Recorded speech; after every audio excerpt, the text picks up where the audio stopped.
All right, here we go. Hopefully everybody's having a good day. So yesterday we had the card unpacking stream. We opened up 60 plus card packs. I think almost like 70 card packs. We got lucky on the legendaries because with the legendaries we got King Thyrane, which is fantastic. Cause now basically I'm almost done with the legendary card sides. All I need is to finish King Thyrane's rapport to get like his 4th card, and that way I'll have him at like Awakening level 2, and then after that all I'm missing is Delay on Armin and Carmine, both of which have like guaranteed ways to get. They just take a little bit. Because you get a guaranteed Carmine card after completing 100 Chaos Gates, and then Ignia tokens, you get a Delay and Armin card at 10 Ignia tokens, which, I mean, it's going to take a while, but it's better than nothing, right? You at least have something you can work towards to get them. I haven't gotten any Ignia tokens yet, though, but I need to start. That's why we're doing these Adventure Tome days. There's not much really going on right now, so I think what I'm going to do is probably like Tuesday, Wednesdays, probably do Adventure Tome days to like get some progress on that. I mean, there's a lot of good things in the Ignia tokens. Like you got a superior vitality, that's always good. You have a superior stat potion, and then there's like a +6 skill potion in here. And then on top of that, you have the Bifrost key, the Purify rune, and then the Delay and Armin card. So for like, that's just stuff that just helps you on your account. And then for like style points, you have you have a Makoko skill that you can run around with just to bonk people, I guess. You get an aura that you can like use every once in a while. And then there's the golden horse, which I think people on our like on NAU already have the golden horse. I think I've seen Reddit post about it. So there's a lot of good stuff in Ignia and the Ignia tokens, but that stuff takes a while though, because you have to 100% the rapport, and then you also have to oh yeah baby, lab level 4. I need to trade materials in. And then you have to, and then the cooking on some of the later like some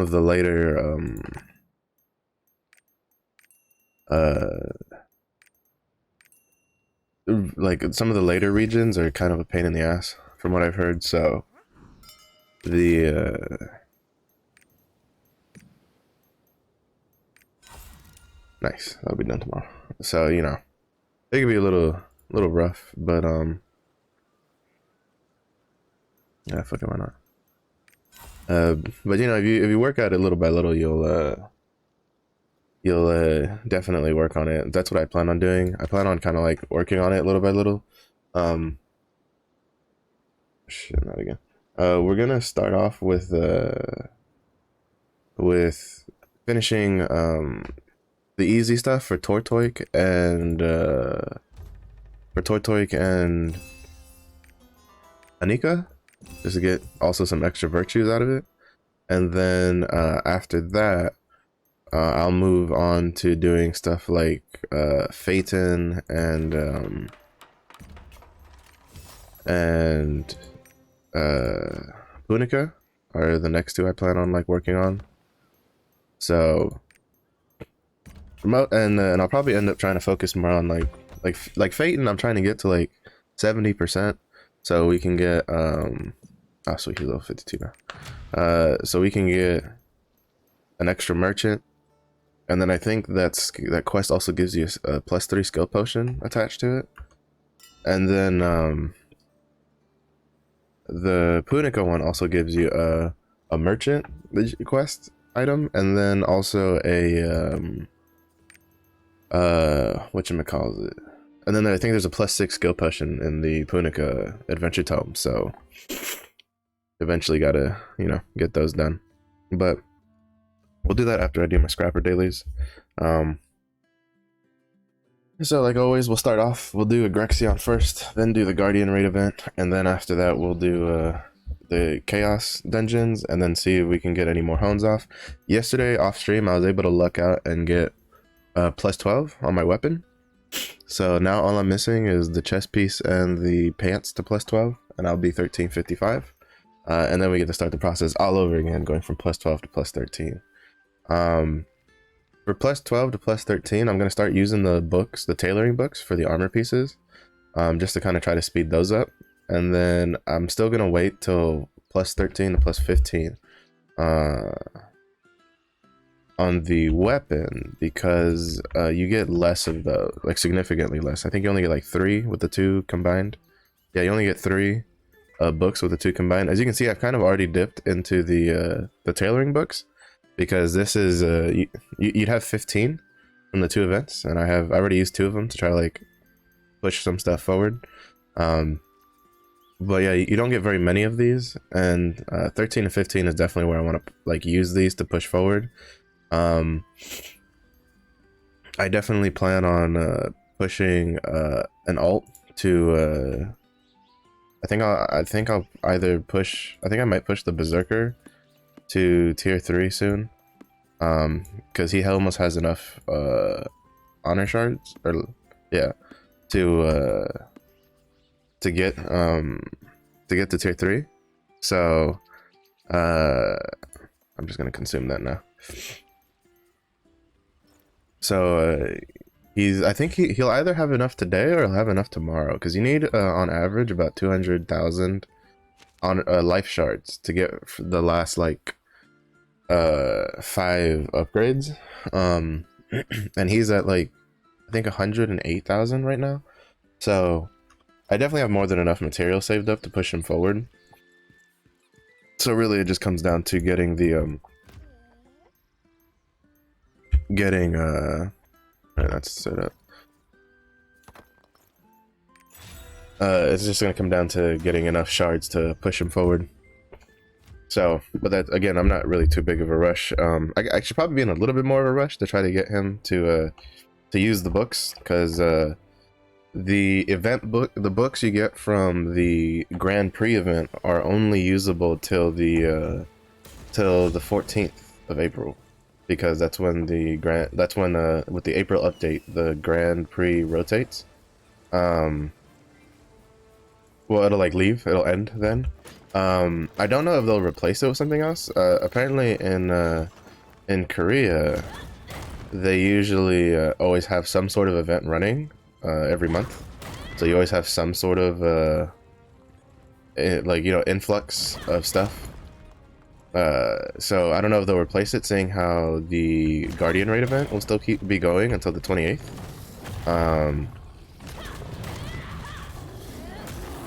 So we'll kind of see what they have planned. And but you definitely want to use those books before the 18th of the 14th of April, because after the 14th of April they expire. Also, there's no real point in saving them for past 1370, because they're just not usable past 1370. They can only really be used at 1370, so you definitely want to use those prior. Which is one of the reasons I want to push another character, like another character to tier 3, because I don't think my scrapper will use all of the books for the weapons, or no, not for the weapons, for the armor. I think she'll use all the like the weapon books, because I'm just gonna like be popping those like candy on from 13 to 15. But I don't think she'll be using all of the armor books, just because of the sheer amount they give you. I could be wrong though, because you know you still use a lot of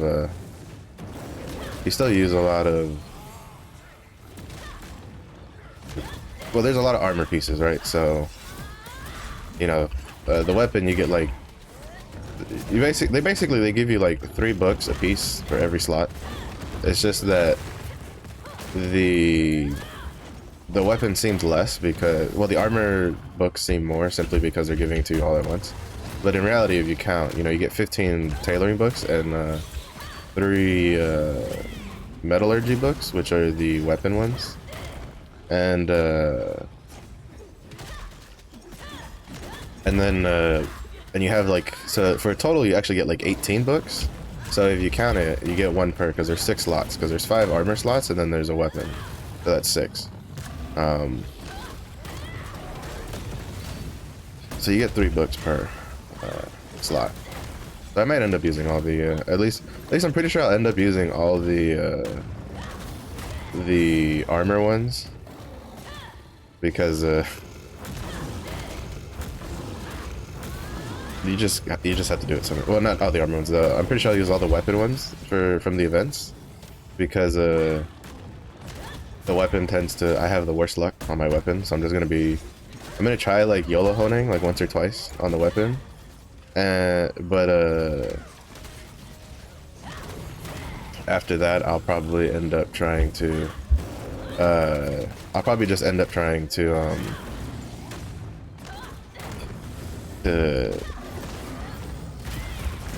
just start spamming the books as much as I can on the weapon, just because, man, the weapon hurts when you fail weapon hones. Those hurt. Those aren't cheap at all, because like gold cost, because it costs for the price of 1 weapon hone, you can like gold wise, you can hone like 3 armor pieces. Like, it's kind of insane. So you definitely kind of want to succeed those sooner rather than later.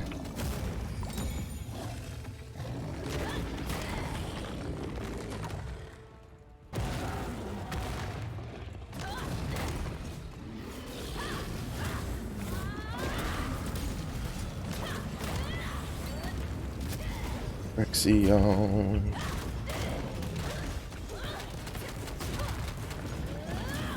Nice. Still hit him. Damn it. I knew I should have waited. I knew I should have waited. The Grexion is definitely someone you want to wait for when he's doing the... I usually wait till he's doing the in the ground breath attack, or I pop that, because outside of that you're running the risk of him just jumping backwards out of it, or doing that where he's transitioning to through phases until he takes like severely reduced damage.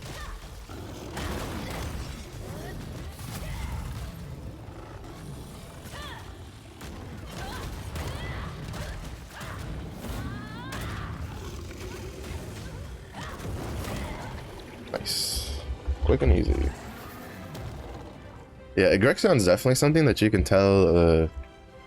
He's one of those, like, I like to call them in Monster Hunter the feel-good monsters, because as you learn his patterns, he becomes easier and easier and easier, like as you put more time into him. So to me, Grexion's probably one of my favorite Guardian raids to fight, specifically because as you put in more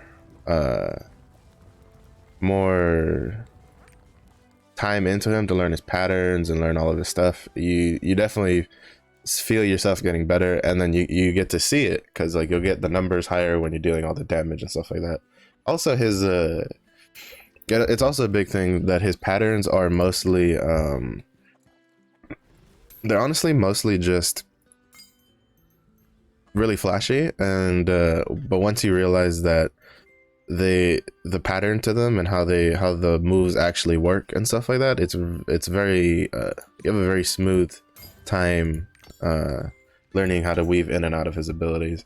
Obviously it's not always perfect, because even I get caught and stuff like that, because and I feel like I have a relatively good grasp on his abilities, but you know, if you play, you know, you have animation locks and stuff like that, you have your dodges has cooldown, so you can only cancel out of your animations so many times before he catches you. So you know, there's certain things that sometimes are out of your control, but I feel like he's definitely one of the more satisfying Guardian raids to learn.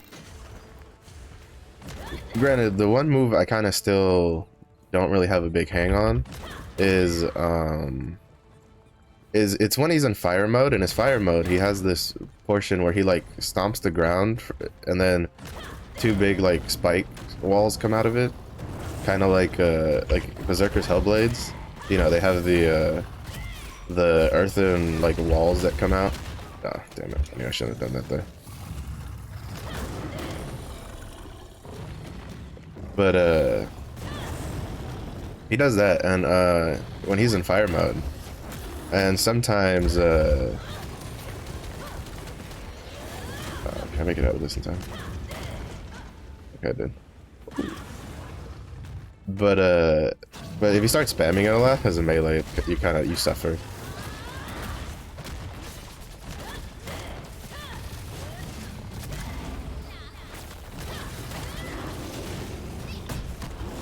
Oh, still hit. Oh yeah, because you take the bigger hit radius on it.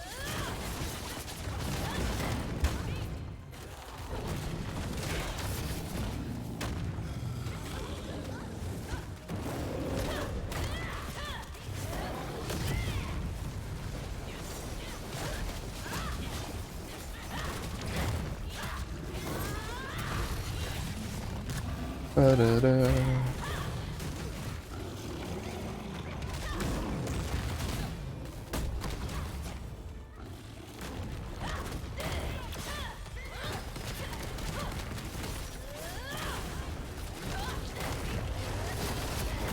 I still can't. I feel like Chain Destruction Fist is stronger than.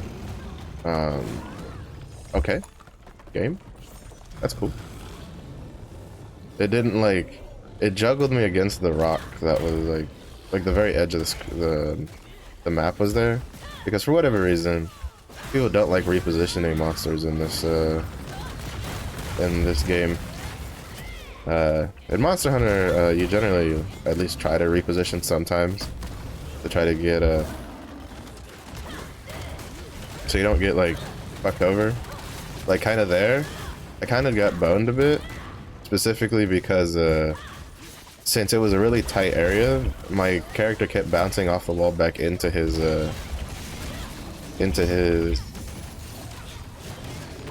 damn it. Did it too late.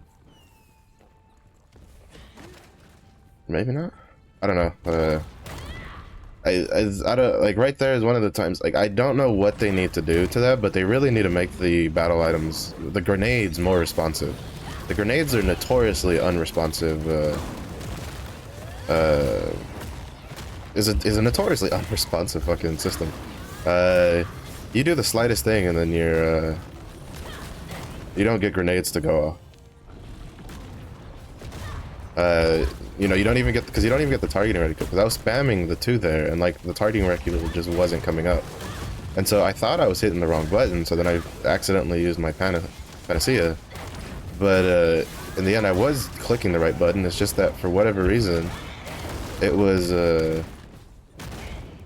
stuck on, I don't know, I guess it still thought I was attacking or something, and the game was just like, no, you don't need to fetch that.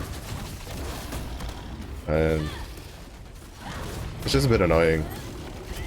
For a game that's all about like responsiveness, that kind of stuff is frustrating to deal with. Luckily he didn't go too far away, but the point is you don't have a very long window when a Grexion is transitioning, because he always leaves when he transitions to fire. So if you wait too long, he'll just dip out. But nice. Okay. Demonic Impulse. Yeah, I still caught it. Yeah, Demonic Impulse, Adrenaline. I never knew that Demonic Impulse had short enough cooldowns for Adrenaline. I guess it kind of makes sense. Well, no, I think they do, because they have I think some of their buttons on in their demon form have really short cooldowns. I know Perfect Suppression, at least when I was playing Perfect Suppression. Granted, caveat, I was also in tier 1, so you know, is what it is. So things don't come up as quickly. But for Perfect Suppression, it was your cooldowns were just slightly too long. You would always hit a point where you just didn't have any buttons you could push. because you had just pushed everything you could push already. I don't think Demonic Impulse really has that problem. Maybe it's a...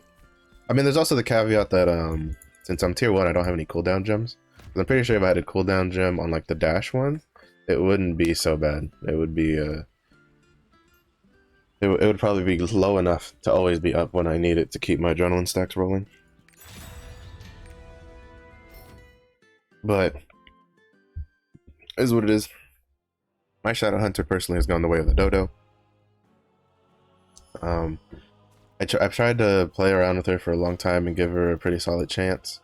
I just never got the feel for it.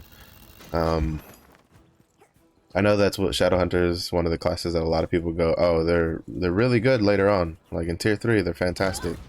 And I'm like, there's also you know, a lot of classes that I enjoy now that that also get better in tier 3. Get the fuck out of my way, you stupid trees. I'm trying to go kill things.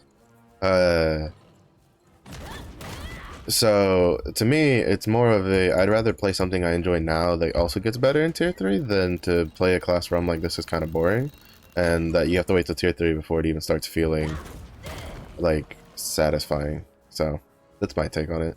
I know there's other people I know that they've liked Shadow Hunter from the get-go, so, which is cool. That's good for them. Personally, I think my favorites right now are like, my favorite is Scrapper, like for sure. And then I have Berserker is, I kind of have a love-hate with Berserker because a lot of times his like cooldowns are a little too long for my taste, and a lot of his moves require you to like to be stationary. So, like a lot of his big DPS moves require you to be stationary. And then I'm assuming the tree is here. Oh no, the Goros is here. Where's the tree? Oh, he's trying to bait it over to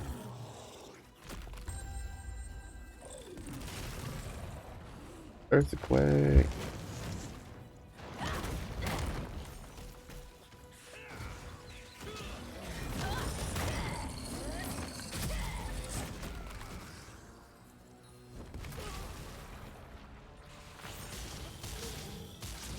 To be honest, I understand the want to like pull the monsters together, but the ones in this batch are kind of a pain in the ass to have all at once. Oh shit. Rest in peace, my destruction.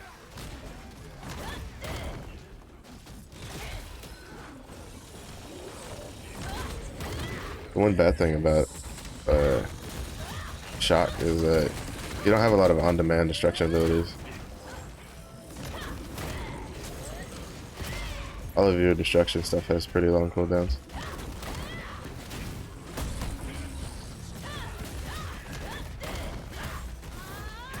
That's what I like about Taijutsu. Taijutsu is like, definitely brings a lot more utility in my opinion, compared to Shock. Cause Shock is like almost all about damage.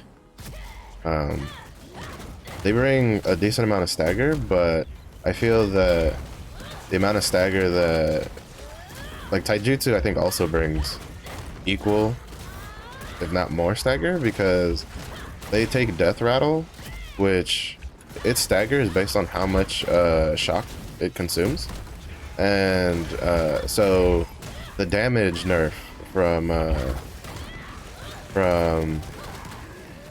running Taijutsu engraving just doesn't really affect it doesn't affect Death Rattle. So like or it doesn't affect the stagger from Death Rattle, and then you have continuous push, which as far as I know is one of the best, like at least for me it feels like one of the best stagger moves like in the game. Well, at least for Scrapper, because it can last for a long time, and then it'll it also gives you a stacking damage resist, and then you can like couple that with a protection rune, and when you couple it with a protection rune, it's just, you can eat so many. Like I survived raid wipe mechanics with it, as long as it's not ones that are like just instantaneously kill you. So it's, in my opinion, it's kind of one of the strongest moves in the game. It's a little broken, to be honest.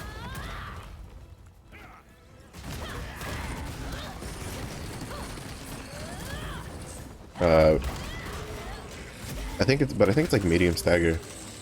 Ooh, died quick. And the berserker did a lot of damage. What was that, gunlancer? I think. Oh, this was like an all warrior party except for me. It would have been an all warrior party if destroyer was out, because I'd have been on my destroyer doing this. But no, yeah, cruel fighter. Yeah, the berserker dealt a shit ton of damage. Yeah, berserker, once they get the buffs rolling, like from the first break, they're just ready to go. But yeah, I don't know. Like, I like shock training's playstyle, but I do know that the benefits that taijutsu can bring is, in my opinion, a little higher than what shock training can bring to like the group. Because again, you have as a shock training, I think it's like 3 weak point abilities. Yeah. Because everything else is all just stagger stuff. Yeah, you only have like 3 weak point abilities. And 2 of which have a relatively decent cooldown at 30 seconds and 24 seconds. And shock or death rattle consumes all of your shock too, so it's a pretty heavy investment. While as a taijutsu, you have weak point on charging blow, you have a weak point on battering fist, you have weak point on, I think, yeah, on iron cannon blow. You also take death rattle. A decent amount of builds take judgment, which also has a weak point. Like, you have a lot of, like, almost your whole kit has weak point in it. And then on top of that, you have a good amount of stagger, because judgment's mid stagger. Death rattle will be high stagger when you use it, because it's taijutsu. You never use this. You have no reason to use this without having like full shock. Then you have continuous push, which is high stagger, multi-hitting. Battering fist is mid to high. Like, then you usually run Dragon's Advent, which is another, mid to high. And then Iron Cannon Blow is a mid stagger. Like, you have the whole package is taijutsu. While as shock, you kind of just have you only really have high stagger aside from like the high damage. So I'm still a little torn between which one to go. I think I might just stick with shock, because I personally enjoy shock. I really like the playstyle of kind of having to like think about when to push your buttons, because taijutsu, I'm kind of like unga bunga, boss stand still, me push button, and it works relatively well. I could take MVP a decent amount with shock or with taijutsu, just because of the constant amount of damage you're pushing out. But I'm gonna give shock a good try. It did a good showing last week when we did the tier 3 abyssal normal mode. So I think sticking with it will be good for me. But we'll see. I still haven't fully decided, and I'm not too far gone. And it's not really too late to switch. And I have my at least I have my level 1 tripods for taijutsu saved on armors in my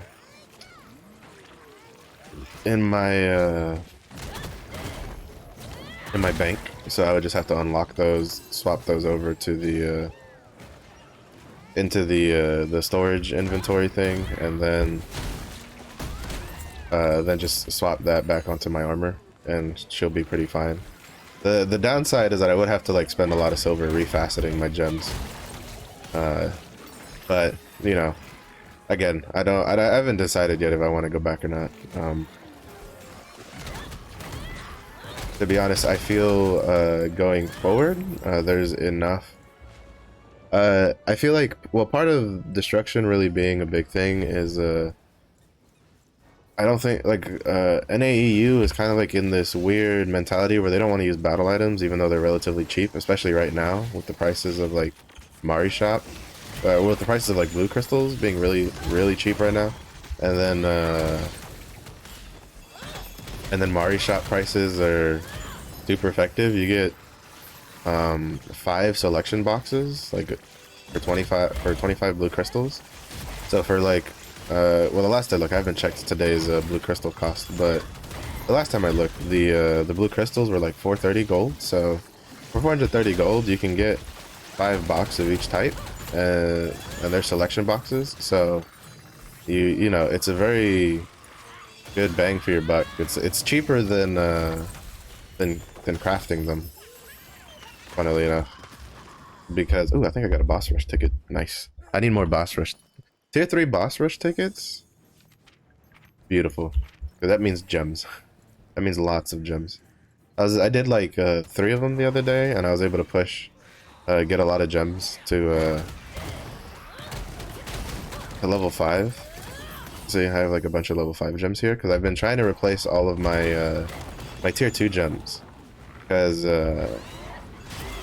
my goal is to try to get level 5s for all my important abilities and then go back to like selling gems because right now gems are kind of, well, actually I haven't checked, but gems I think are one of the only real things that you can sell at any item level, or like basically they're your most reliable gold source from at the beginning for selling on the market as you know, if you're not like 1370 yet, because like you could, I guess you could luck out and maybe get a decent purple accessory that someone might buy, but it's definitely not going to be, you have a harder time trying to get an accessory that's going to be worth like a couple thousand gold on the market compared to where you can make like a level 5, level 6 gem and then sell that for like, you know, anywhere from like 4,000 to 5,000 gold for it.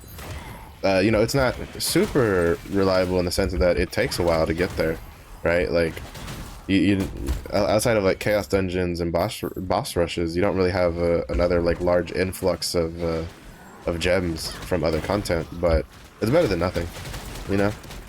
And then like you can also buy, if you really want to push it, you can use the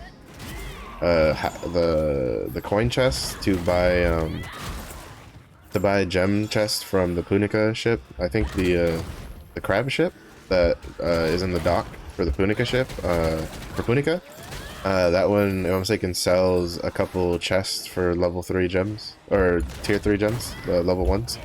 So you could always just like buy those and then combine them to help supplement. So that's one way to convert your pirate coins to gold. But I don't know if I would really suggest that, because I think pirate coins are better invested in like getting mats for your character. Personally. Alright, cool, I still killed him. Do I have enough for... I think I have enough for 2 hone attempts. I'm gonna see if I can like YOLO these 2 last armor pieces, and then... Because well, let me see what the next chaos dungeon level is at, because I think it's 1355. Ooh. You tell more people are getting into Punica, because usually you can tell how many people are like in an area because okay, yeah, it's 1355. I want to see if I can get the 2 pieces I have left to I want to see if I can luck out and get those to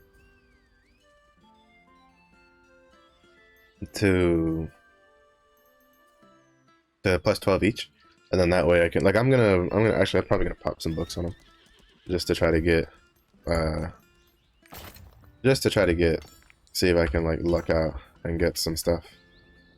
I really wish this lei, which is the flowers on the head, I wish that was like a skin you could just buy, the Tika Tika flower crown. Like personally, I wish that was a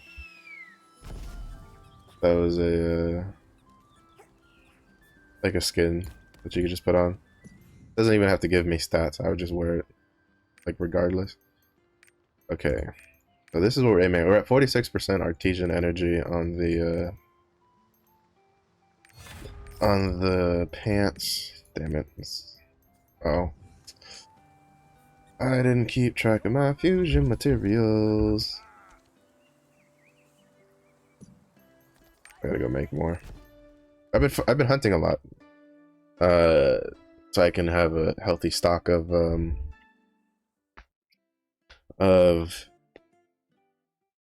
fusion materials for when I need them. Because you don't really feel the need too much in Tier 2, because when you complete the continental stories, you generally get a lot of fusion materials. I think they give you like for instance Phaetons, I know off the top of my head, gives you like 35, which will take you a decent chunk of the way through. But in Tier 3 you only really have Punica for that. So it's pretty rough, and then it's pretty expensive. Like, this is gonna cost me 600 gold, because this is one of the gold sinks that they do in game. And since I forgot to do that, I guess I'll do the second chaos dungeon anyway, amongst with my other daily stuff, because waiting for the, I don't have high faith that even with the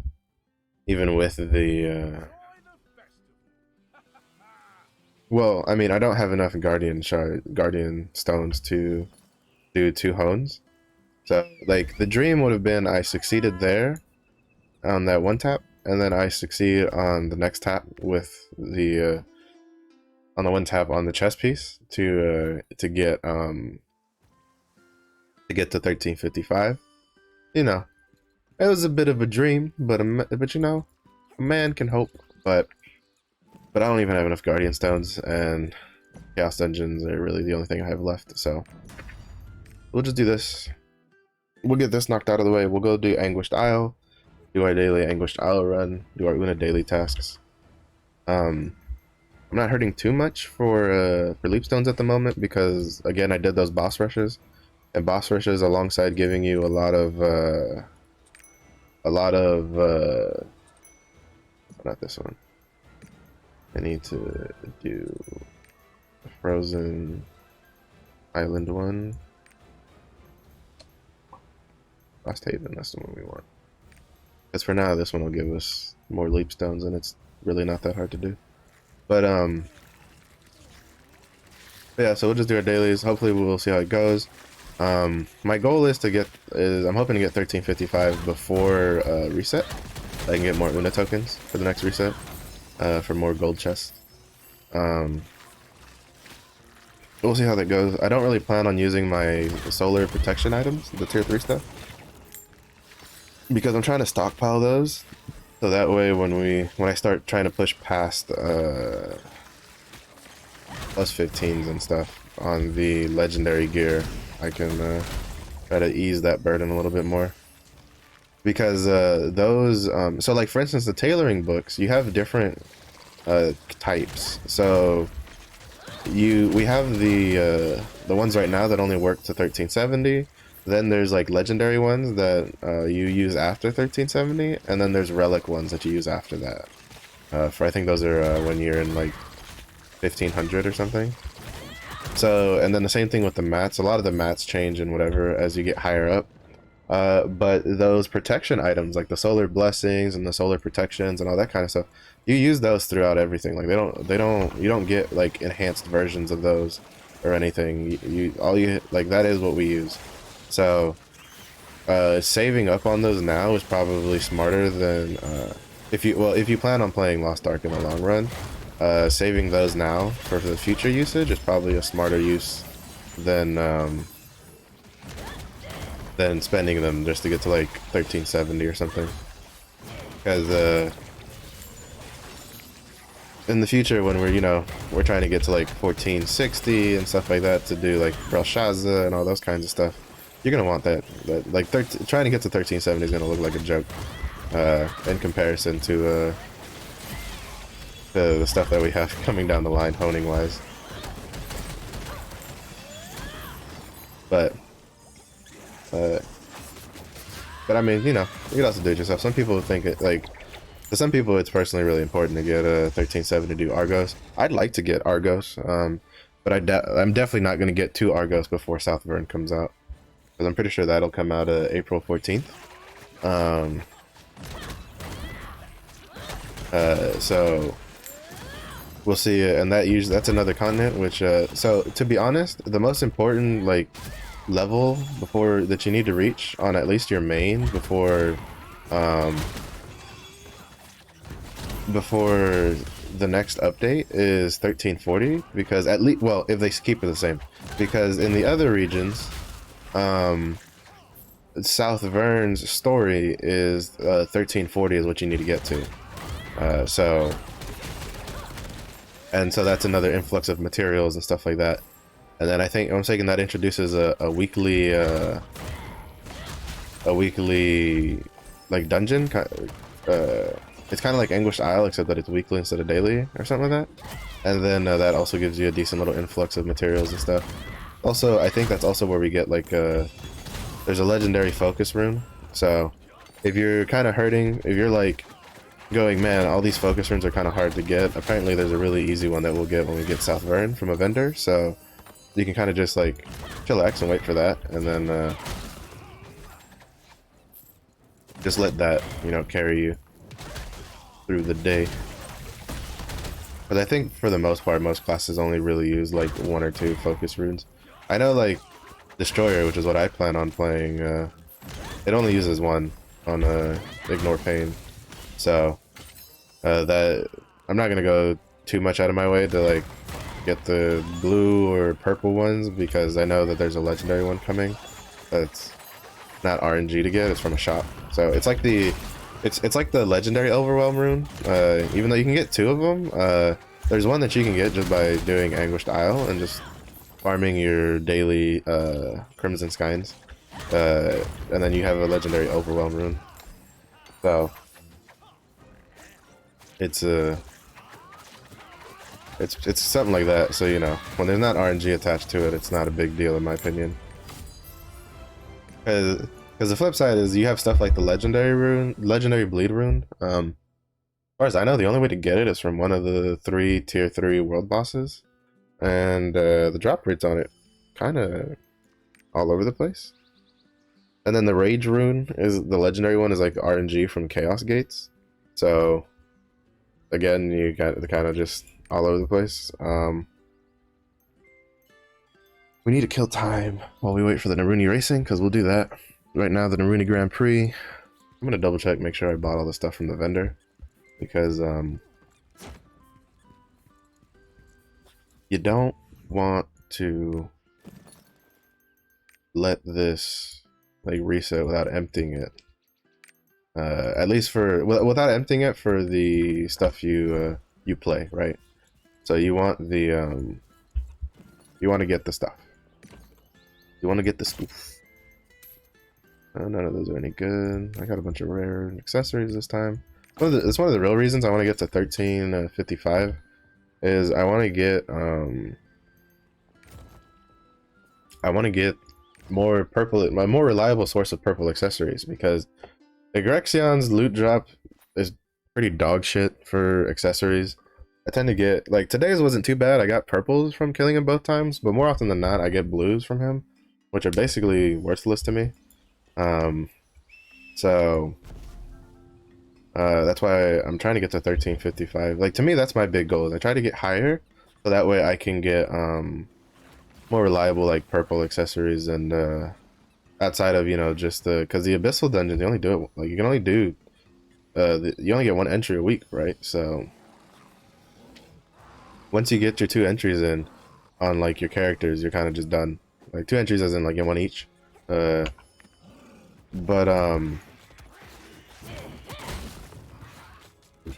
your chaos dungeons, you know, usually they drop quite a lot more, and those are daily, so you can you have more opportunities with those to get something useful.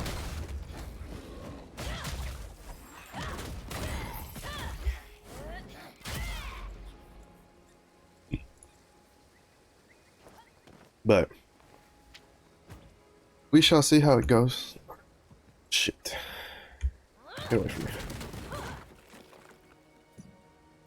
The only downside of the overlay map is if you don't click just right, it'll just move your character, then you'll aggro something you're trying not to aggro.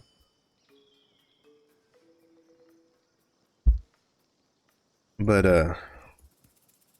that's not a bad not bad. We got Just waiting for those Kaldar fusion materials now. So we're gonna do our weeklies or our dailies real quick on that are in Punica. And then we'll go wait for the Naruni racing to start. Because Naruni racing is one of those things I try to just get done early and then not worry about it for the rest of the day. To be fair though, I have enough coins where if I miss a day or two, it's kind of whatever. It doesn't really do anything. Like it won't affect me negatively to miss a day or two of it because I have 20,000 coins, which is more than enough to empty the shop. Take a look at the Naruna hut. Also, man, one of the big things that like I used to do, I thought about doing like Moak, to try to get his Omnium Star, and I did it for like a couple days, but basically, if you're not there like 20 minutes ahead of time, at least, and even then, I've been there 20 minutes ahead of time, and it's still, the channel 1 is still full, like packed. You won't get into channel 1, and channel 1 is kind of like the more reliable one to complete it in, because I tried it in channel 2 once, but a lot of times all the people in like channel 2 or channel 3 are trying to do is just trying to get into channel 1, and basically in the end they kind of aren't too serious about it. Like, you can't see it because I have it covered, because sometimes people say stupid things in chat, but right now it's just full of people asking to get into channel 1 instead of just trying to get into like the second channel to, you know, build a group there. So I went back to Braeolus, because the guy from the Ice and Fire dude, because I got Arion's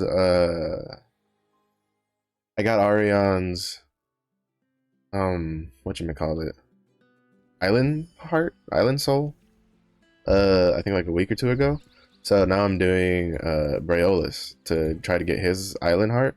And once I get his Island Heart, then I'll probably go back to trying to suffer and get into the Moak stuff. Because The sun here is so warm. according to the Codex, they all have a chance to drop the legendary Bleed Rune. So really, I'm just doing it for the Island Souls. I need more masterpieces. Because I'm trying to get, so like my Deadeye is supposed to be using the Judgment Conviction rune set, but those are kind of a pain in the ass to get because they either come from like collections or they come from rapport. And so there's a purple conviction rune from masterpieces. I am at, I think, 17. Yeah, so I need 7 more to get this one. And then along the way, I'll be able to get 3,000 gold and 15 purple card XPs. And then after that, it'll be a slow process getting to 44 for the legendary judgment rune. I think Giant's Hearts has one.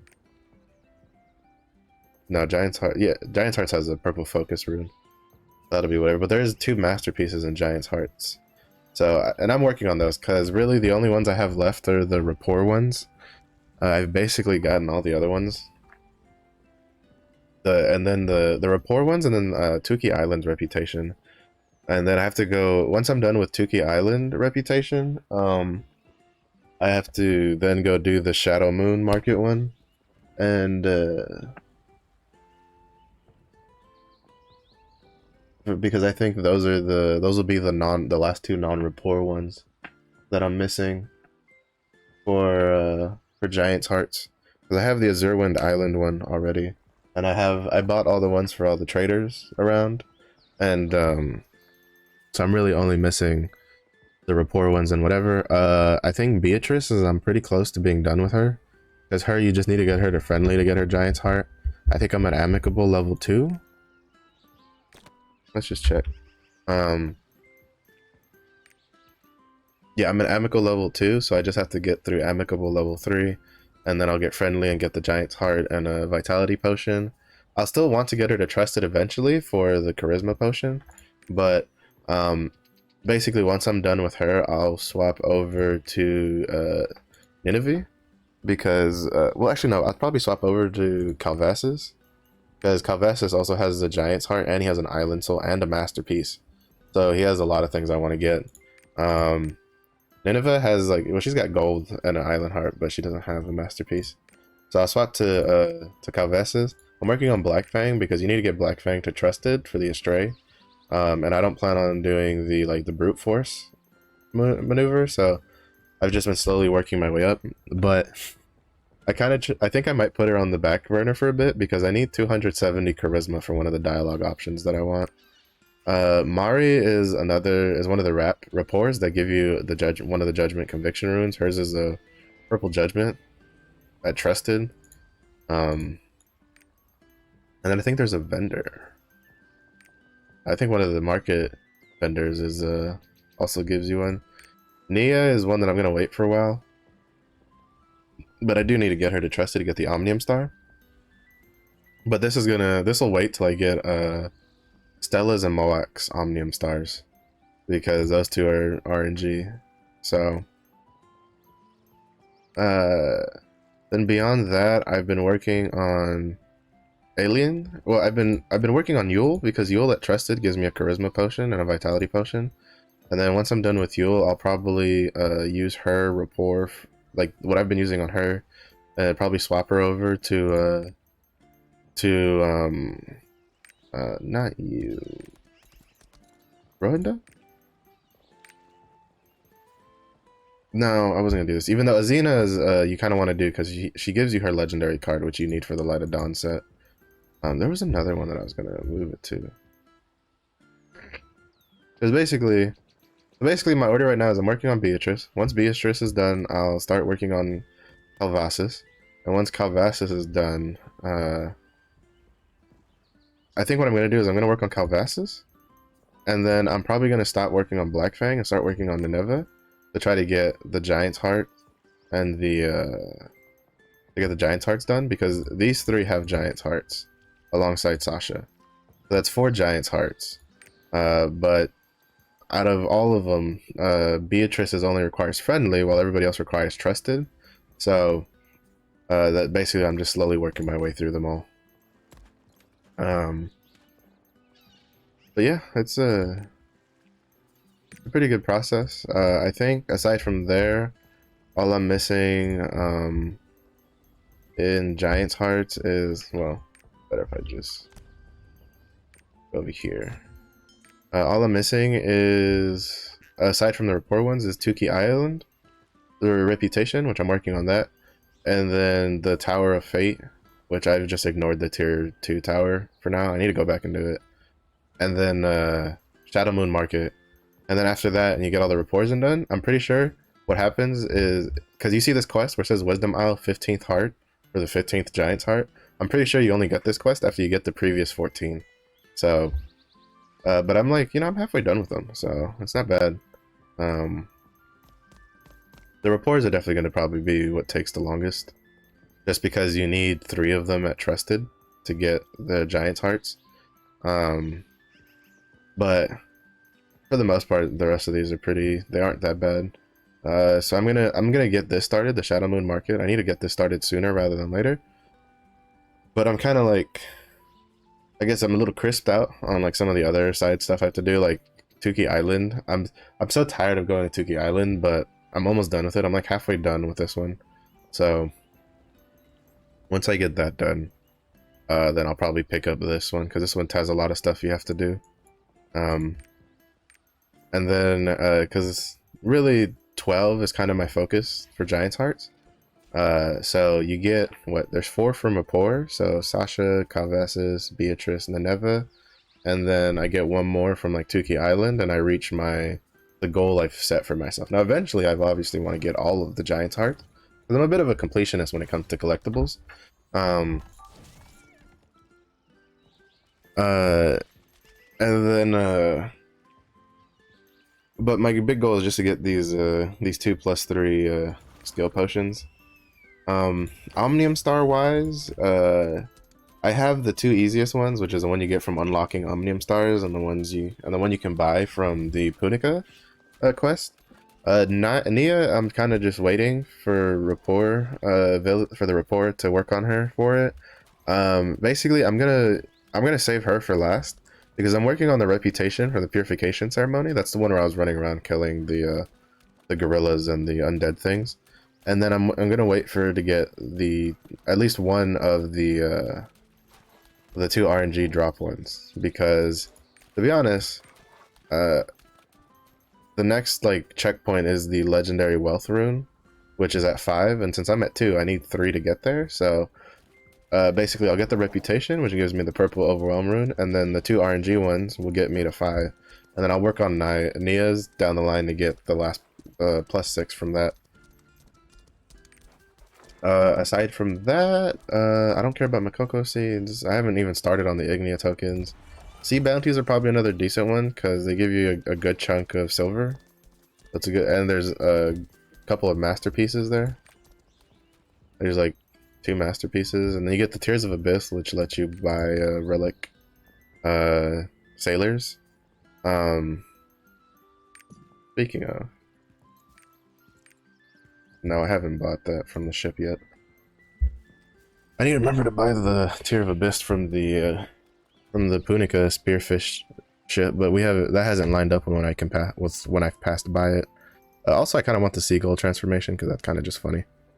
But aside from that, aside from like the masterpieces and the seagull transformation, I don't really care much for anything else in here.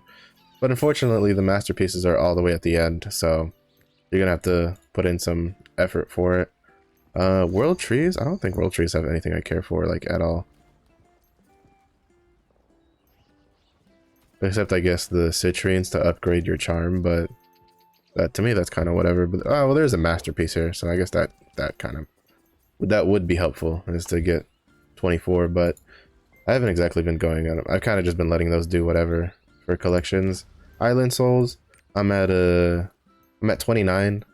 I need 1 more for a masterpiece. This one I'm definitely probably a little bit, I'm trying to be a little bit more proactive to get done because I want the ship skin. So we'll see how that goes. There's also 3 masterpieces here, so that'll be helpful. And then does Makoko seeds have masterpieces? Yes, it has 1. It has 2 masterpieces. Fuck. So I guess I need to be a little bit more proactive with the Makokos. I was kind of ignoring the Makokos because I was like, I kind of don't give crap for these. But I now realize they also give stronghold sailors, which I kind of want. And then they give a masterpiece, which I'll need so I can get the legendary judgment for my Deadeye. Because I enjoyed Deadeye a lot more than I thought I would. Like, I thought Deadeye would be something that I thought I would only really like enjoy it every once in a while when I wanted like a change of pace kind of thing, but when I actually started playing it a lot and like putting effort to learn how to play it, I was like, this is actually really fucking cool. It easily became one of my, I think right now, if like kind of what we were talking about earlier, if I had to say what classes I like to play the most right now, in order of from most to least, it's definitely like, well, of the classes I have currently, because I'm kind of going to just leave the Shadow Hunter off the list because I already got rid of her. But basically, Scrapper, Deadeye, Berserker, and Striker. That's my list from like favorite to like least favorite to play of the characters I have available right now. So it's pretty cool. Well, I mean, it's pretty surprising for me that that I liked it as much as I did. I didn't think I would like it with the whole weapon swapping mechanism, but once I started like learning what skills do what, and like, you know, for like destruction checks and stuff like that, I was just like, man, this is really nice because you just have a lot of answers for things as a Deadeye in PvE. I haven't PvP'd with it because I don't think I could PvP as a Deadeye. That's too much shit to keep track of. But PvE, I was like, yeah, this is pretty damn good. This is pretty damn good. I had a blast doing it. I got him to 1000 yesterday, so I used him on Lava Chromanium, and I'm like, oh my god, this is so much easier than the Berserker and the Striker. So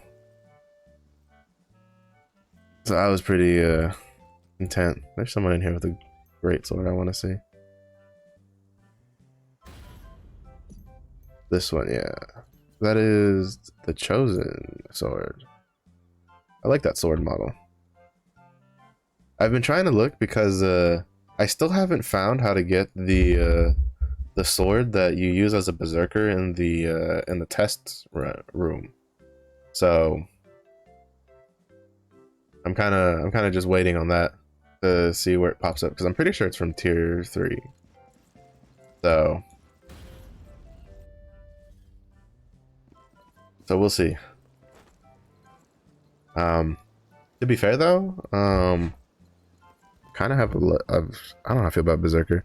I was kind of digging it at first, and then at least for lava chromanium, I'm sick and tired of playing berserker. Because it takes forever to break his shell. Like people just don't apparently people forget that they can just take destruction bombs like at least from what I've seen, I don't see people throw destruction bombs. And there's not a lot of classes that are like Deadeye and Taijutsu Scrapper that come with a lot of weak point abilities. So I just think that that it just takes forever. So when you get stuck you know, when you're just trying to do your stuff as a berserker and then all of a sudden the meteor keeps conking you on the back of the head. Like it sucks. It sucks real bad. I get tilted doing the berserker. What? How did that miss? Oh, he didn't have the bubble. I'm calling bullshit on that. He didn't have the bubble. That's BS. Don't give me like a bubble indicator and then not put it around the character and still give them immunity to shit. If I didn't get stuck on a rock there, I would have been fine.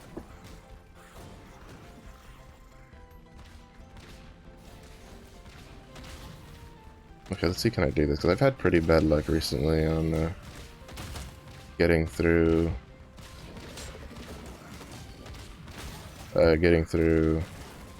what's his face? Lightning bitch.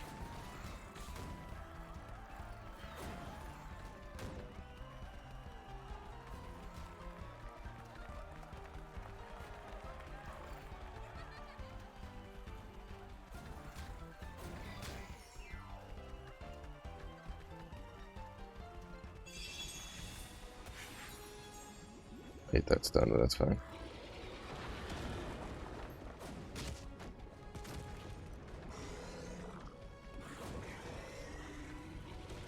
That's fine. That is, as they would say, Zaguchi. Alright. Let's a clear shot through this. Oh, I ate that. Well, I think the guy in front of me ate it, but he was immune, so I got hit with like the AoE part of it. Okay. Oh, I didn't see that.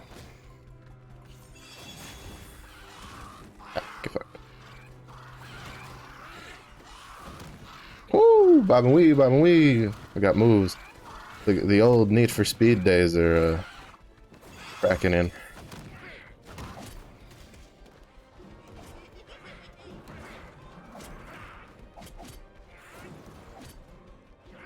Oh, that hit? Like, I am surprised that hit.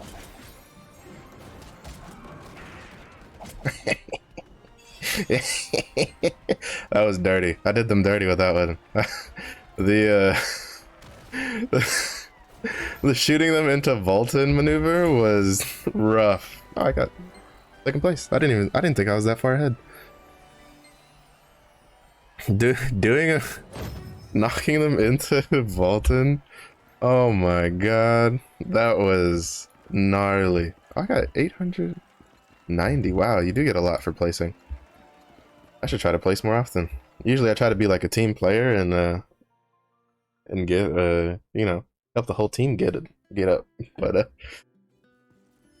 that was dirty. I did him dirty. I will own up to that. I did him dirty in that by knocking him back into Volton. I think that was probably one of my best plays, personally. This is the Volton play. But I'm probably still gonna get a chuckle out of that for a bit. It's pretty good, pretty good. Oh, and so, oh man, I'm immensely satisfied with that. You're back. With that play right there. I was waiting for you. I got some of the old You can go Need check for them Speed in muscle memories back in. Because I used to play Need for Speed a lot growing up. I used to play it on the computer all the time, and then I'd play it on the PS2. So I used to be really big into racing games. I've kind of lost the taste for them over the years. I think maybe personally the only racing game that I would probably like play would be like Mario Kart, something stupid like that, or like Twisted Metal. You know, those kinds of like super over the top games and stuff like that. The sun here is But so warm. even then, for the most part, like I would play Mario Kart, but I still like I don't own Mario Kart, so I think that tells you as much as you need to know about how I feel about racing games, even ones I'm like, yeah, I'd probably play that. Do I have? No, I just have the one. Just have the one.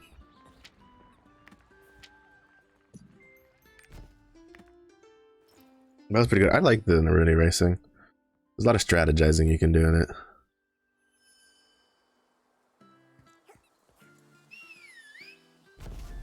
I'm still kind of surprised I came in second. I'm pretty sure there was 2 people inside of the thing ahead of me. So...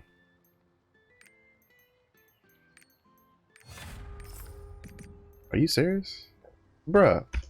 These fucking pants. I'm telling you. Am I really gonna pity these stupid pants? Like, come on now. The only time I buy materials is when I only need, like, you know, 40 or so. So, buying, like, 4 stacks of these is kind of whatever. Especially because they're so cheap right now.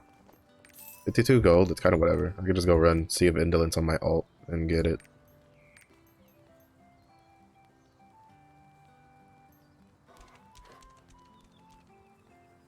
What? What are you talking about? There's no... Did someone just buy all of them at that cheap price?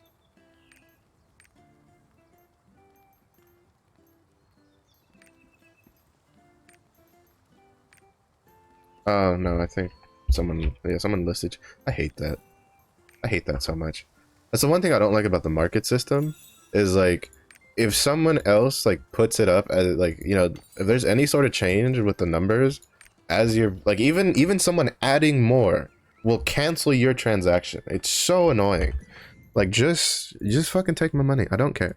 I personally don't care. Also, if you could succeed, that'd be fantastic. Finally, thank you. Was that so hard? Rude. Alright, so now we have 1 piece of gear left, so that will be tomorrow. Hopefully we can dump everything.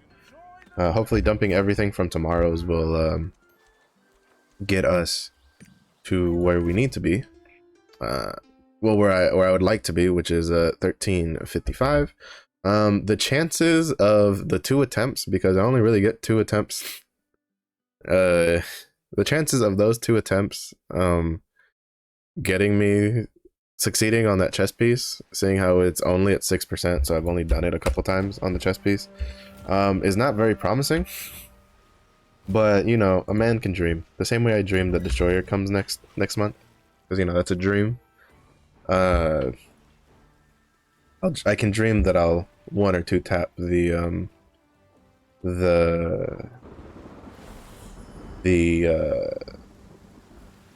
chess piece tomorrow. I'll dream.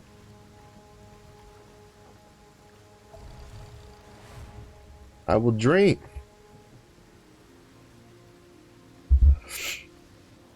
Because it'd be nice. It'd be nice to be 1355 and then at least moving on to the Chaos Dungeon. Because I think that's one of the reasons there's so many Chaos Dungeons in Tier 3 compared to Tier 1 and Tier 2. Because in Tier 1 and Tier 2, you're jumping such huge gaps because you're going you're going up 20 item levels at a time in Tier 1 and Tier 2. You're gonna jump from one content to the next very quickly. On in tier 3, it's a very gradual increase. So especially with them having spaced out the brackets for the Guardian raids even wider than they already were, which to me it makes no sense. Like to me, making Agrexion 1340 and Yoho 1370 when they were 1325 and 1340 respectively before makes literally no sense. Like there was no reason in my opinion to make that change. There's just I can't, I don't see the I went, did I go too far? It was over here. No, it's over here. I didn't go far enough.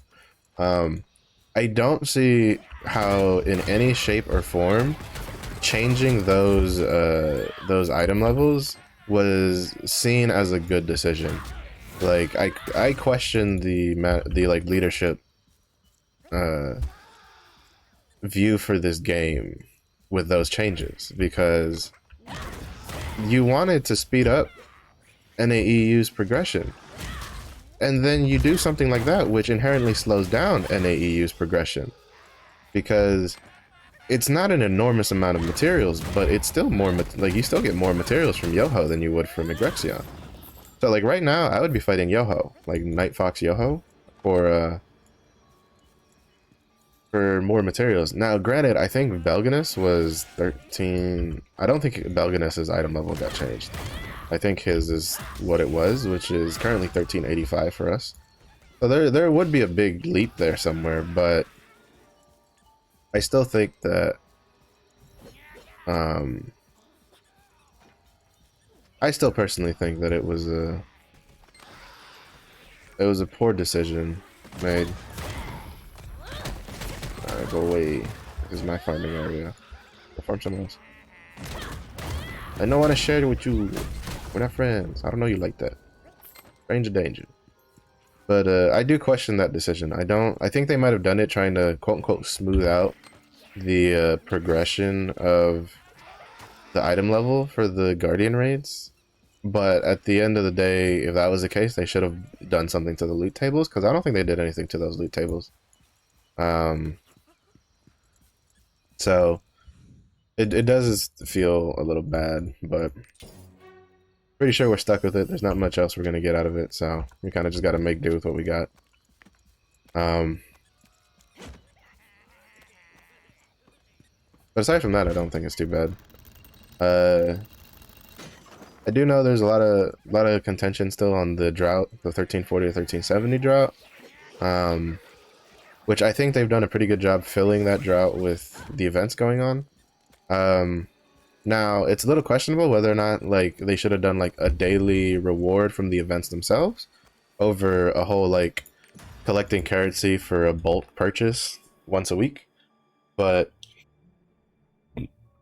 it does its job. It fills in the materials and stuff like that, so I think it does well enough. Granted, I'm probably a little bit biased because I also don't see the point of rushing too much, especially now that they've confirmed they're delaying Volton.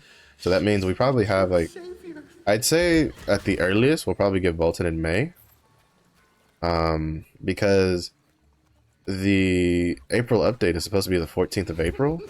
If the standard that we had from this last update like sticks, where our weekly login event is matches the schedule of when the updates are supposed to come out. If that stays the same, then the South Vern update is on the 14th of April. So I wouldn't be surprised if maybe we get Volton, if not on the April, in like the May update itself, probably on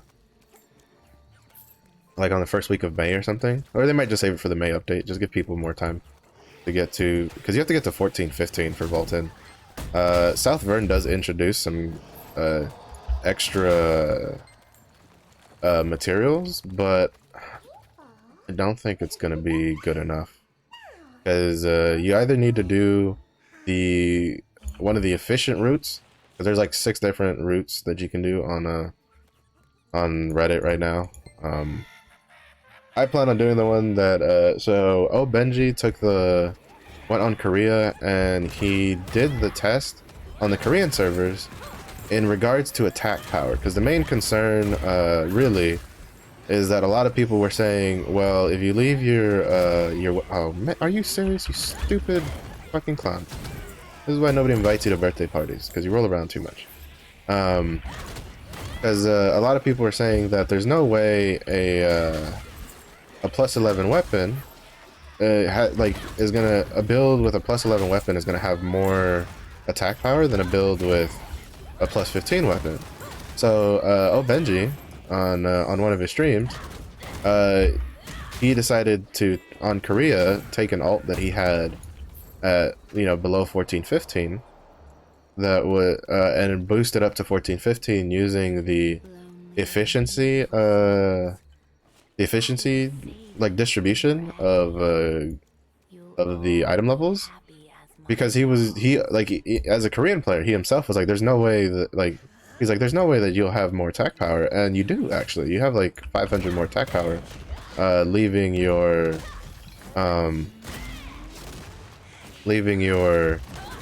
weapon at plus 11.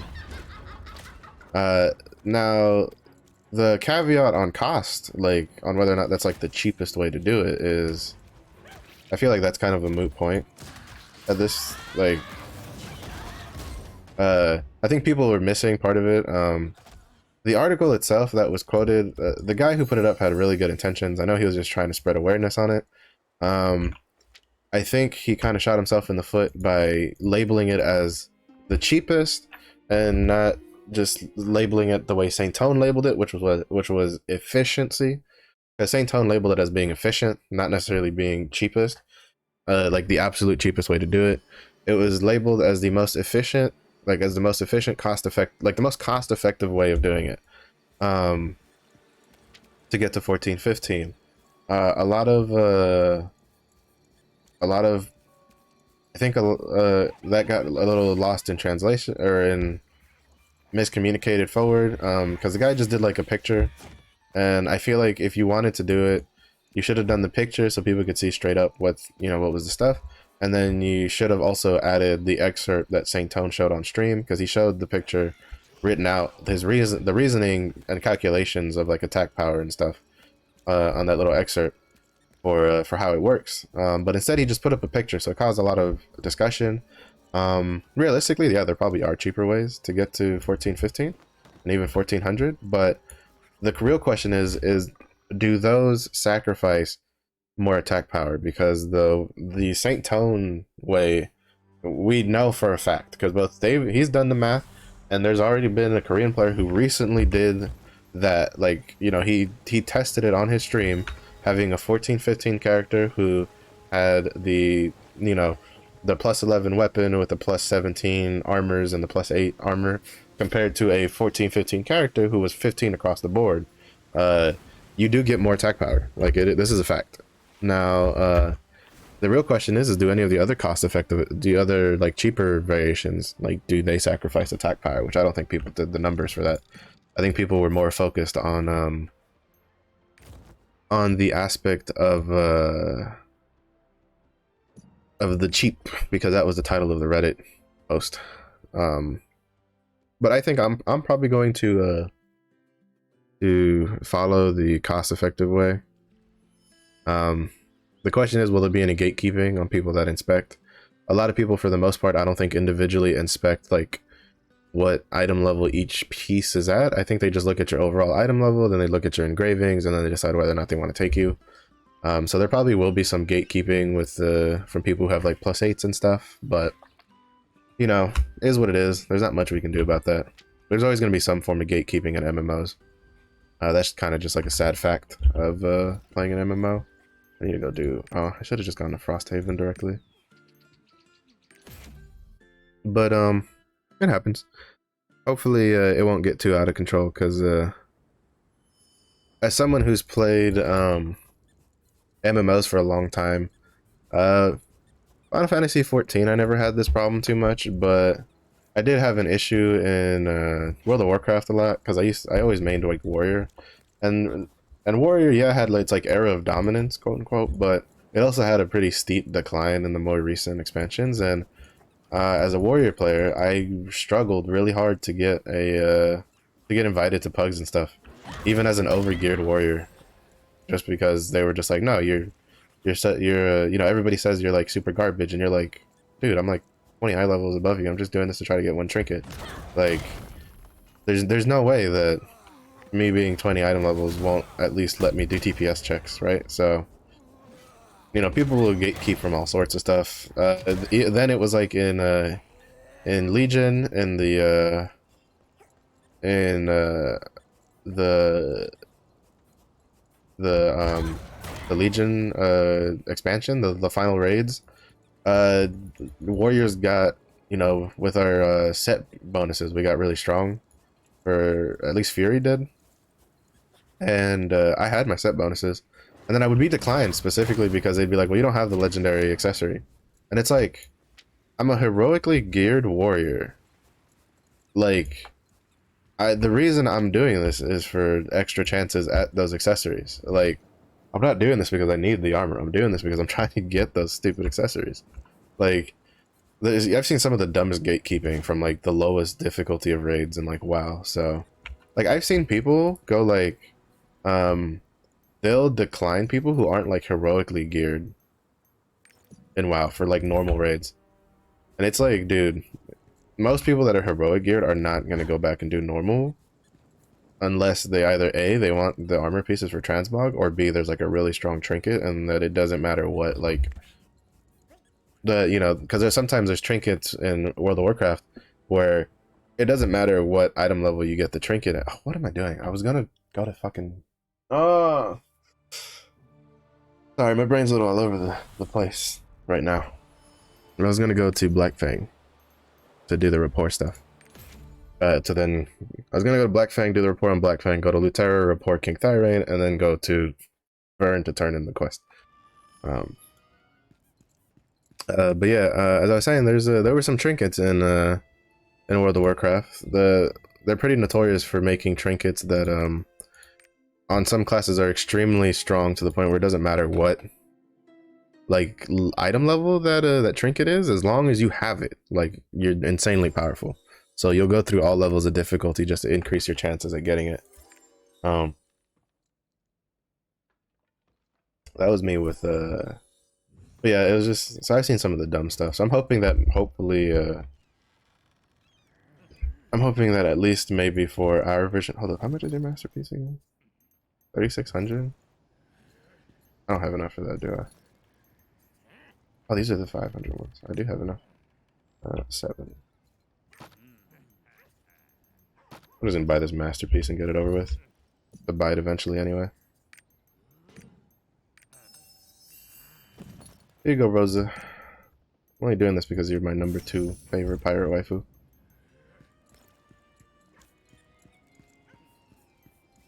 Only for you, only for Rosa and Black Fang would I shell out coins like that on the spot. No questions asked.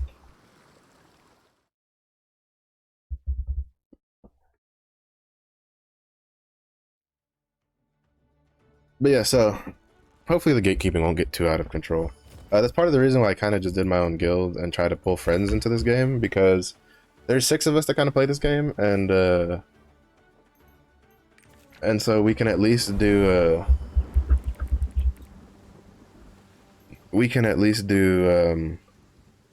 get most of a party finder set up. So like we'll have like 6 groups.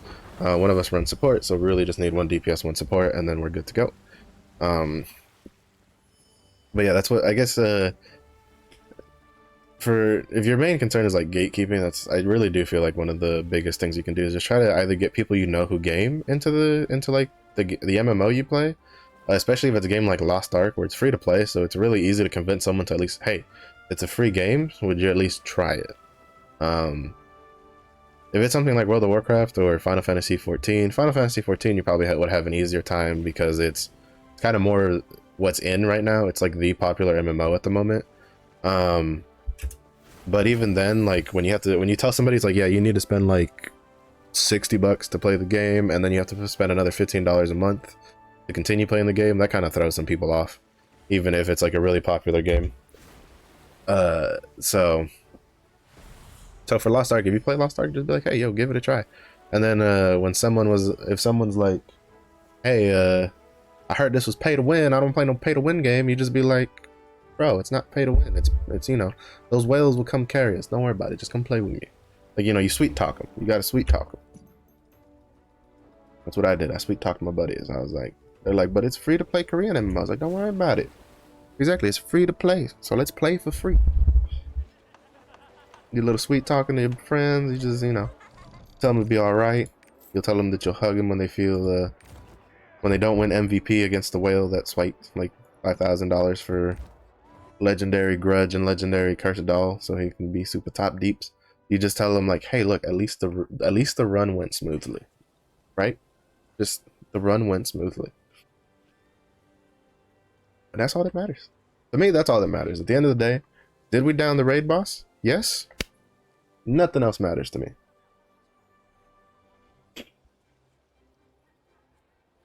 I also think it's also kind of funny because people who are from other communities, like Russia and like some Koreans, the Koreans not so much, from what I've understood. But then again, I don't speak Korean, so anything I do understand from them is what's getting translated. So there's probably still stuff I'm missing, but for the most part, I think like I've seen a lot of people being like,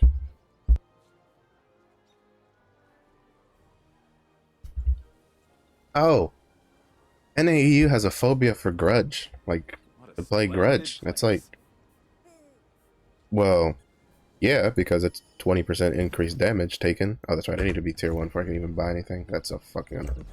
That's so annoying. If I have to be tier 1 to buy anything, then don't even let me get coins till tier 1. Like, honestly. But you know, but yeah, that's 20% damage taken. Like, I had a sorceress in my lava chromanium run that I did on my second one on my Deadeye, where she literally consumed every single respawn ticket by herself, all of them, because she kept, first of all, she kept eating everything that chromanium was doing, and then she kept getting one shot like the whole time. And she won MVP. She had like, she got Cruel Fighter, but like in a raid situation, like, you know, in a Guardian raid, it's not that big of a deal. But when you take that sort of thing to, like, for instance, say Argos, and you have one person who's consuming every single one of your respawn tokens, I don't want that person in my group, like, at all. I don't care if they have Grudge level 3 and they can get MVP and they're like dumpstering the boss. If they're eating all of the damage and then dying like constantly because of the plus 20%, like, you know, grudge stuff, I'm gonna be like, yo, could you like stop dying? Like, it's not really a phobia, it's just that I'd like to get used to the game first before I add it to, like, you know, put myself on hard difficulty. Like, I'm personally someone who if I play a game and the game has difficulty settings, I try to play at least like normal or something. Like, I'll play normal, and if it's too easy, then I'll bump it up to like hard mode. I'm not someone who goes into a game that has multiple like difficulty settings and I go, yeah, I'm gonna play very hard, like straight from the get-go. Never played this game before, don't know what I'm doing. Very hard, let's roll. I'm not like that.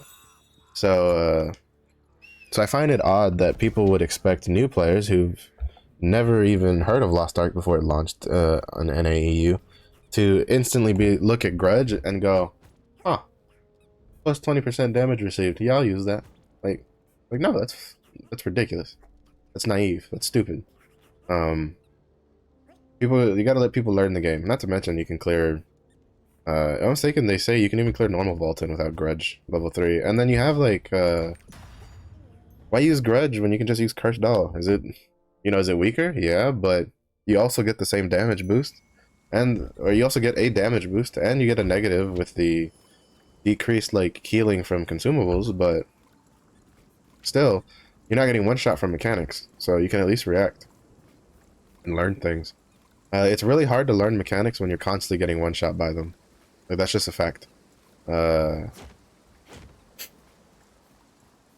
You know, in WoW, there was a couple of mechanics that they just like instantly wipe everybody, and usually your initial reaction is like, "What the hell happened?" And it takes a while usually to try to figure out one shots like why they're killing you. Um, so you know, I don't know. I don't plan on making Grudge is probably gonna be one of my last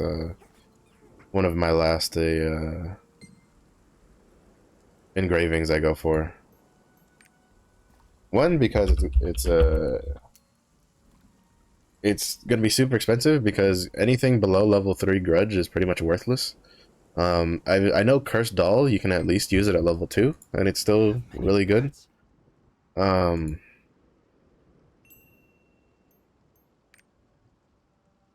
but like Cursed or Grudge, if you don't have it level 3, is like useless. Oh, cutscene. Let's watch the cutscene. I'll continue my little Grudge talk in a second.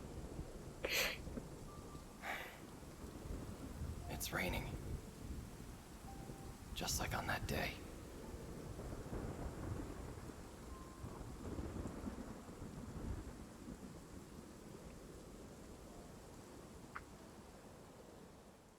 Really? What's it? The great day for rain in the names of Roy Mustang. This dang rain getting the eyes. Do we have? No, we don't have another one, so we can just go straight to the port and then go to Northford. But yeah, so I think pushing a community, especially new players, to use Grudge level 3 without giving them some breathing space is a recipe for disaster. Have any letters to Like even without Grudge level 3 and like Grudge, like players were struggling to figure out the mechanics for some of the lower Guardian raids. Now, granted, again, that's a big complicated topic because Amazon themselves, we do have official notice that they buffed the health of the Guardian raids for tier 1 and tier 2. And anybody who knows anything about MMOs will know that the longer a boss stays alive, the higher your chances of dying go. So, you know, but that's a soapbox I'm not gonna get on because that's another argument that annoys me. But yeah, it's kind of whatever.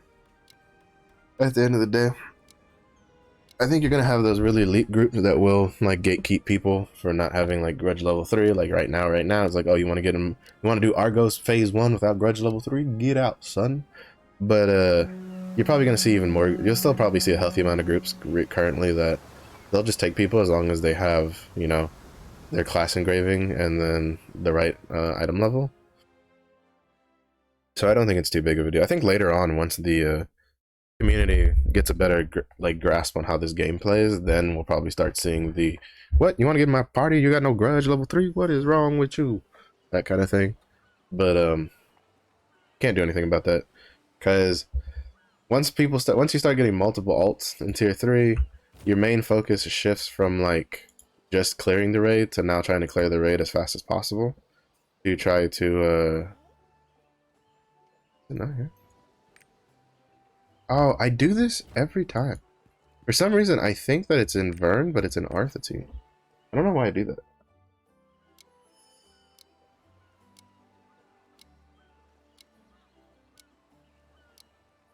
Actually, I do know why I do that. It's because I see Stern, and then my brain converts it to Vern. Because they have the same, like, last 3 letters. So I just see the Ern part, and I'm like, oh, Vern. Okay, let's go.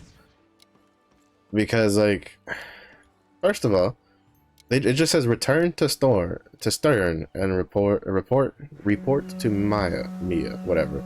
Last time I checked on the map, it's not called Stern, it's called Origin of Stern. So the fact that they chopped off half the city name kind of throws me for a loop. And then they go return to Stern, which most people, you know, they don't say North Vern, they just say go to Vern, because currently you can only go to North Vern, so there's no real need to distinguish between North and South.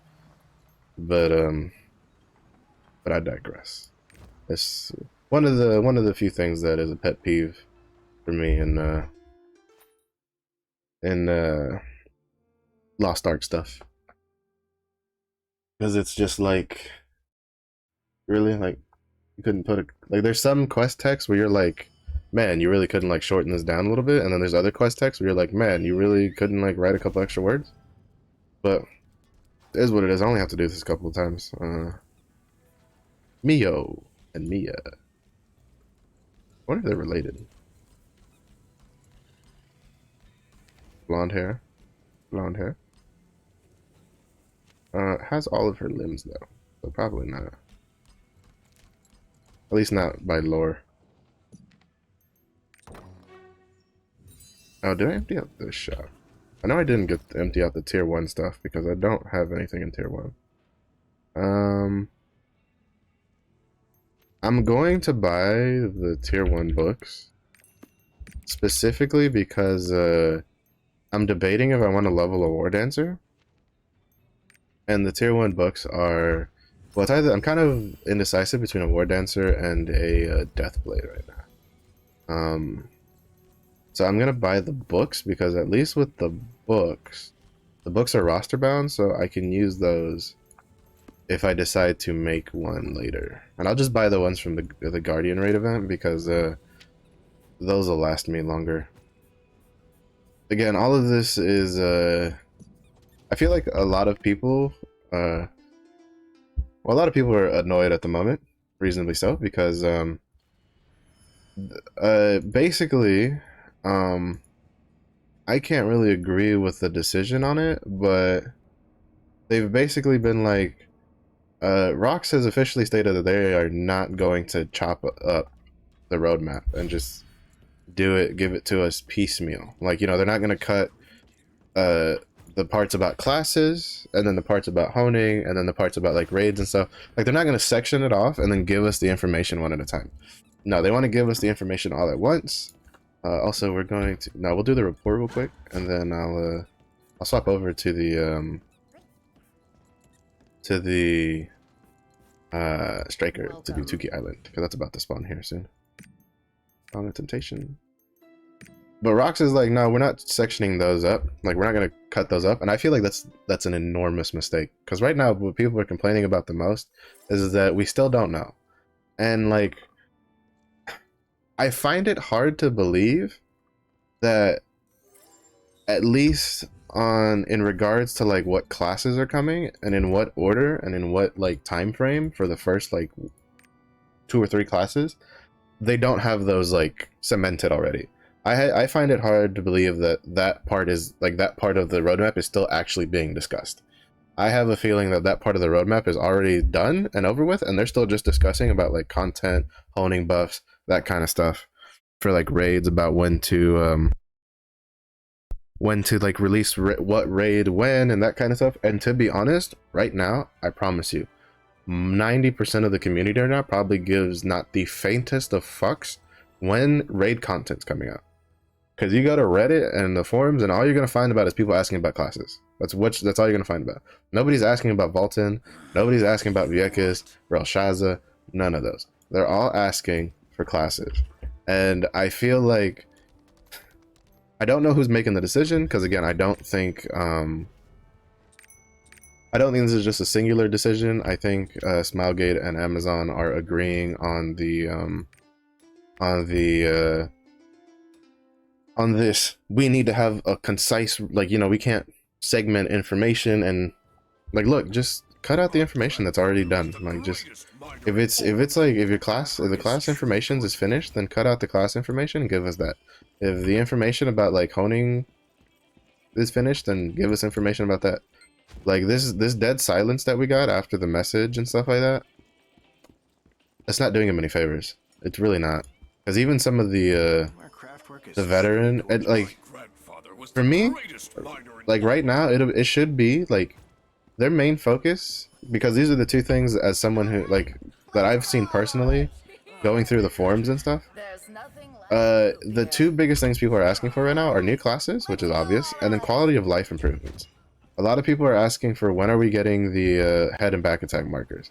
When are we getting the easy, you know, way to track what your characters have done, like in-game system?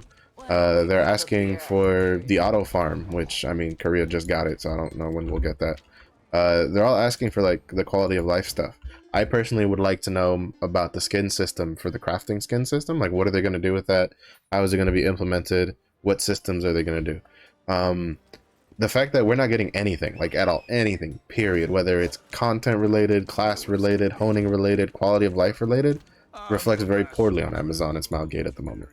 And I think they kind of need to, I feel like they have this odd thing where they feel like players don't, like, you know, if you don't tell them like everything all at once, then they won't be happy. And it's like, no, they won't be happy if you don't tell them anything at all. Because like, you tell them it all at once, all that means is you're gonna now have another break of silence later because you're gonna have nothing else to share. So I don't know, personally, I can almost say without a shadow of a doubt the way they're handling things on the information side of things is wrong. And you can see that mostly because of player sentiment. Because it's even to the point where even some of the veterans who've played in other regions are starting to be like, look, you really need to change how you do this. Because this is just not working out. The order and stuff they're deciding to do things is not working out at all. So for information at least. I need to do that on my scrapper. I don't think I logged in, logged in on my scrapper, but I can do that later. So I don't know, we'll see. I you know, I kind of expected this going into it because on New World, Amazon kind of already showed that communication is not their strong suit. But then again, to be honest, most MMOs work like Blizzard and Amazon. They work, you know, they give you information when they feel like everything's set in place and they don't have to worry about it. They don't give information piecemeal. They feel like giving it all at once is better than giving it a little bit at a time to create conversation. It's very rare to see an MMO go like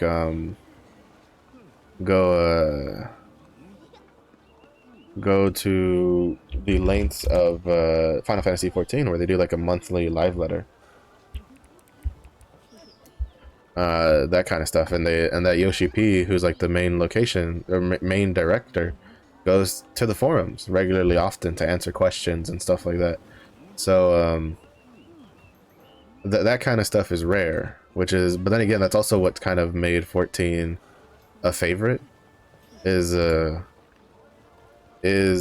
fact that Yoshi P actively puts in effort to communicate with the player base. And Overwatch kind of had that for a bit for Blizzard.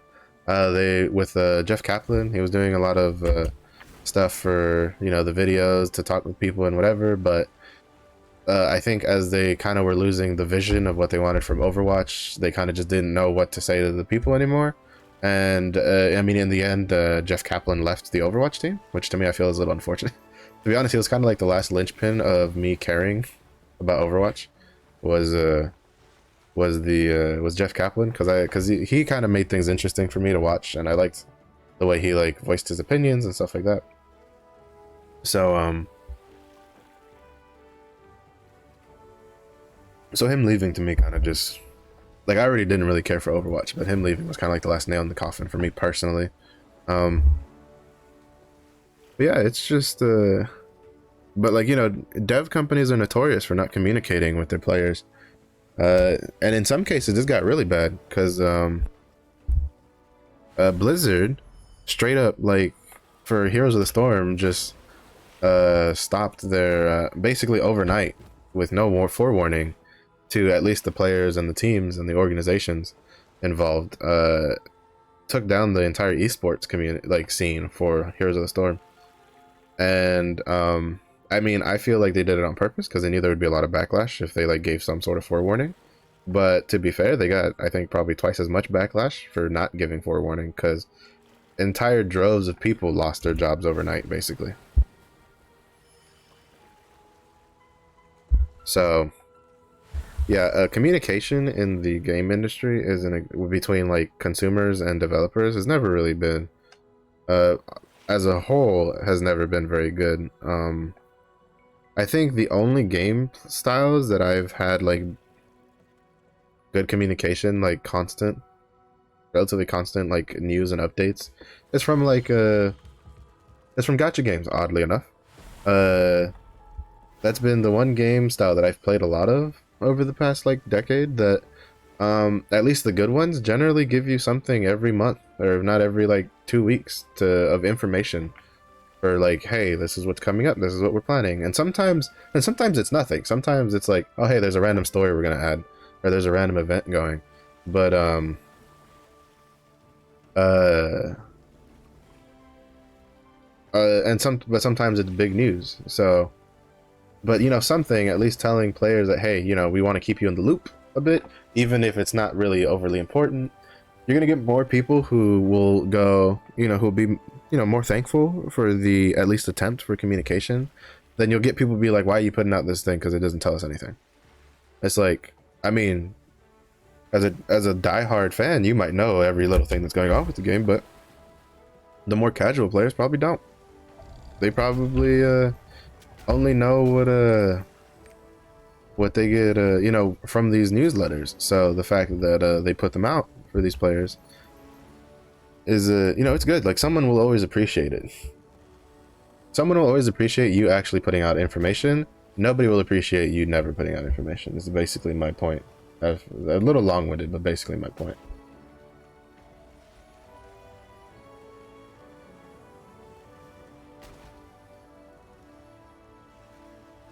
So,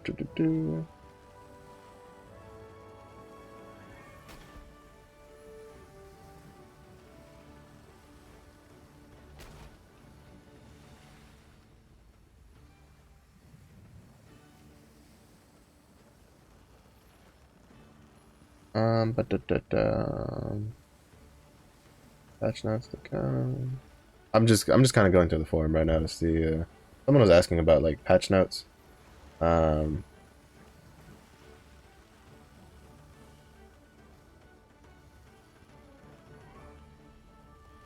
Apparently now they're gonna start putting out patch notes at midnight Pacific time, on Thursday, like midnight Thursday, when before they were at least giving it to us on Wednesday.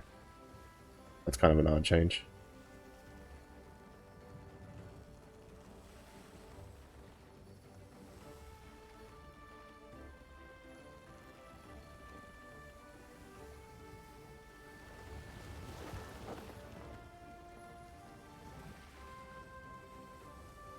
I think before we were at least getting it on Wednesday, like in the evening, for patch notes, or at least like I guess like a newsletter, whatever it is. Because to be honest, I don't call what they give us patch notes. It's literally a newsletter. Like for me, patch notes are a bit more bullet pointy, straight to the point stuff. They had a lot of fluff in their shit, and it's whatever. Like again, some information is better than no information. I do find it interesting how players in EU are still like, we need a heads up when we're getting maintenance on Thursday, because this 4 hour ahead of time shit isn't cutting it. And it's like, Thursday maintenance has been the same time every time. Like, I'm confused. Like, you would think that they would understand by now that this is kind of just the way it's gonna work. Granted, I do think that, if I'm not mistaken, they have stated that I think they plan on changing the times for the EU side of things to kind of match their like sleep schedule a little better, but I don't remember too much about it. I do think it's kind of like, I would be very annoyed if I was playing a game that was in maintenance in, like, you know, the middle of the day, you know, at a time when people would be playing. Because I say this as someone who plays a game that goes into maintenance in the middle of the day when I would be playing, because I play Grand Blue Fantasy, which it works on Japan Standard Time instead of, you know, a global time, and their maintenances tend to be in the middle of the day for North America. So I understand the frustration that some of these EU players are feeling.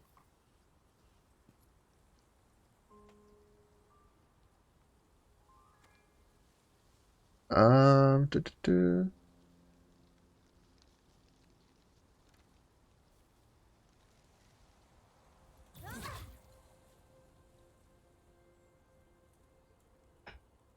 Uh, I'm waiting. I'm I'm just looking through to see if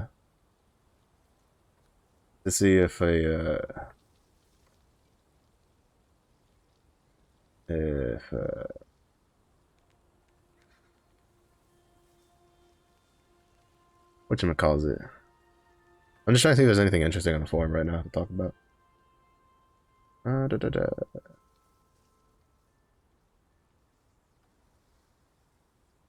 No, nothing really super interesting. At least nothing I haven't already read.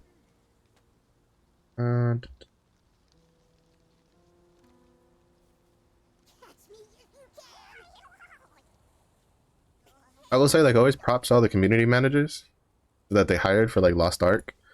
Like, those people, they have the patience of a saint. Because I know if I was a community manager with some of the ways, I mean, you know, again, you are typing, but I would be surprised. Like, if I was personally a community manager, I'd be cussing so much from how people are, like, you know, they're being pretty rude in my opinion. That's the one thing I don't like about the forums. People are a little too rude. Like, chill out. I get it. You really like the game. The game's really good. You want it to be better, and you want like more content to play that you enjoy, but you really gotta like chill your tits, because taking it out on the community managers themselves when they're really just middlemen at best is uncalled for. Those guys are really just trying to do their job and like communicate with us. So hats off to the community managers for staying, you know, professional in the forums and stuff and handling that stuff. I also find it amusing how people think that there was someone on Reddit or on the forums the other day complaining how they got banned from the Discord, which is not run by neither Amazon nor Smilegate. It's a completely like player ran Discord, and expecting the well, they weren't expecting the forum. They asked about it, and then I think it was Shadowfox, maybe it was like responded that if it's the player driven like discords and forums, that they have no control over it, obviously. And then someone lower, someone who wasn't the original poster was like, well, this shouldn't be anywhere, like you need to control your community. It's like, bro, that has nothing to do with, like, that is not an Amazon problem. Like, the community needs to learn to grow up and, you know, take things like adults, and try to be a bit more respectful to each other. Look at all these AFKs, all these chickens. Look at all them chickens.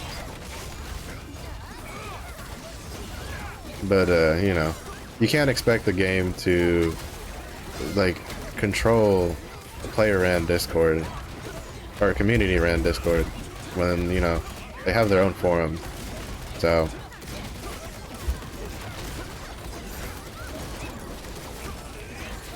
but you know, people also tend to have like unrealistic expectations of stuff. But it'll happen. Maybe eventually they'll figure it out. All right. So how much longer? I think I'm like halfway through this. Not even close. I still have like 10 more days. I got another week.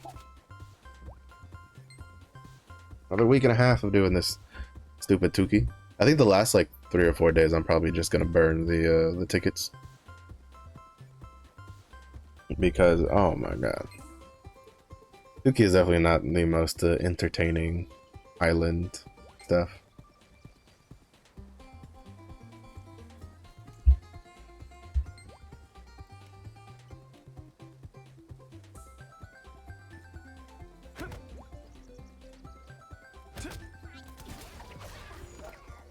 This is a interesting getup. I can't tell if they're trying to. What is this, floor pattern? They look like they stole someone's curtains and then put it on as a dress. I'm not saying I would do much better. I'm just saying that it doesn't do them any favors. Oh, that's a barred pengu.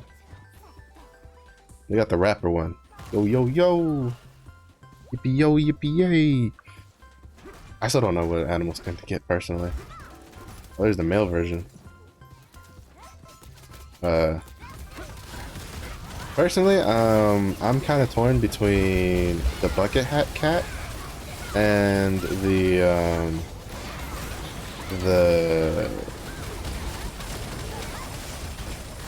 whatchamacallit, the like the roosters, like the angry roosters. Mostly because they didn't give us the bear costumes, because there's bear costumes in Korea. If I had bear costumes, in case you couldn't tell, I would obviously get the bear costume. But unfortunately no bear costume, so I'm just stuck waiting for that to come out.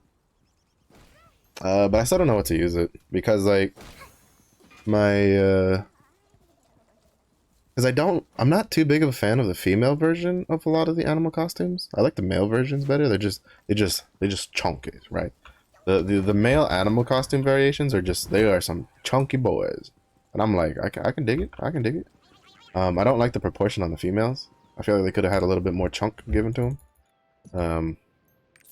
But I think in the end I might use it on female martial artists, specifically because you kind of want to use your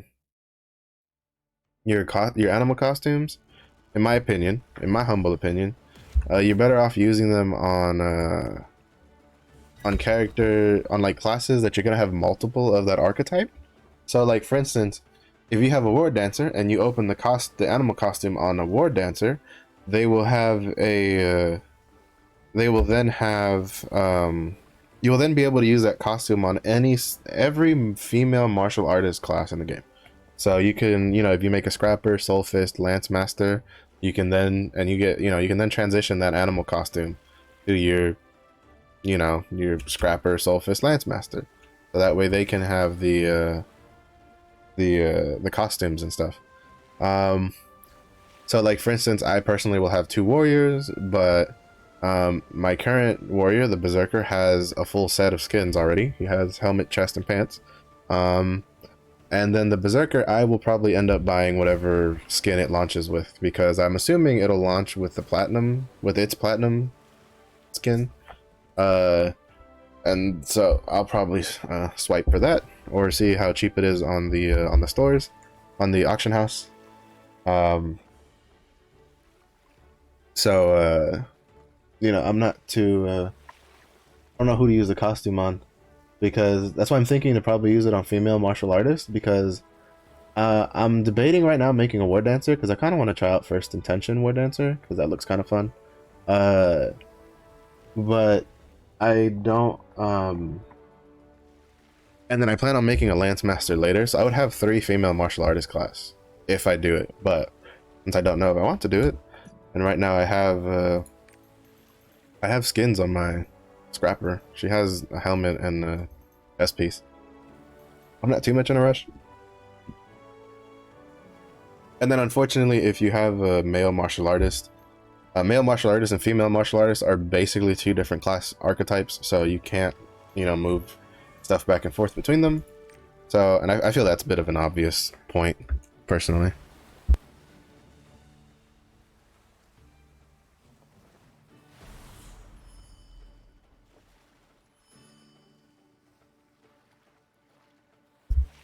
Because I do find it a little amusing how a lot of people are kind of like, what do you mean that if we unlock a skin on one server, we can't use it on like other servers? I'm like, yo, there's games that when you use a skin on one character, you can't use that skin on other characters, even if you have other warriors, like, so you gotta take what W's you can get.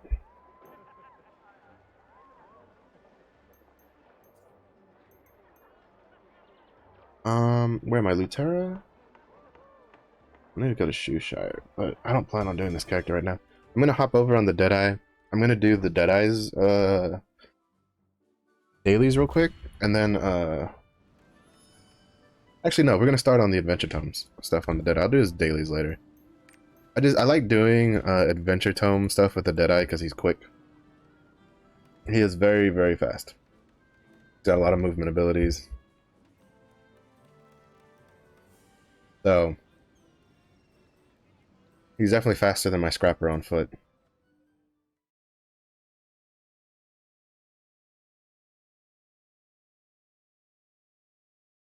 So let's see, let me see. We're gonna start off with tortoyk. Because we're just gonna go in order of the maps of the adventure tomes. So we'll go to Anikka to do rapport with Yule. And I think that'll consume our last like rapport thing for the day. Actually, no, I haven't done Beatrice yet. But well, regardless, we'll go to Yule and is it another? I don't know what is with my Deadeye. My Deadeye keeps getting this shit. Can I like? And the point is there's nothing you can do about this at all. Like I can't block them, so they're just gonna keep spamming me. And I don't think I have an option to like I don't know. I don't think there's an option to stop like mail from people you don't know. Yeah, like you can decline dual requests, friend requests. You can do that kind of stuff. But I can't decline like mail. And then the problem is that you're like, well, just leave it there. I'm like, well, if you leave it there, they're just gonna keep sending you mail, and then you have to open them one at a time to delete them because the game doesn't let you delete unopened mail for whatever stupid reason. Even though you can instantly tell that, you know, that like you're not gonna have that it's not gonna be something you're gonna read because it's just a gold seller. So it's just one more thing in the long line of annoyances. We'll abandon that because we do both of those on the Berserker. I'm going to want to, well, first of all, also, I am not PvPing on this character. I think I can still do, because I need to do open 6. How many? Shit.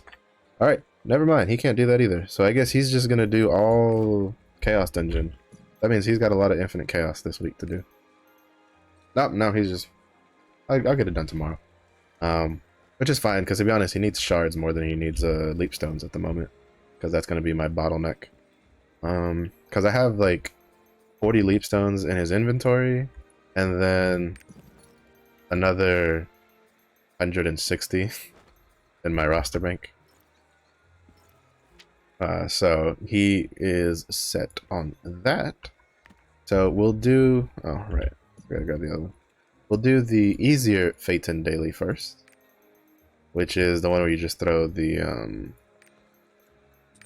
lamp at the sentinel. I should put his he should have a, yeah, I'll change his Hypnos one to there.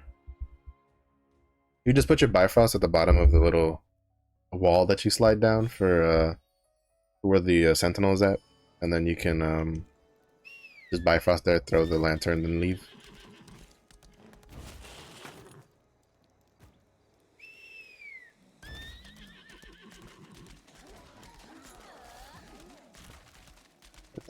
Let's see. We're gonna start with tortoyk. We're not gonna instantly go to tortoyk because you can't ocean liner to tortoyk unless you're in Lutera or Anikka. And in Anikka, we are seducing Yule, so because she has a charisma potion, which we want. So I plan on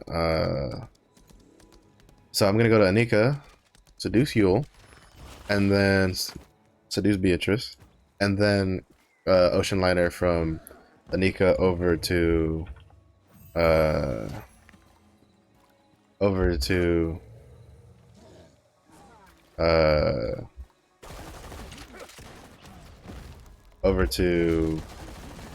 whatchamacallit, tortoyk.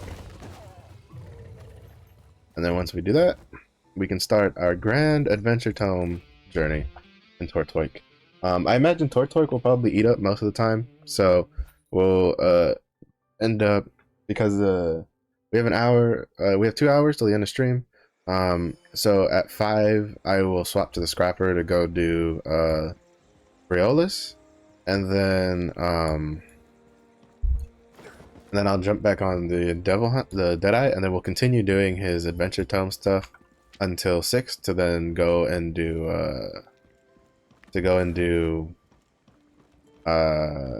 Adventure Islands. So once we have that done, and then we'll do Adventure Islands at the end of the stream. That'll wrap that up, and then tomorrow will be another Adventure Tome day as we continue. Because I'm hoping that between today and tomorrow we can finish all the easy stuff on Tortoyk and Anikka. Well, I think that we should probably be able to do that today, and then for Tortoyk and Anikka, and then tomorrow we can start working on Phaeton and Punica to try to get as far into them as we can get. So.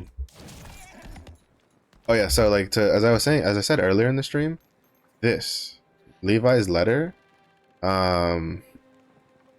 which gives you the quest, the last melody of a requiem, which I think is this. I think this is the, like, you can't do this another story without this, but I'm not 100% sure.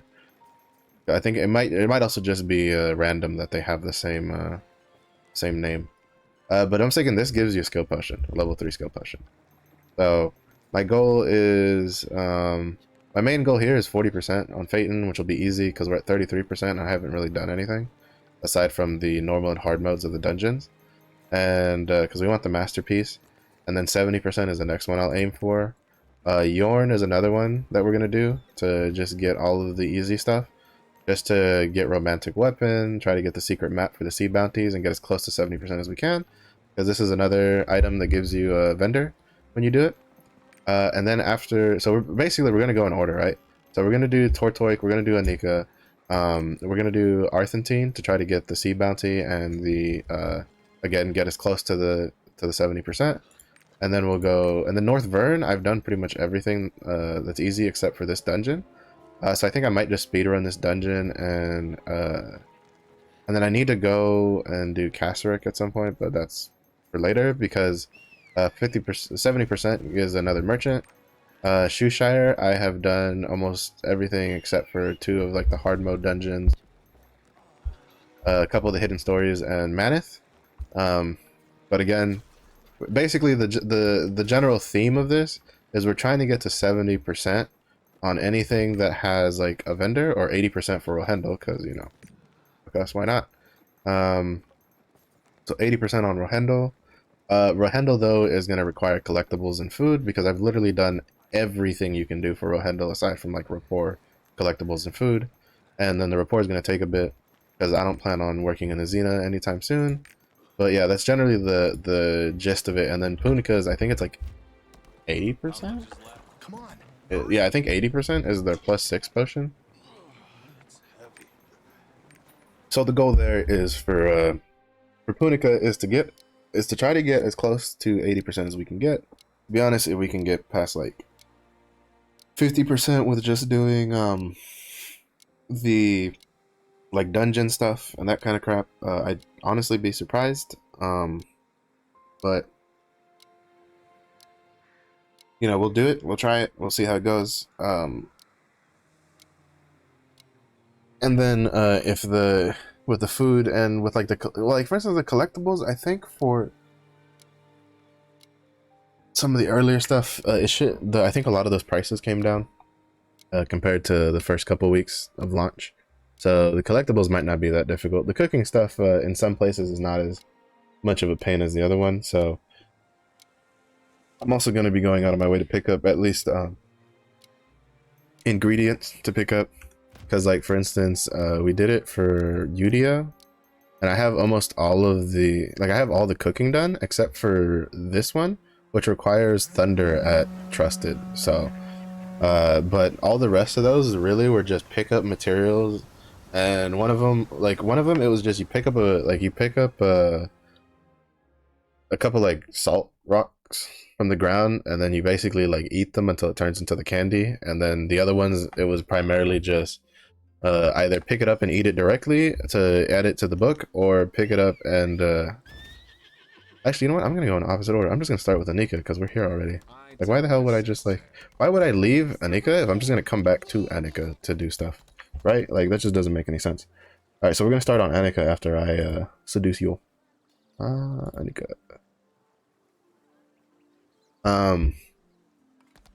So here, all right. So we're missing a good chunk of the vistas. We have to do basically like 4 dungeon runs. I already did Cho. He was so annoying when I first, because I played him pretty early in playing the game, and I died so much to him because I just didn't know what the hell was going on, and a lot of his moves, to me, were like they just felt like it was Martial arts. a lot of shit coming out without like a hitbox or anything, and I was Martial arts just are remarkable. getting wrecked. All right, you will do the resonance. And then after this, we'll go to. I hate the armor for Deadeye so much. They added so much like this doesn't scream Deadeye to me. Like it doesn't even scream Devil Hunter to me, which is what their like other region names are. It just screams you know, budget budget spirit Halloween shop. Now that I think about it, Gunner is another class that's that I could do the animal costume on because I do plan on having a scouter in the future. So I could do like the penguin on him and just run with that. No, the penguin or the rooster. Like I feel like the roosters also would be solid because like the roosters come with like the angry. Like I love the roosters because they come with like the pissed off icon on their head, and it's just too good.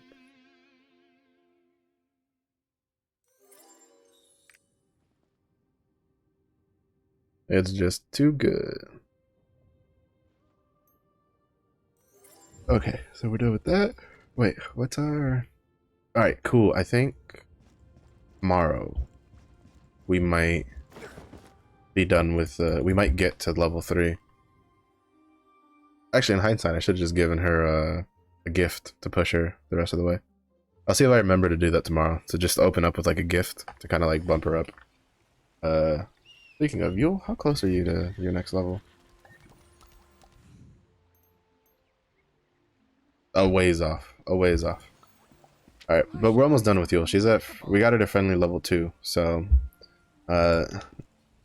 we don't, there's not much left then, because all we have to do is just get her to trusted, because trusted only has 1 level, and after that we will be done with her, because we will get the charisma potion, which is what we're aiming for. Alright, there's supposed to be a vista around here. There it is. I usually never swing past this way. Oh, that's that vista. Again, we're also going to be picking up the ingredients that I see on the map. So, you know, if it looks a little weird, me just grabbing some stuff here and there, that's just me grabbing ingredients. Let's see. 6 is here. No. 6 is it?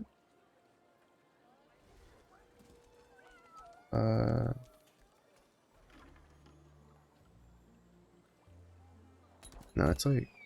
Is it inside? It might be inside.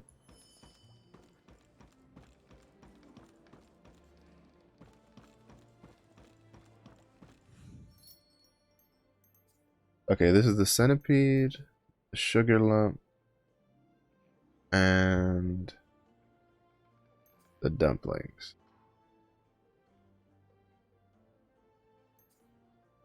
Okay, I don't know how many of these we'll need, so I'll just buy like 1 of each. And then I'll buy like 5 of these.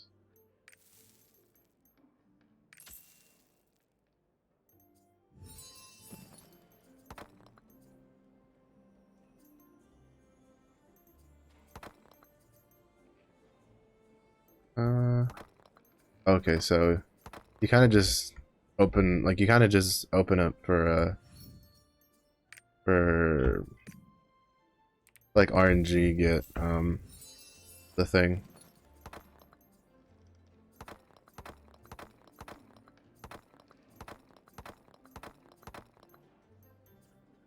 Well, oh, that's even on the, because we're trying to get what is it? This one, the perfect sugar sculpture. So we'll just RNG this for a couple turns. If it takes too long, I'll just carry on and go somewhere else. Because I don't want to sit here spamming this for too long. Alright, we'll do another 20. And then we'll just move on from this. Because this is probably going to take a while. Yeah, because it's like complete RNG. I don't think there's anything I can do for... Oh, I can't even sell those. Really? Boo! Hiss. Alright. We're out. Where is the... Alright, the cook. So we'll go check out the cook. Because the one of the hidden stories will swing us past it. We'll see how much we need for the other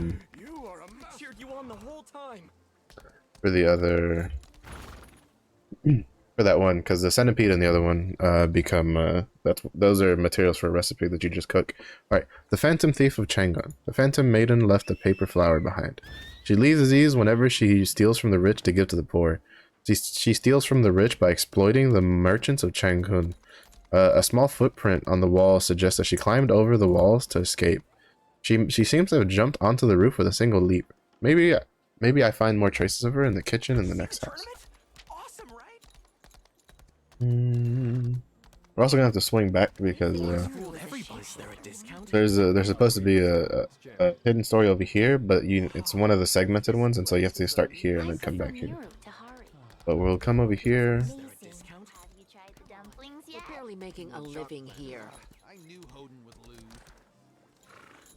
You won't find a better price. It's not like inside, is it? I don't know. Forget it. No deal. Is it inside? No, I think it would have shown me if it was inside. Anyway, we're here, so we're gonna talk to the cook real quick, just to see what we need for.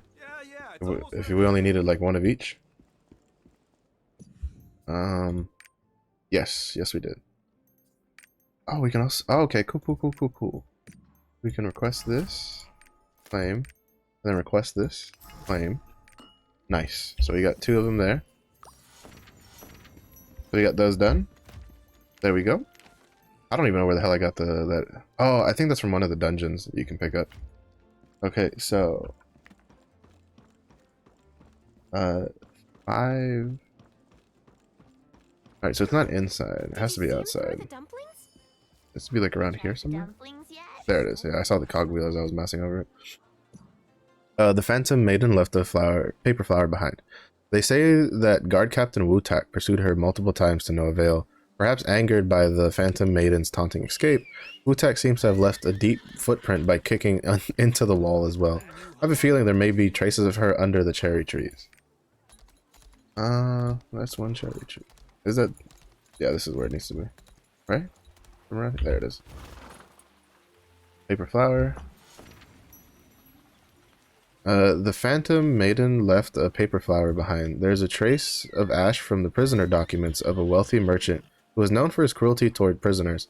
There's also a piece of silk on the branch. It seems to have been torn off the Phantom Maiden's sleeve when she fled from the guards not too long ago. Perhaps this red torn piece of silk will serve as a critical clue. Then the wrap-up was, when we lost track of the Phantom Maiden and returned to Goldfish House, Wu-Tak was gnashing his teeth in anger.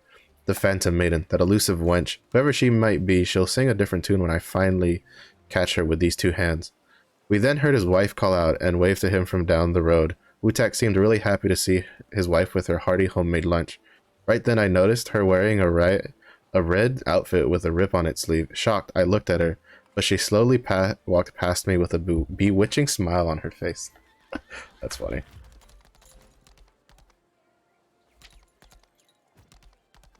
Well, it's kind of interesting when you think about it, because like, so the Phantom Thief is the wife of the of like one of the head guards, right? And so he's probably like very big on like justice and stuff, and so she's probably doing it her way. It's funny. Though it could also just be like maybe they got into an argument. She's like, you know what? I'm gonna teach you a lesson. You're doing the Tai Chi. Oh, here it is. A leaflet on the floor. Qualifications of the Grandmaster trial. The Grandmaster title originated from the sidereal Xian's friendship with Guardian Lewin, who traveled in Anikka long ago. Guardian Lewin was sleeping peacefully in Guardian Canyon when the dimensional boundaries blurred, letting fiends into this realm. One of the blacksmiths was talking about guardians. Perhaps that blacksmith will have more information. Odin still needs to train. Blacksmiths over here. The Battle of the Lions? I hope they do like I want like dwarves added to the game, but then they'd have to do like some sort of like blacksmith class job thing. I don't know how that would work. Not to mention they didn't have to come up with other classes for dwarves, so, and I don't think there's enough there. I also like don't think while dwarves will probably, they might be popular like in the West, I don't think in Korea they're all that popular too much as like something players would want to play as. So we could we might not see that. All right, qualifications of the Grandmaster. After sealing all the fiends, the leaders of the Yuns and the Juks decided that they wanted Guardian Luen to watch over Anikka, and what required a liaison like Shen who could understand and that required a liaison like Shen who could understand and interact with Luen. The Grandmasters are selected through a grueling trial, and their inauguration ritual takes place in Prisma Valley. So we'll have to go to Prisma Valley. Is that everything here?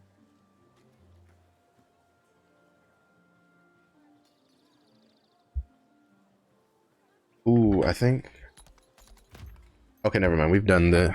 We don't have to worry about the hidden story, the another story quests here because we already did them. Sick. One less thing to worry about. All right, so we'll go down to Delphi Township. Hopefully, the Grandmaster one isn't one of those like oddly timed ones. There's a couple that a couple of these stories where they're timed. So if you're not careful, if you don't pay attention, you then have to restart the whole loop. I do wish, well, they might now, but at least when I started doing them, for like Rohendel had a couple. Rohendel and Vern had some that, like, one or two each that were timed. And they didn't really tell you that on the max rolls, so I kind of hope that maybe now they do. Or at least they have, like, some sort of indicator for, like, hey, this one, you have to do it sooner rather than later. Because it's timed to get it done. Okay, there we go. The rest of the gate. A letter tied to the bloody hairpin. World in my eyes.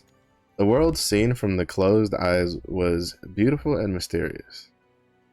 I imagined the visible world as the landscapes continued to warp and change colorfully in my imagination. However, when I finally gained my eyesight, the world was a darker place than I thought. It was actually better when I was blind. Could I return to these old days if I become blind again? No, I couldn't. I could not. Everything is the same now. Without my eyes, the only thing that remained in my memory was the world washed over in gray. I couldn't go back. I'm sorry. I'm sorry. It hurts. It was all the same. Even back when my eyes failed me. I'm sorry. That's unfortunate. The girl wailed with her deceased sister's letter and beloved hairpin in her hands. Weighed down by the tragedy, I headed outside. But I stopped and froze when I heard a quiet chuckle. Heh. At last, it's mine. It's mine now. The hairpin? What?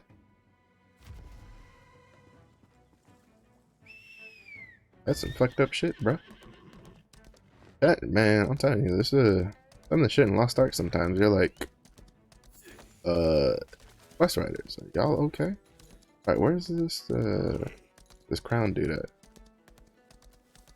He's supposed to be like here? Oh, there he is. Pew pew, baby. What is this?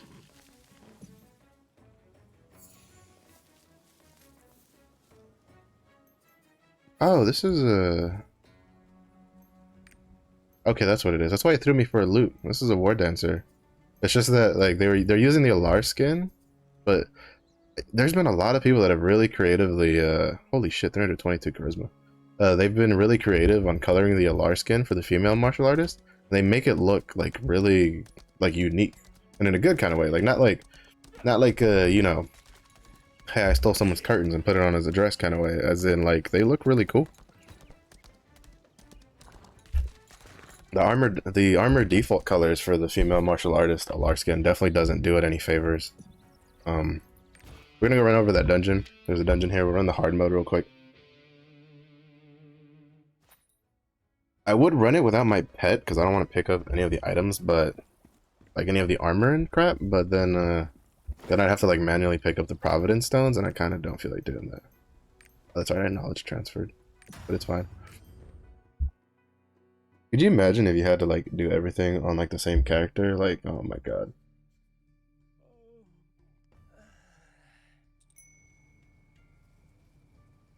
Oh my goodness.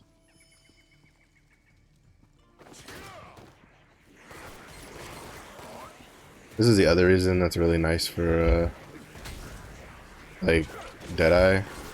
You have a lot of moves as a Deadeye that you just,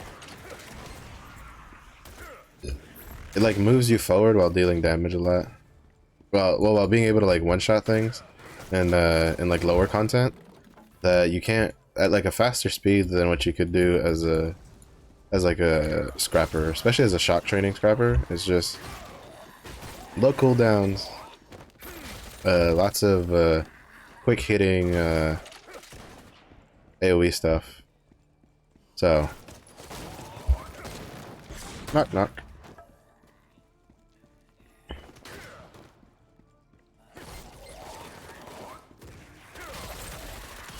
Because like you have so much AoE as a Deadeye. Like you have your dexterous shot, you have your spiral tracker, you have your sniper rifle that you can just whip out and go just kill everything. So like it's pretty cool. Ah. What am I missing? I didn't think I left like that many people behind, did I?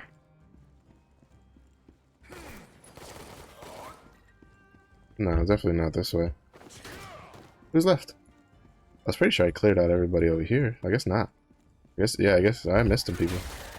I guess I didn't go deep enough to wake him up.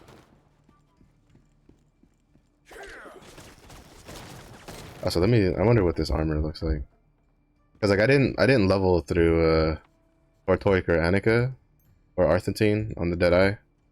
So we're gonna look at what some of this looks like. I mean, that's not terrible. Not the best either. Of this.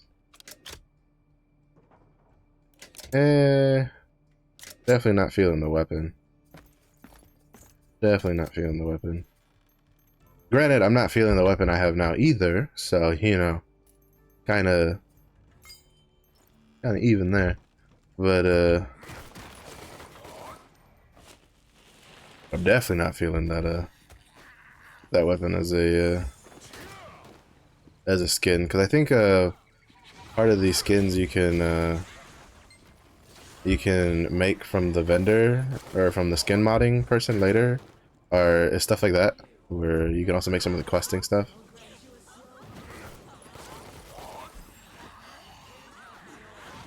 Alright, go over there. Go this way. Throw the grenade. Get some kabooms. This will make my life easier. I didn't even know that had a hitbox behind it.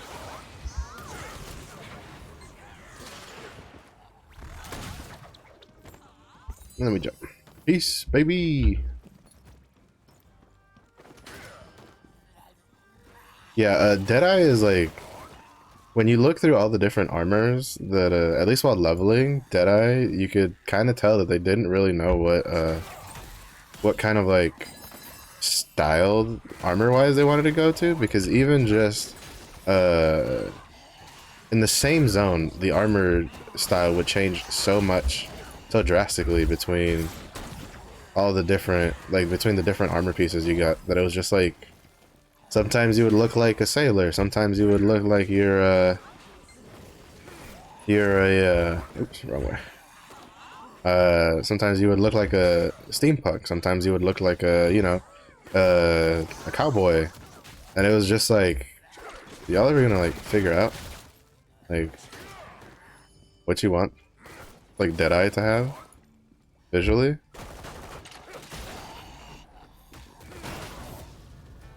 Like it's just weird.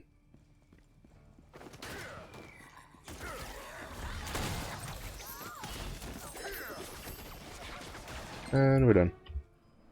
See, this is why I run Deadeye. I would still be chugging my way over here as a scrapper. Okay, so I think, okay, no, we still have 11, 10. Let me see. This is 11 I have. 10 I do not have. So I need to go get 10 for the rare monster stuff. And then once we finish that, I think I have 10 for, yeah, I have 10 for the Vista. The Vista. Man, I have so much shit to juggle with, like, I kind of have to have Discord somewhat open because I've gotten lucky the couple times I do check Discord when the Way Merchant has spawned, but Why isn't the government office I'd be so sad if I was like at my computer, like playing, and then I missed the Way Merchant because I wasn't looking at Discord, you know, while I watch streams and stuff. But I also don't like it when it's like, you know, because it also actually it all the 2 times it's happened, it's been like relatively close to stream. Oh. I mean, I don't think I'll ever level another character through Anikka, like, ever again, really, but interesting to note that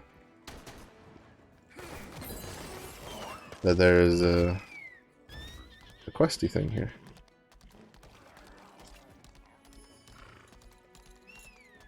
No, he must have killed it.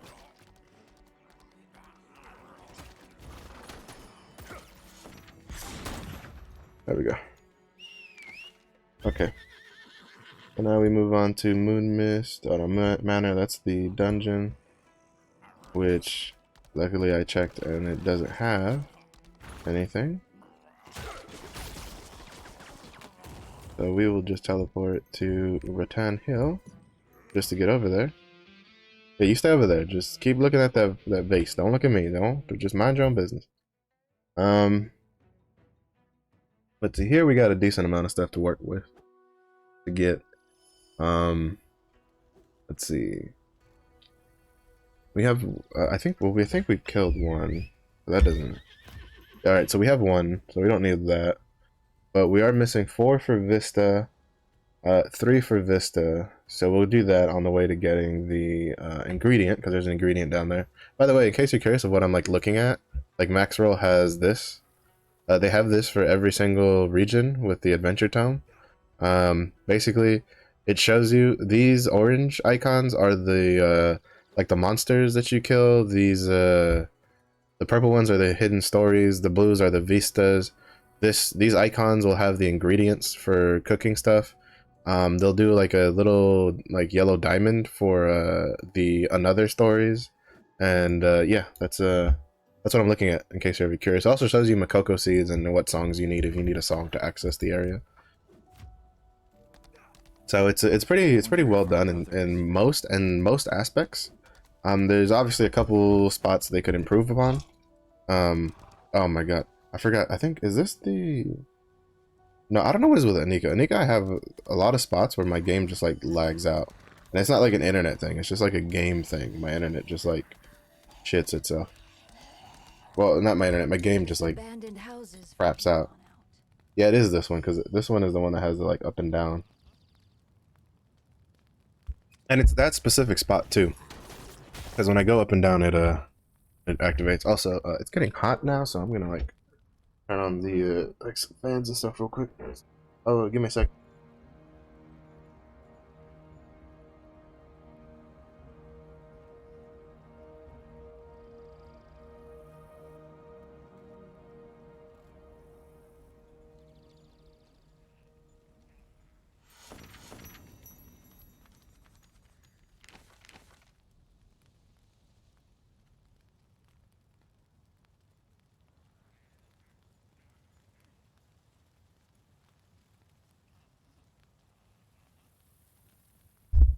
Alright, I'm back. Sorry about that. The one thing that sucks about spring is where it likes to get hot and cold. Like, it like drastically change between hot and cold. So it was pretty chilly this morning, but in hindsight, oh shit. I'm just doing this for the free XP. Even though this will take me Something doesn't feel way too far from where I need to be. You know what, since we're here, we're just gonna do this. I think... Oh, are you serious? I didn't have to do moon... see, this is where... Ooh, sorry, I had to sneeze. This is where double checking things before you do them comes in handy, because I didn't I didn't have to do moon mist manor. I could have, you know, oh well. Oh well. So we're there because of the quick quest. There is a there is an ingredient in here to pick up, so we'll do that. Bamboos, bamboozled.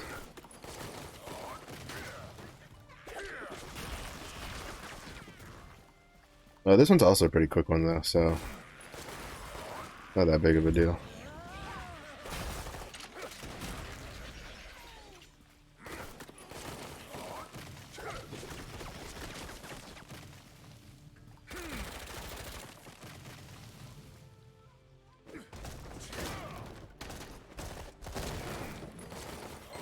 Hello. Oh, but I remember now. Yeah, it gets slowed down a lot because these things don't like to like become hostile all at once.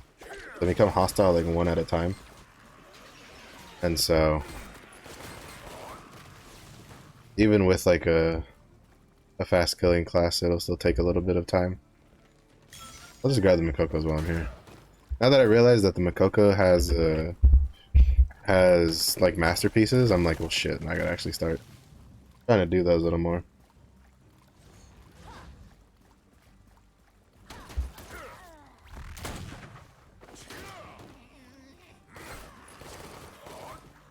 Oh, kill enemies up to the dot and break boxes.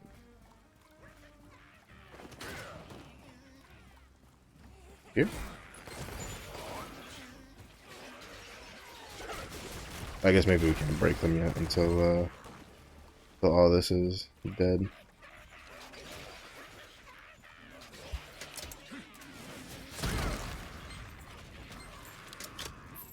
Let the fire handle it. Let the go. Okay, yeah, here we go. And then there should be a Makoko seed, like right here. Okay, it was right there. I thought I had to like move for it. And that is all the Makoko seeds in this dungeon, so I don't have to worry about these anymore. Because I think the rest of them were kind of like, I was kind of keeping an eye out on them when I was doing the rest of it. So I got all the other ones pretty easily because they're kind of like pretty obvious in this one when you pass them. At least when I was looking at them, they were relatively obvious.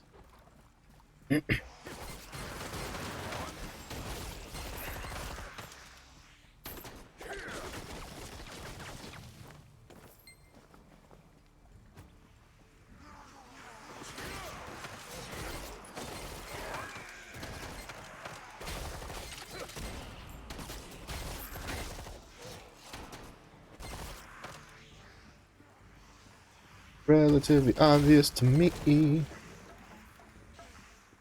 Oh, that was the wrong button. I thought that was Spiral Tracker. I was trying to throw Spiral Tracker to so they would like kill them all passively.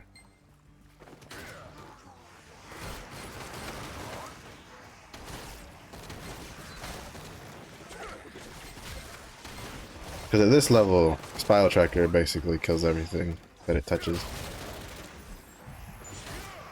I mean, well, like everything. Just murders everything that it touches. So, like, you get a big pack, you just throw Spiral Tracker and let that do the work. Alright, we're coming up soon on where the ingredient is. So, okay, Spiral Tracker. Wait, that didn't deal, like, any damage to him. What? Oh, okay, never mind. I know why. It's because he started up in his, I learned this when I was running through here on, I think the Striker. Those guys, when they spin, their hitbox is already moved. So, So if you throw something where they're at, it's not going to hit them. But if you throw something at where they're going, then it'll deal damage. Oh, I keep forgetting that. For some reason, every time I don't register that these stairs are the way I'm supposed to go for that area. For some reason, my brain sees those stairs and it just thinks it's a it's like a it's just like decoration. Like it doesn't think that it's actually where I need to go.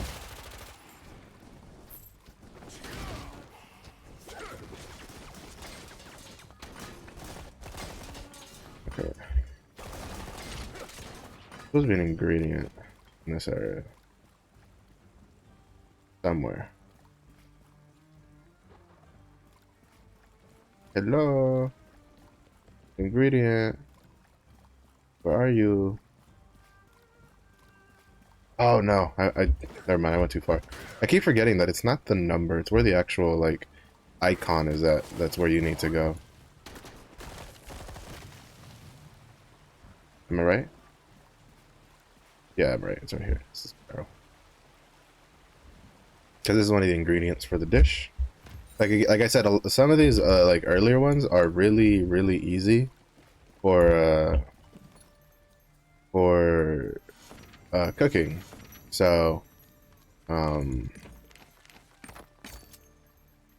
so doing that is very easy to like there's no reason not to at least attempt to do the cooking stuff. Well, at least to pick up the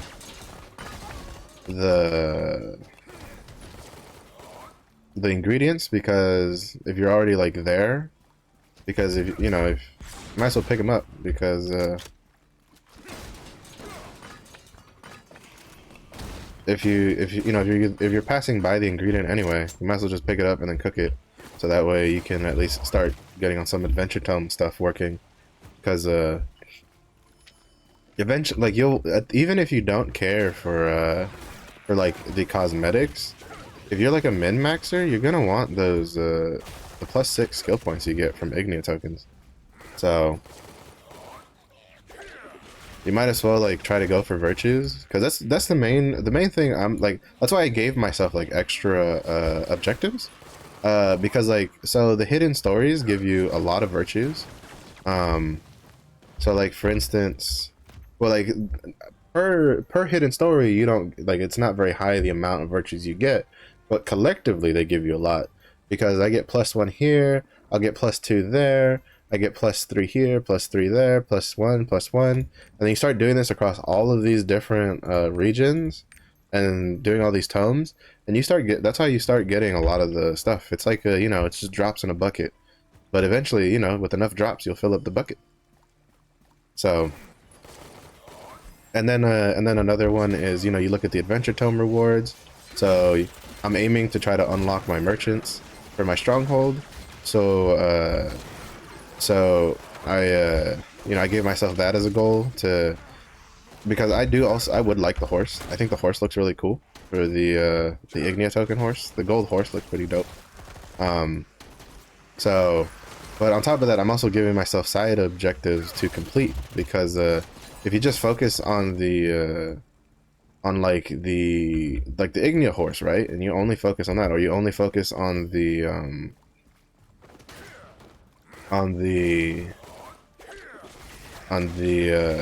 whatchamacallit, like the skill potion, then you're just gonna get kind of annoyed about how long it's taking you to get the skill potion, how long it's taking you to get the horse. Well, if you look at the other rewards that you get along the way, and you kind of add those as like little milestones on your way to getting the Ignia horse, or the or like the delay in Armin card, or the skill potion, you'll at least feel like you're working towards something. So like for me, I look at the virtues, I look at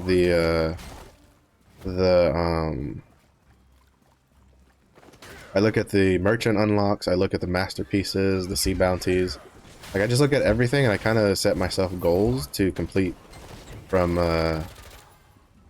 there, so that way I'm constantly working towards something, and so I don't feel like it's a good way to keep yourself from like burning out, because If you don't do that, you'll just burn out, and like because you're just trying to hard grind through it.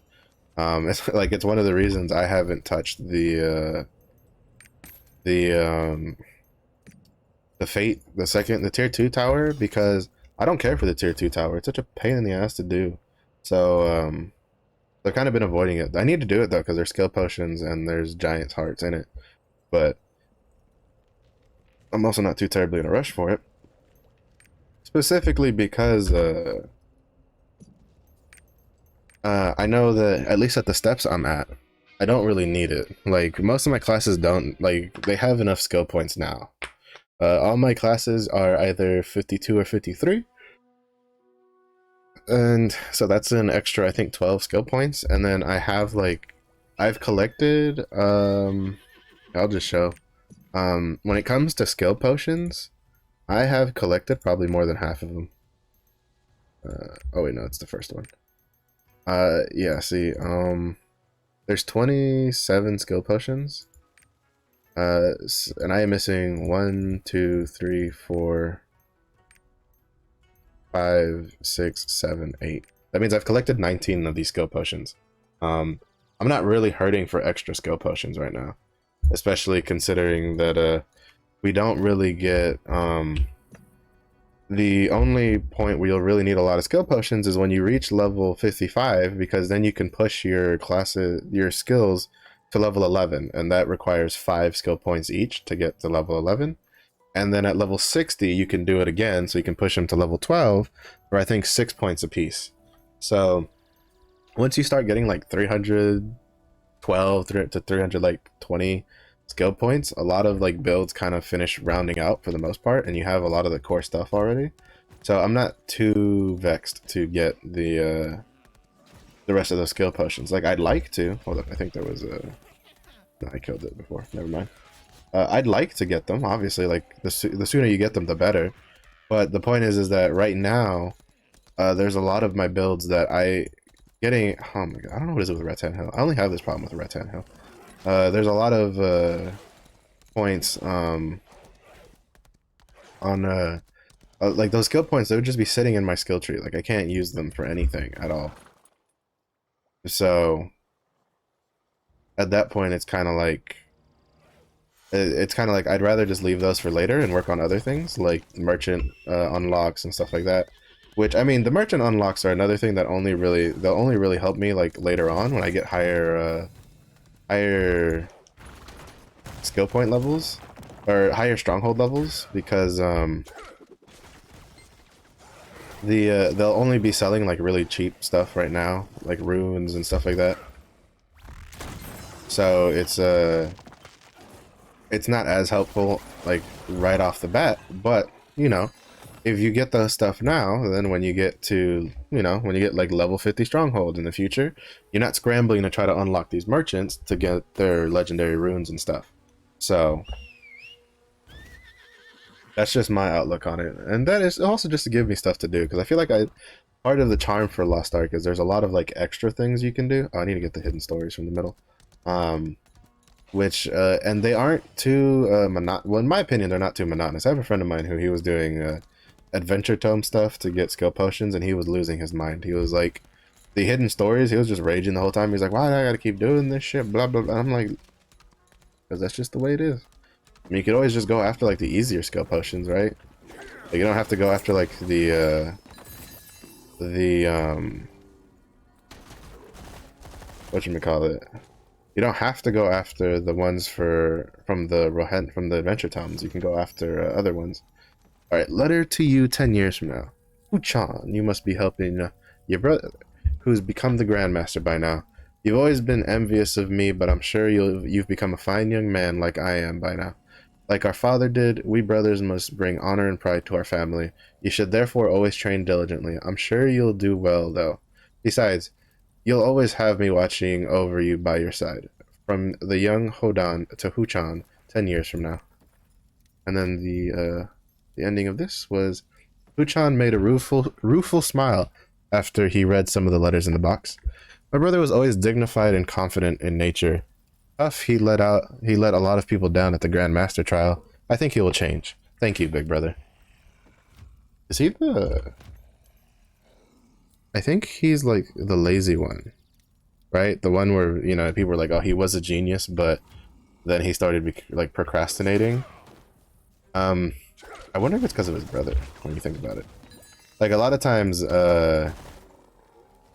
when you read about like geniuses, a lot of times what breaks them is the fact that they never really have anybody to compete with, or they realize how they make other people's around them not feel too not feel very comfortable, so that kind of like keeps them from pushing themselves further than they could.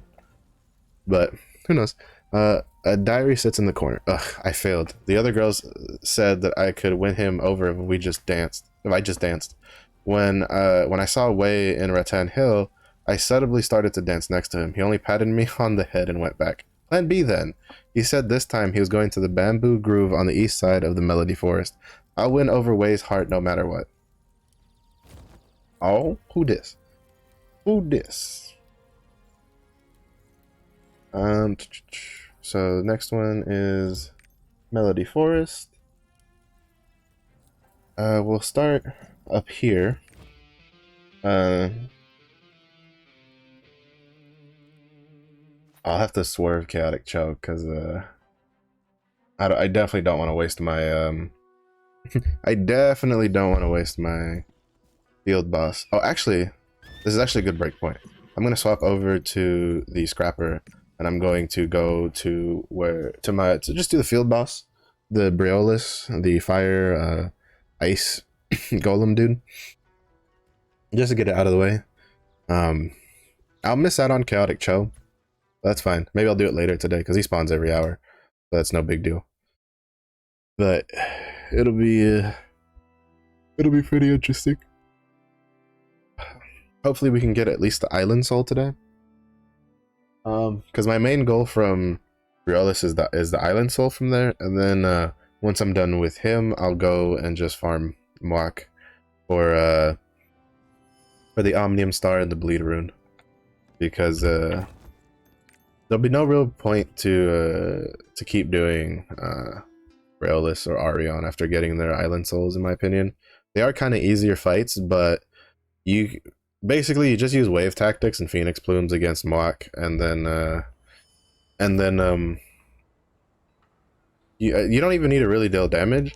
I mean, you will deal damage, like, eventually. Like, I am, when I did him, I was 13, the first time I did him, I was 1340, and I just kept spamming abilities, and then one of them hit, like, actually dealt damage. The ones I keep spamming on Scrapper are my debuffing ones, so, like, Crushing Smite and Fierce Tiger Strike are the two I keep trying to push on cooldown, just to debuff them, because, you know, that'll increase other people's damage by a lot.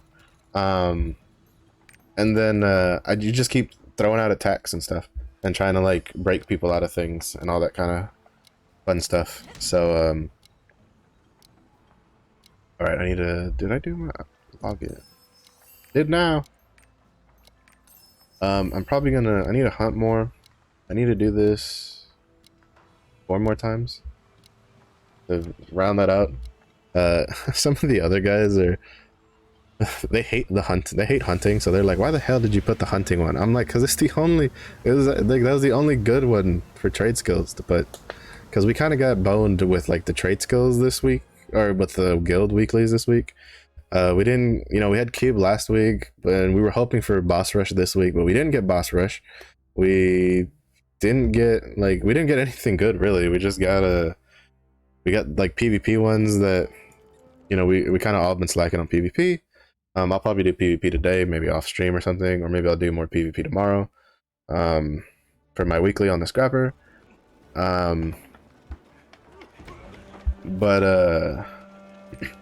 for the most part, like, personally, for the content we do, we kind of got boned on our weeklies for the guild this week, because all we had was co-op battle, team deathmatch, which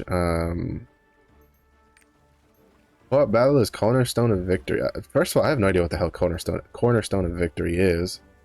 I should probably have looked into that. Then there was hunting, co-op platinum field, but none of us really do platinum field. I mean, I guess maybe we could have done platinum field. I'm pretty sure we all have at least like 1 or 2 platinum field tickets on someone. And then sailing, which we just don't do sailing as a guild. None of us really actively do sailing. Hold up, how many bloodstones are? Oh shit! Research. Oh, we're almost there. I think if we all log on our alts, we might get enough bloodstones to finally get the guild shop research going. That'll be nice to have. It'll be very nice to have. Right. I'm gonna go get the ice one this time. So there's some little side quests you can do on this island, that then give you access to these statues, that give you that'll give you a buff for reduced fire or water damage. You can't have both buffs. You only choose one or the other. I took the fire one last time, but you don't really deal with the fire too much. So I've noticed that a lot of he tends to do more of his like ice abilities himself. Personally, he tends to do more ice abilities. So I'm just gonna take the water defense one this time around. You just come over here, you channel this. The fire one has its own version. It's over here in this corner over there. You'll go channel that one and it'll give you the shield for the fire version instead. But I'm taking the water version. We'll see. Hopefully there'll be a decent amount of people here. I still, like, the last couple times there's still been a good chunk of people here where we could kill this in a pretty decent amount of time. A little on the small side, but I still think we can manage it. This is definitely on the lighter side. I think more and more people are just moving on to doing Moak, because you can just like wave tactic Moak, and even then, combined with the fact that there are like 1,400 like whales that are honestly still doing them for at least his Omnium Star. I don't know how many whales are on my server on Carta, but he's definitely not that hard to kill as long as you keep him in the middle as a group. You all work together, keep him in the system, and then you don't have to worry about it.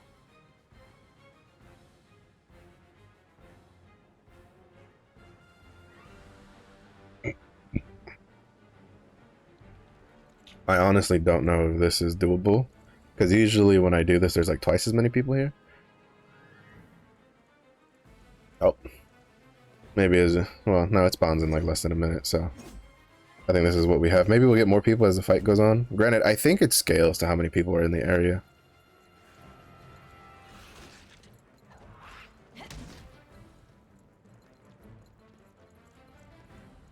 So we'll see. We'll see how it goes.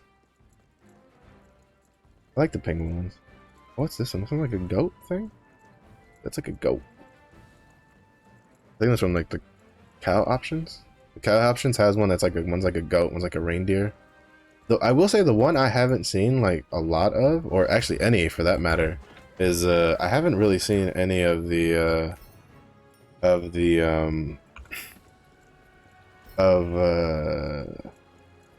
the dogs, the Shiba dogs. Like, granted, I feel like in comparison to a lot of the other animal costumes, the Shiba dogs are probably not. I feel like they would have been more popular if either A, they were dyeable, or B, they were they had like the bucket hats and stuff. Because like the cats have a lot of cool little features and faces on all the different ones. Dinos have the fact that one, they're dino, and two, they're dyeable going for them. Because those are, I'm thinking those are the newest animal costume, which is why they're dyeable and the other ones aren't. Smilegate has this thing where a lot of the older costumes are not dyeable, and then like probably because I'm assuming maybe when they came out the dye system wasn't in the game, and then a lot of the newer costumes are dyeable because probably when they came out the dye system was already in the game, so they had it coded set up.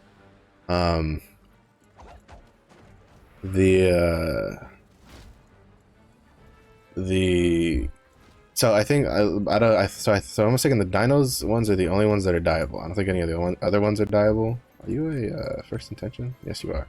I really want to try first intention, even though I know it has like MP problems, that like even in early tier 3, but we'll see. Because I know a lot of people say like if you're leveling as a war dancer, just you either go esoteric or you just don't use Is it Isotech? No, I think they go. I think it's. I don't know. I know, like, more often than not, a lot of people say just don't level with when you're going through tier 1 and tier 2. Like, you're better off just using battle engravings than you are using class engravings as a war dancer. Because, like, a lot of your power just comes straight from your kit rather than from the class engraving. But yeah, I haven't seen a lot of the dogs, the Shiba dogs. I feel like maybe if they had a, you know, like a bucket hat or something, because I think along with the dinos they were also more recent. But for whatever reason, there's only like one version of them for male and female, while the dinos have like, I think like 6 different versions or something like that. No, like 3 different versions. There's like the closed mouth dino, the open mouth dino, and then the open mouth dino that you can see the person's face in. Like, which, oh, this one, like, that terrifies me, to be honest. When you see someone's face.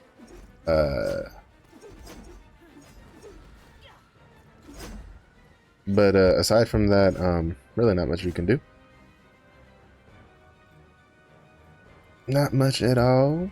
Okay, this is we got a decent sized group now. Sure, we can handle this. Is this the tier 3 stuff for Gun Lancer? Yeah, it is. This is their sunset stuff. It looks cool. I dig it. Oh shit. That scared me. Because he was like invisible and then he just started like attacking and I was like, no please. Yeah, I'm getting lucky because he's not auto attacking me with his fire side. Every time he auto attacks me and I don't react in time, it's been like the ice fist instead. So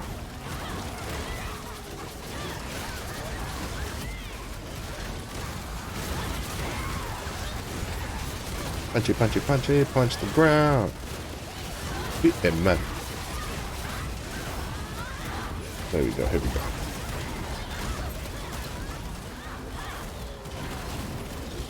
I do like his like concept. Like I hope we get more of this where it's like you know, they're dual wielding elements. Well, because like Argos, I think the sun and moon thing is really cool. So I hope we get more guardian, like we get more like, well, first of all, I want more abyss raids, because there used to be more abyss raids. There was 2 abyss raids before Argos. There was one for, I'm thinking there's one for each tier, one for tier 1 and then one for tier 2. But then they got removed when they redid the progression system in tier 3, if I'm mistaken. And I kind of want, like, I want more abyss raids, but I also want more like stuff like this, you know, like fire ice duality stuff. Like that's pretty cool.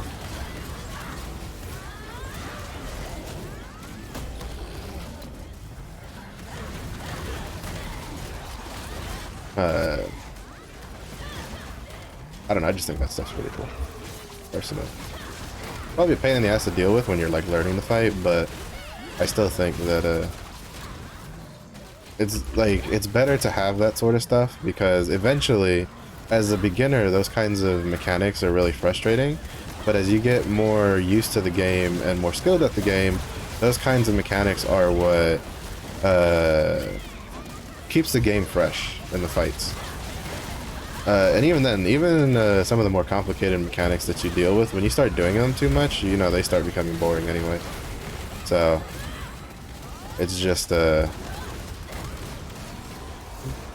gotta, I think like him being just like a world boss instead of being a like a dungeon boss you can fight, or like an abyss raid boss or something, like wasted potential in my opinion. Wasted potential.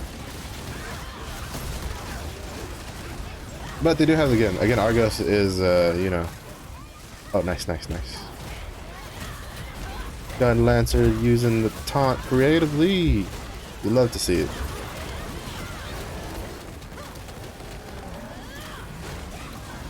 Ooh, I got out of that just in time.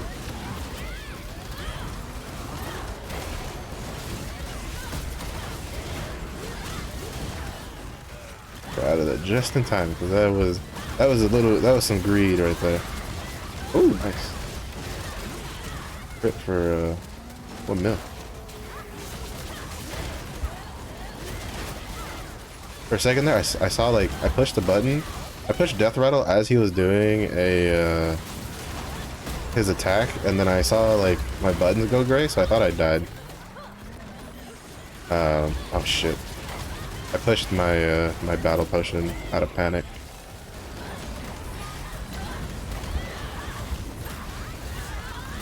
I'm used to doing that because like it's been so long since we've quested. So it's like it's been so long since we've done any questing that so most of the content only really allows you to use battle potions. So I've been finding myself using battle potions in even some of the regular content when I shouldn't be.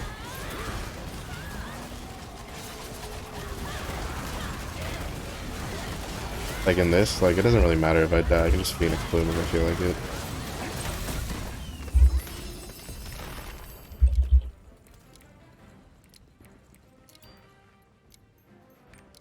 Is what it is. Are any of these any good? Max MP, Explosive Expert, Magic Strength. Nope. They're all pretty garbage. What do I have? We'll go to Wailing Swamp because I mean just arc her in Kalaja for now.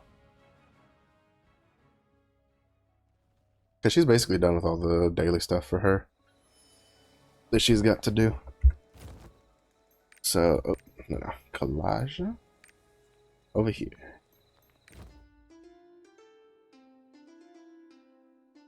Hopefully I can do another round of tier 3 normal abyssals today. Today or tomorrow. Because the first dungeon's pretty easy, but the second dungeon's kind of like a pain in the ass for the second boss. So, but it's still I had fun learning it though. It was still pretty cool. But it's just that in the second half of the fight, I don't know how the hell like people survive that because there's just so much shit going on at once, and you're just like, that's definitely one where I'm like, should I have been taijutsu for this? Question mark? Because being shocked definitely does not have its benefits in that one. Because you stand still a lot of shock, but you know, if I can't even do shock on normal Oreha wall, like Oreha normal mode, how the hell am I gonna do shock on like Legion raids, right? So just get used to it. I do know Alaric does not count for that argument because Alaric sucks. Because apparently even even like Legion raid bosses don't move half as much as Alaric does. Alright, we shall continue with the haunting of the store. Yeah, it's supposed to be... Oh no, it's over here. Again, I keep getting mixed up between like the dots and the numbers. Or like the icons and the numbers. Like I gotta remember, the icon is the icon is the location of the item, while the number is just telling me what the number is. But we'll run this way. There's supposed to be... Yeah, there we go. Continuation to the diary one. The surging yearning. The diary is packed with words of frustration. This time it wasn't any different.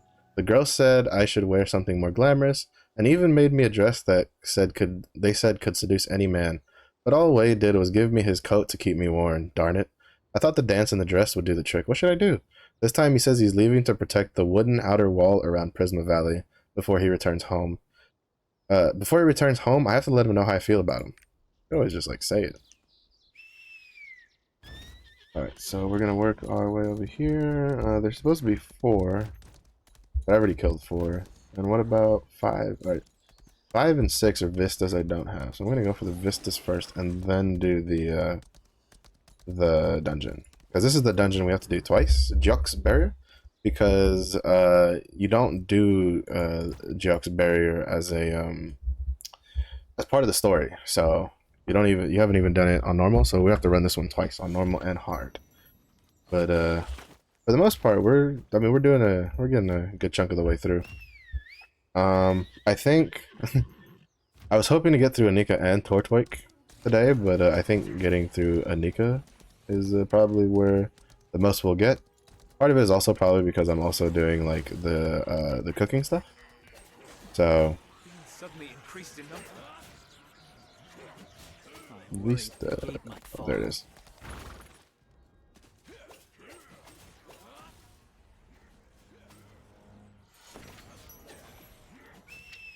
Alright. Then we will go get, there's an ingredient up here. And once we get the ingredient, then we'll teleport back, because the tri-point is right next to the dungeon, basically, while this ingredient is kind of like up out of the way.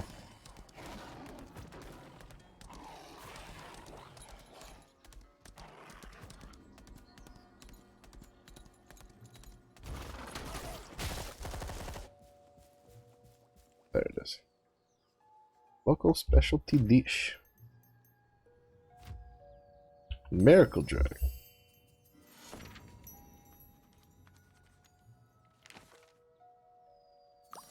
What's mine now, baby? These are only for our elites. Me, some random guy. I found it. Thank you.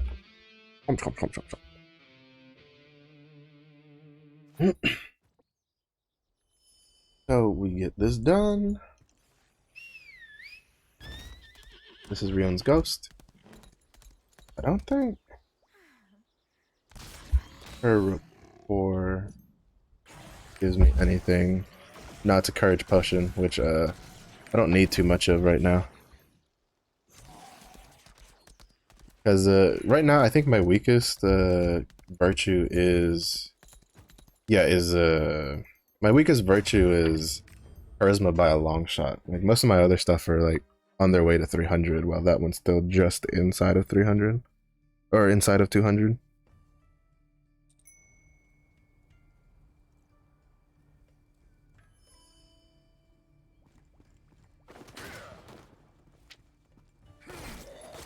Oh, I gotta open the make sure there's open the dungeon map. All right, yeah, there's a hidden story in here. I've never been in here, so it'll be interesting to see.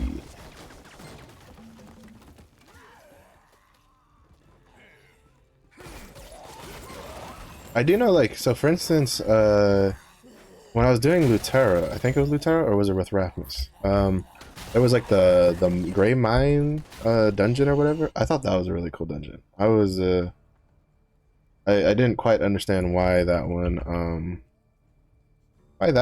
wasn't a like a story dungeon, because it had the big red gate that you get for the ruins of for the ruin dungeon. So so I would have expected it to be a dungeon for for like the story, but it's not. So, but I find it a little odd.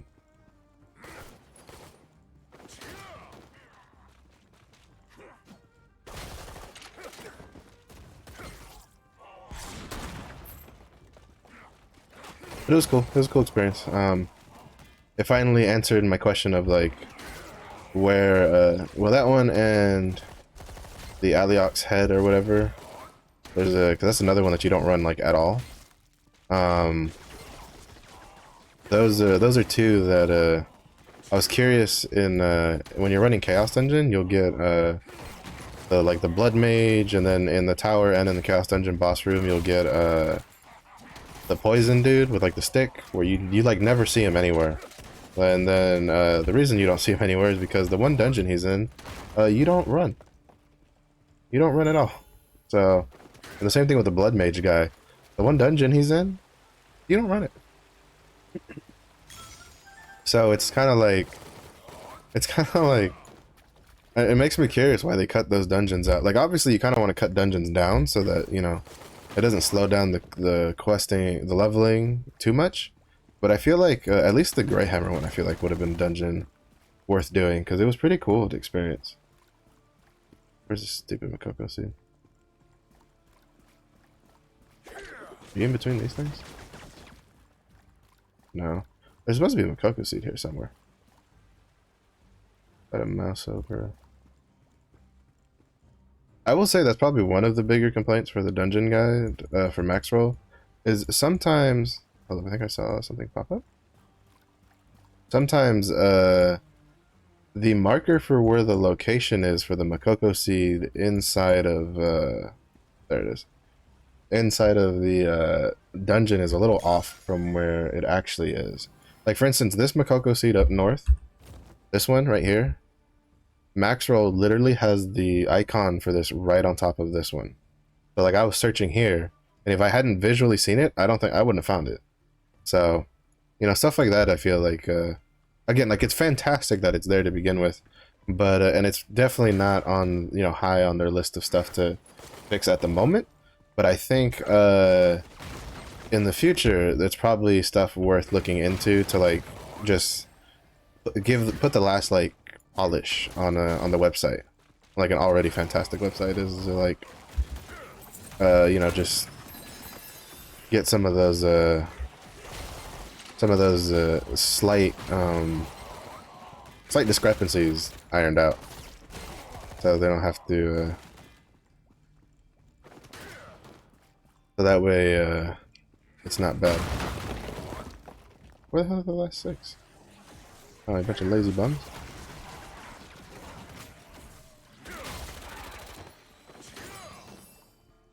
You lazy bums.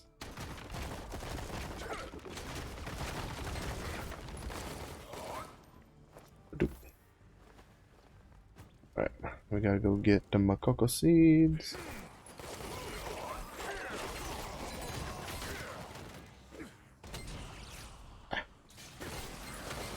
I wish the grenade, like, by default had a bigger AoE radius. Because I feel like the AoE radius for the grenade, like the default like AoE radius for the grenade is a little small for a grenade, right? Like, if you've ever seen, like, I think Mythbusters, like, you don't even have to watch like a war movie, like Mythbusters, like, they did tests with like even just a regular shrapnel grenade, like a frag grenade,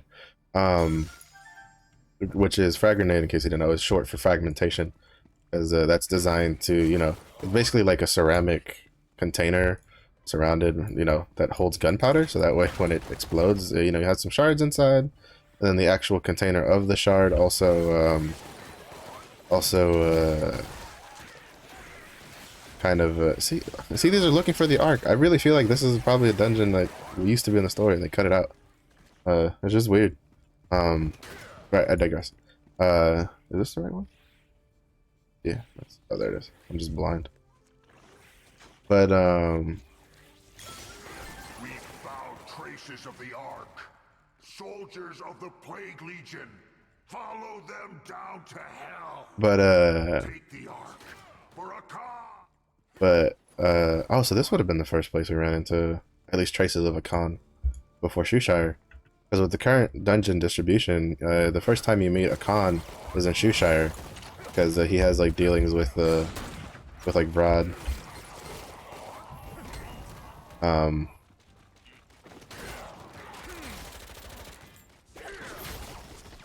But, I forgot what we were talking about earlier. Talking about a Khan, the dungeons, alright, the grenades. So, like, have you seen, like, the Mythbusters where they show the, like, area of effect of, like, a frag grenade that goes off? It's definitely pretty big. It's not very small.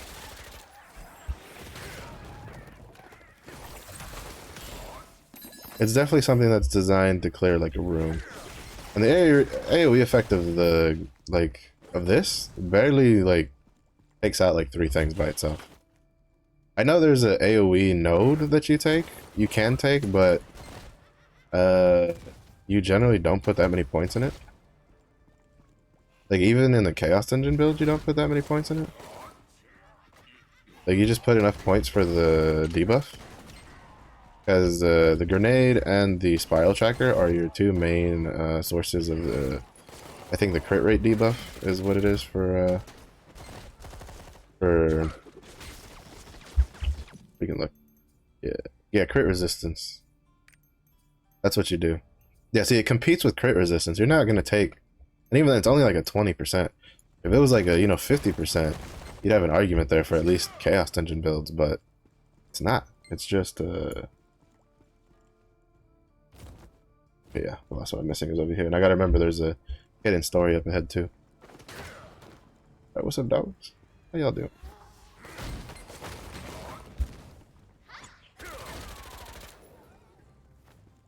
Oh, where's the last one? Over here. Alright, could you aim? Thank you. I finally. Hey, that's cool. Oh, this guy. Answers another question, because he's one that you get in the tower. Some of the towers, they have him in it. I was wondering where he was from. I think he's really cool, though. He's got, like, the whole four-armed, Vajra thing going. That's pretty cool. Let's see. The Sidereal's 2 students. Warren Diary 1. The master's condition is getting worse by the day. Sooner or later, he'll have to decide who will be the next leader of the Siwa school and the Sidereals. Oh, so he was the leader of the Sidereals. Xian. Interesting. I'm the best student he has. I'll carry on his legacy and become the true savior of Anikka and the rest of the world. To prove that, I'll purge the evil cave, and then all of Anikka will know what I'm capable of. I'm taking that's the guy who ends up getting corrupted at the end of the story in Anikka. Oh, it was actually, the Makoko seed was up there. Right here, I can see the leaves. Alright, I think I'm done with Melody Forest.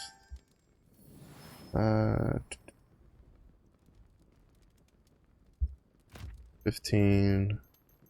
Yeah, we have 15. And we have 5, 6. And we got the hidden story. And yep. So now we go to Prisma Valley. And then, oh no, Twilight Mist is what we're going toward. No, we'll go to Prisma. Oh wait, no, I have to run this again. I almost forgot that I have to do this again on hard. So we'll do this again on hard real quick. This time it should go a lot faster because I'm not going to be grabbing the Makoko seeds along the way. And then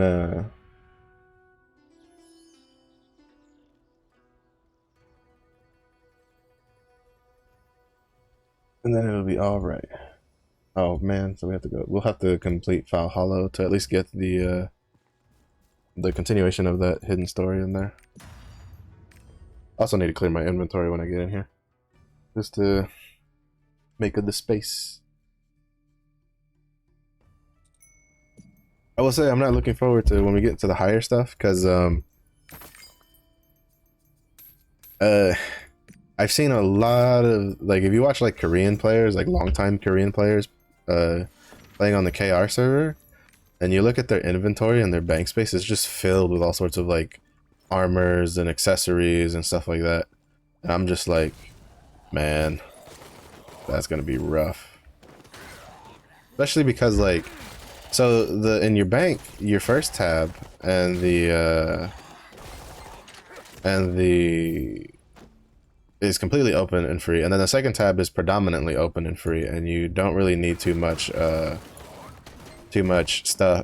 blue crystals to get it. But then the third tab is completely like locked from top to bottom, and you open it one row at a time. So that one's gonna be a little rough to build up to get to make space. Even though I think I might buy the third like skill slot on some of the classes for like for when Rowan comes out, for the PvP slots. That way I don't have to keep changing their crap. Actually, wait, does Rowan? Actually, never mind. Rowan might use the Book of Coordination. Because Rowan, gear-wise, is like equalized, but engravings is up to what you have equipped. So it might use the Book of Coordination. I don't know. I'm not too sure about that. They'll probably tell us when it comes out for our region, which will be a while. I doubt we'll get Rowan anytime soon, because I think even Korea's only had it for a couple months at most. Like I don't think Russia and Japan have Rowan yet. Granted, I honestly haven't paid attention to their stuff like at all since we ever like not even since we like since our version came out. Like since I knew we were getting a version, I just stopped caring about any region that wasn't like Korea and ours. Because Korea is a region that you're not really gonna like stop paying attention to because that's kind of our future, right? Like that's where we find out like what's coming in the future and all that kind of stuff. But like in regards to like Russia and Japan, like really we don't get any new information from them because they tend to get the stuff like even post nerfed and stuff like that from oh shit, this is timed. See, this is what I was talking about. Where sometimes you don't notice it's timed. Like the Distant Yearning, the diary one. Like here I have 2 minutes on the first one, and I don't know if you need all 3 buffs to pick up the 3rd book. But hopefully this lasts me long enough to go get it. Probably not, because there's still a decent amount left of this dungeon. If anything, I'll just run back and get the first buff. Not that hard.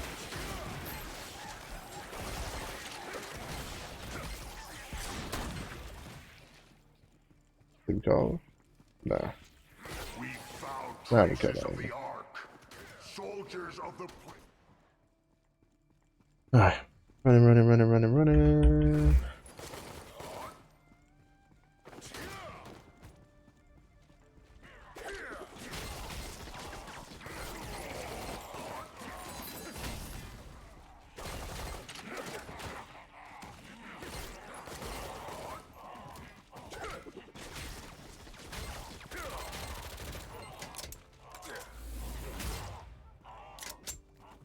Just to get the shot off. Because even if you, for a perfect shot, like, you just lose out on damage, which is, when you're running stuff at this level, it doesn't really matter. Because, like, just sneezing on the mobs kills them, so.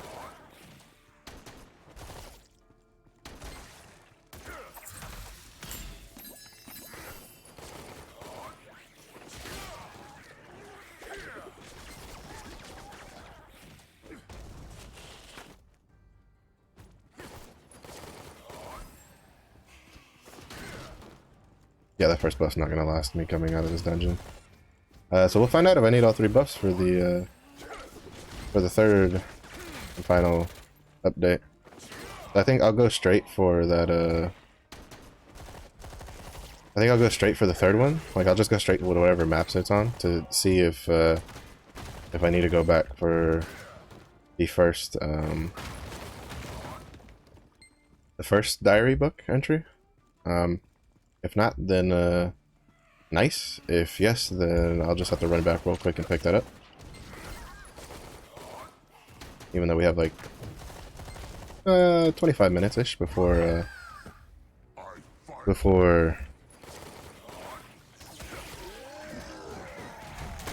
Adventure Isle, so.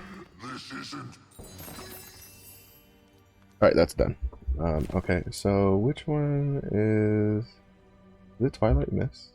No, Twilight Mist is where we're at. In Prisma Valley. And it is over there. No, Melody Forest is where we're at, yeah? Yeah, Melody Forest is where we're at. Okay, now Twilight Mist doesn't have anything in it.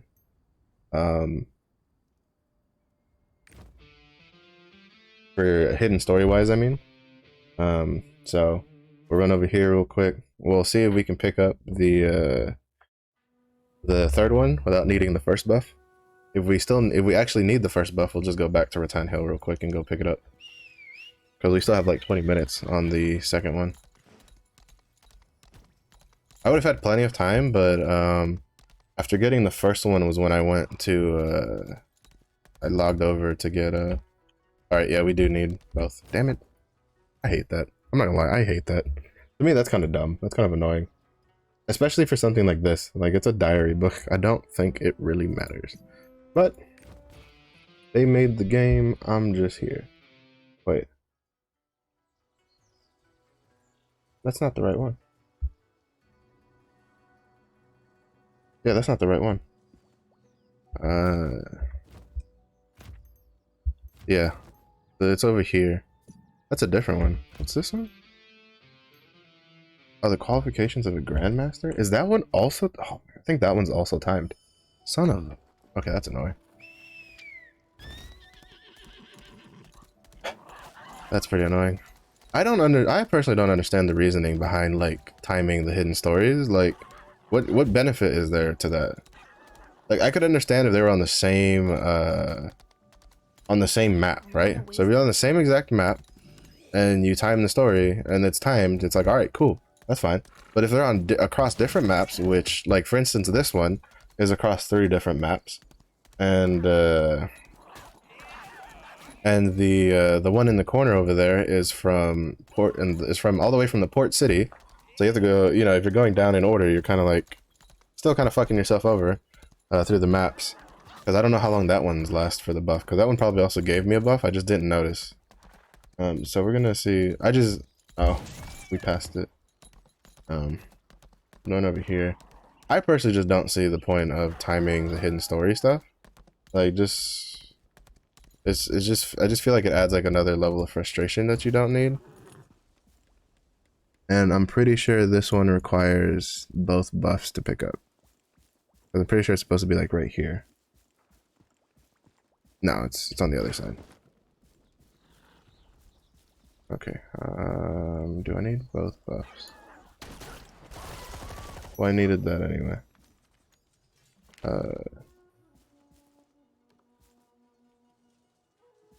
Like over here? Yeah, I'm pretty sure you need both buffs. That's so fucking annoying. There is no reasoning you could give me that would not convince me that that's not annoying. Like, that's the one thing I agree with a friend of mine. He's like, why is it timed? I'm like, I don't fucking know. That's just the way it is. I just feel like that's an extra level of complication that's completely unnecessary and arbitrary to the whole thing. Like, it's just adding extra shit for no reason.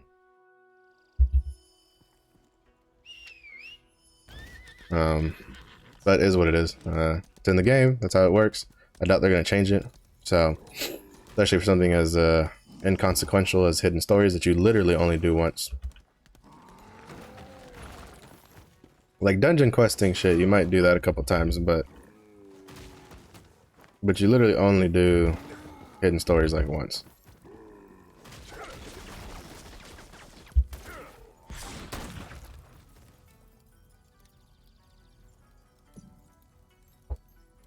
Yeah, so now we have both buffs. I'm gonna, since I have plenty of time, because there's they're 20 minutes, I'm gonna go back and just pick up the 2 from the port city, and then get those done, just because those are all in the same map area. So there's no point bouncing back and forth repeatedly, especially with how long those 2 buffs last. I'm pretty sure this one also has a buff, but I feel like this one's probably, the buff for this one was probably shorter. Or it might have been the same amount. I didn't notice that I got a buff. So, we'll see. Let's see. What's the duration of the buff on this one? Yeah, 9 minutes. It is shorter. It's like half the time. The other one is literally double the time. Well, I mean, the second one is like triple the time, because the second one, like, I'm pretty sure it's like 30 minutes or something like that. So I feel like if it's 30 minutes, it's kind of whatever, because if you don't, like, if I hadn't swapped from to the scrapper to do the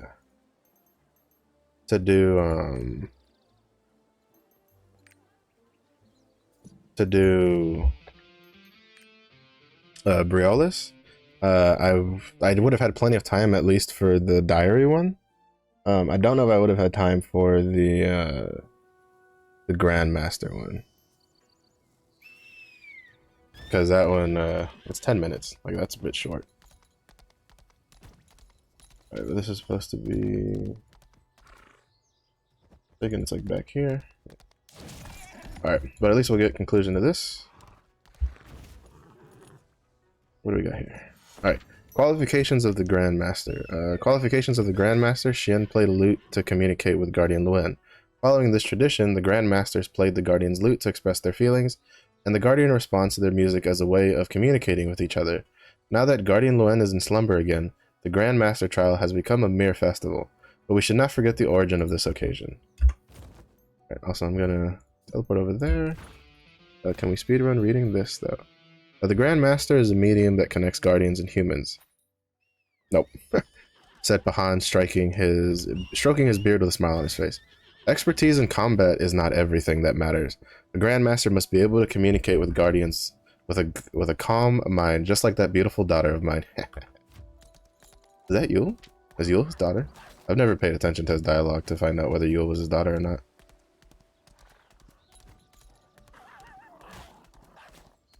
Alright, so we can go over here. We'll pick up the 2-3. I don't wanna wait. Or the last one for the second one. What did I kill here? Okay, the lead wind fox, alright.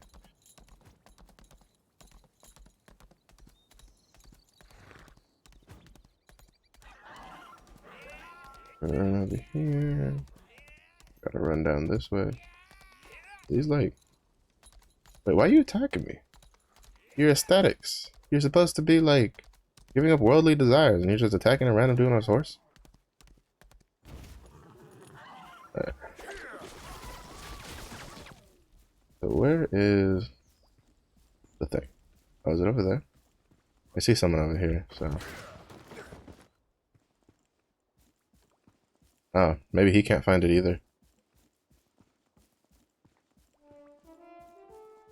Or, yeah, his buff probably ran out, but... Yeah, see, this is where it gets a little confusing, because they have the marker literally on the split. And I have gone to both sides of this split, and I can't find shit. So, either this is another one of the cases where the marker is off, or this one is bugged. Because no, I can't even do that. Because Rohendel had one that was it was kind of bugged where if you change channels, sometimes it fixed it. Yeah, it says it's supposed to be like right here, but it's not anywhere around here. Hello, Maximum. Alright, now I gotta... Alright, what's the name of this? The Surging Yearning.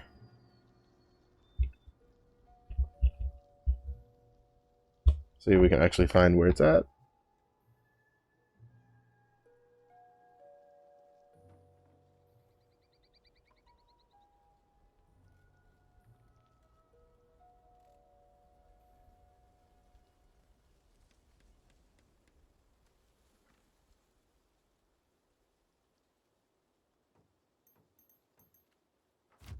It says it's the easiest to find, but like I found another guy that says it's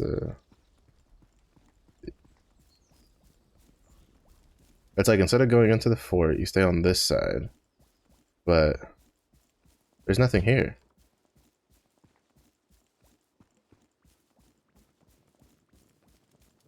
Like what the fuck? Like where the fuck is this shit supposed to be? Like, it's supposed to be here, and I have the 2 buffs. I have a Distant Yearning, 1... Oh, son of a bitch. That's what it is. Never mind. Take it back. This is fucking super annoying. So we gotta go all the way back to Melody.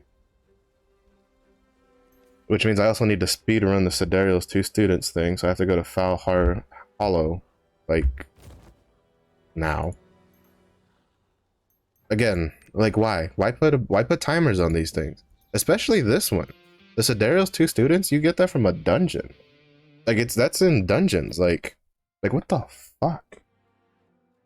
Like this feels like they left it in place from like a lot of Korean, like a lot of Eastern MMOs I've played, like especially free-to-play ones, they love doing this shit. They love adding an extra level of nonsense to simple things. Specifically for no reason. You know, they love adding you know, like for instance, it's a buff that you have to like maintain to complete the damn, you know, where's the, no, that's too far. To complete just a hidden story thing. Like, why? Like, just why? Like, what's the reasoning behind that? Like, who looks at that and goes, yeah, that brings player satisfaction? That does not bring player satisfaction. If anything, that brings players annoyance, because it literally means they cannot do anything else but this shit. Sorry, I'm getting a little annoyed by it, because this, so far, Anikka's had it the worst, because Rohendel had 2, and then Vern had 1. But this is the first continent I've ran into that had 3 different self-buff ones. Because Rohendel has the cooking one, which you get from like these weird little green stones. And then it had also the tower one that was timed. And I think those were the only 2 that were really timed. And then Vern, I think the only one that was really timed was the Queen's Secret one that takes you into the dungeon, like the normal dungeon. This one is definitely, yeah, see, it's right here. That's really frustrating. It doesn't help that it's the same exact icon too. A diary sits in Prisma Valley. The words are scribbled haphazardly. Oh my, oh dear gods. I kept wandering because I couldn't think at all, and then Wei sat himself down by the lake. I didn't know what to do, so I just sang the song my sister taught me, and Wei sang along. Oh my, this is the moment. I must tell Wei about my feelings about him. Yeah, well, your feelings gotta wait, because I gotta fucking go get this other shit. Hollow. I got to go get this other nonsense over here. Because Valhalla has the second one for the buff that we have. We have 10 minutes to kind of like... well, this one shouldn't be too bad, because it's just a shoop shoop shoop. It's a really small dungeon, so we should be able to get it even with the 10 minutes we have left. Well, 9 minutes now. Valhalla.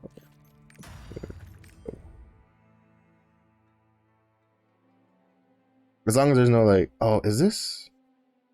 I think I know what this is. I do know what this is. This is the one that we go into that has like all the smoke and shit that we have to deal with. Yeah, this one's fucking annoying. But I don't think it like blocks me off from shit. I don't think it'll block me off from just going to pick up what I need.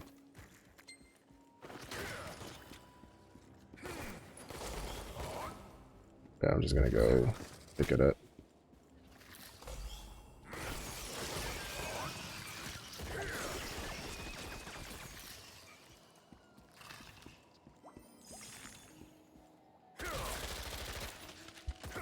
Yeah, because the other problem is it's also the same icon, right? And maybe if there's some difference in the icons, it would be like kind of whatever, but... Alright, Siderio's 2 students. The master's wrong. I can't believe he chose that wimpy kid away instead of me. I made sure the upcoming inheritance of Doshul fails by lacing his medicine with poison. If I can't be the one, then no one else can. No one. Alright, so we're going to read the culmination of these 2, which is the surging yearning. The owner of the diary sat with her chin cupped in her hand, a scowl on her face. If I go and tell Wei I want to fight chaos with him, and he tells me to come back in 10 years, what is he talking about? I'm ready now. The 10-year-old scroll maiden continued to fume about how she was unfairly disregarded. Other scroll maidens, probably her senior, were watching from behind with smiles on their faces. Funny. I kind of imagine, as soon as they were like, oh, he just patted my head when I tried to like dance for him and stuff like that, I kind of figured that that like she was like a kid. Alright, could y'all like fuck off? Like rude.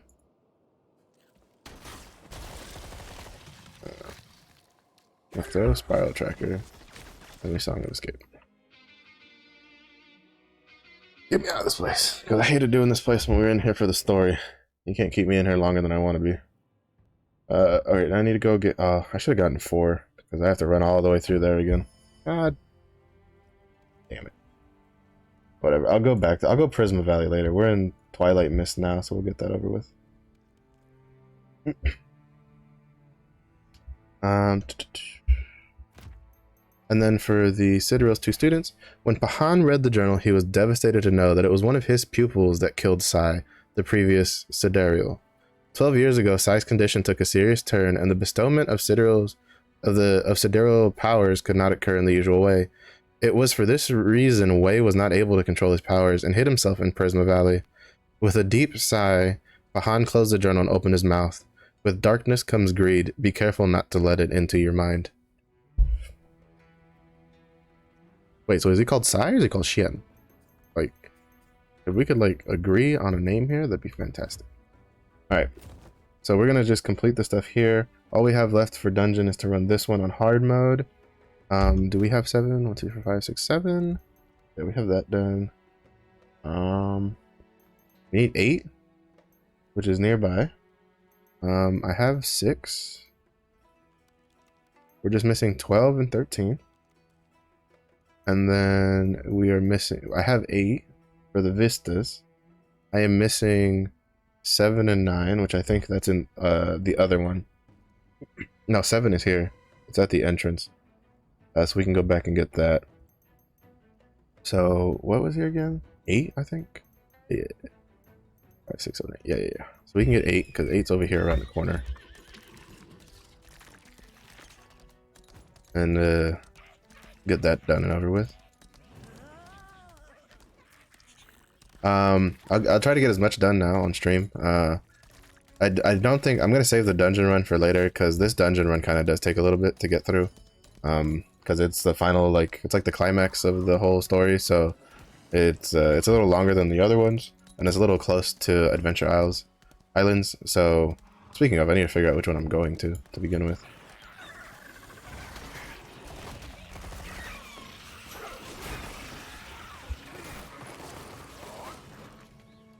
So we'll go down here, go pick up the Vista. And then when I go on the way over to the Vista that we're going to get, I will look at what Adventure Isles we have today. I've kind of gotten fucked over the last 2 times, and the Adventure Isle for... Alright, so there's no PvP ones. So we are going to... Alright, we're going to Tranquil Isle. Good pirate coins. Because,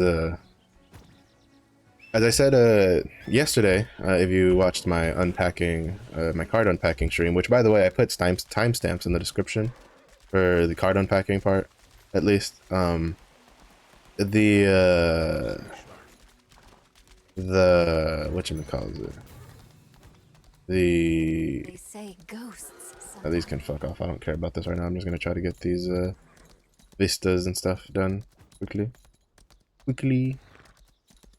Vista. I ain't talking about Windows.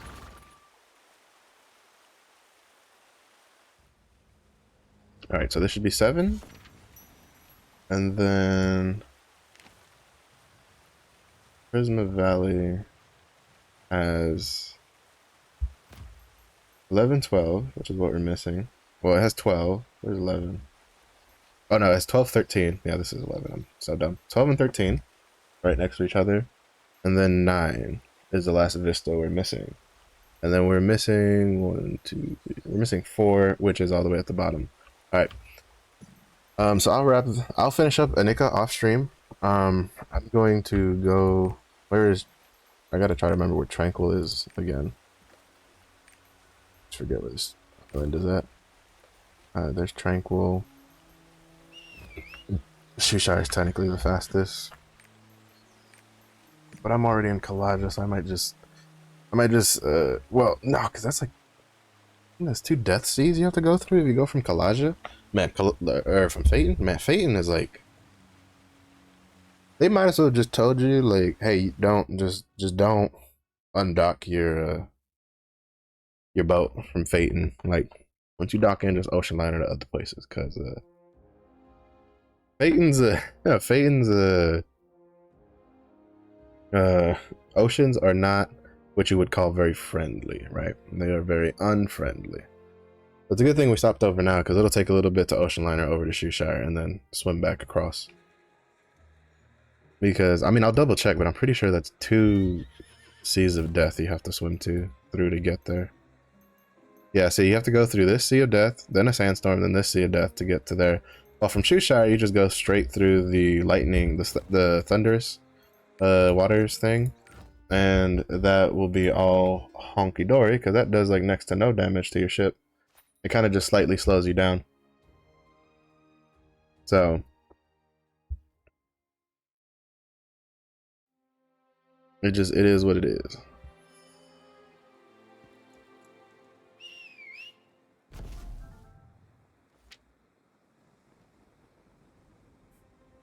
So now we go over. Tranquil's not too difficult, depending on how many people you have. Come on, hurry. The more people you have, definitely the easier it is, because Tranquil, some people have to kill like zombies and ghosts around you while other people play music.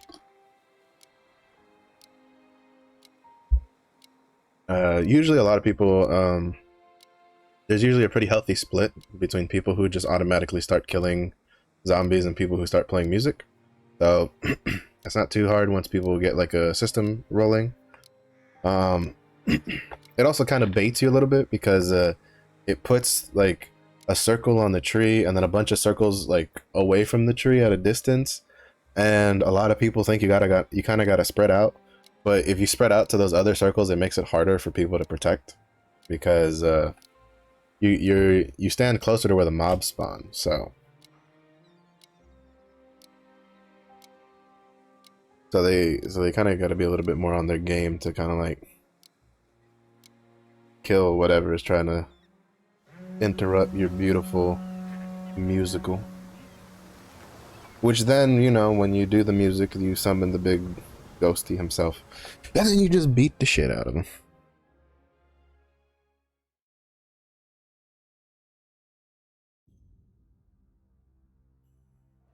I feel like today was a pretty good, pretty productive Adventure Tome day. We got pretty much most of Anikka done. I think some of the foods are still probably tied to like trusted on some of the stuff. I'll have to double check the rewards. Let me repair my ship while I'm here. A couple extra points don't hurt. And then go over to Tranquil. So for instance, like I was saying, Yudia's, you need Thunder at Trusted because then she gives you the ritual food ingredients. For Anikka, I don't think any of them have that. Yeah, because Yule's the Charisma Potion. The manager of the tournament. He gives you blueprints for the White Wind, and then Ryun, just Courage Potion. So that means all of Anikka's foods come from collecting stuff. I think the most pain in the ass one is going to be probably the RNG ones, which I think is this one and this one are RNG. Because I'm saying I have the ingredients for these two. Because we have the deer hind hooves stew, and then the secret Yon style marinated special. And then I'm taking this one's RNG from the sugar we were buying from that vendor guy, and then this one's RNG from another thing that you have to buy. But basically they're all obtainable relatively easily. I've never gotten a giant flower petal nor the fiend mask, so we'll see how that goes. Because this definitely isn't enough to get to 70%, but then again, for Anikka, all I really cared was the masterpiece, so it's not really that big of a deal.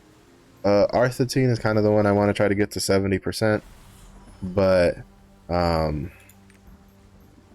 we'll see how that goes. I've done most of the monsters here, and I've done at least the dungeons, because you do all the dungeons on Arthitine on normal at least. I haven't done any of the hidden stories, but I have done the 2 another stories already. So, and those 2 are a pretty big bulk of map stuff. So we're gonna have to hope for the that the cooking for Arthitine isn't that much of a pain. It's pretty like clear-cut, simple stuff, and that maybe we get lucky with some of the collectibles that drop. Also, I did find out though that the collectibles, they give you percentage per point that like per individual piece that you put in there. So it's not like you need all 7 to get credit. If you're at like say 69.9%, you can buy 1 or 2 and then put them in there, and it'll bump you to the 70%. So that's something to remember. But yeah, but Arthitine, I'm definitely probably like I could probably get to like 60%, but getting to 70% is probably gonna have to take collectibles in this, because that's another one. I'm working on Sasha to get her to Trusted, but we're still a ways off from Sasha, because Sasha we're only doing the 2 the two, just this one song and one emote with her, because personally I don't care about Sasha on a personal level. I'm just there for, like, if she didn't have a giant's heart, I wouldn't be touching her with at all. I mean, like, she's cute and all, but there's other waifus I'd rather like a rapport. Like, for instance, I consider like Rancher Jude waifu material, like, over Sasha. So, you know.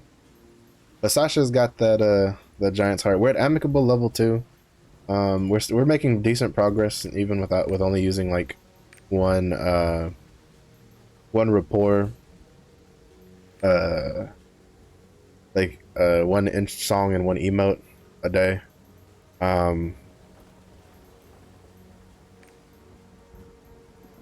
mean, eventually we got to do like all of it, right? Because you have to do all of it to 100% the map.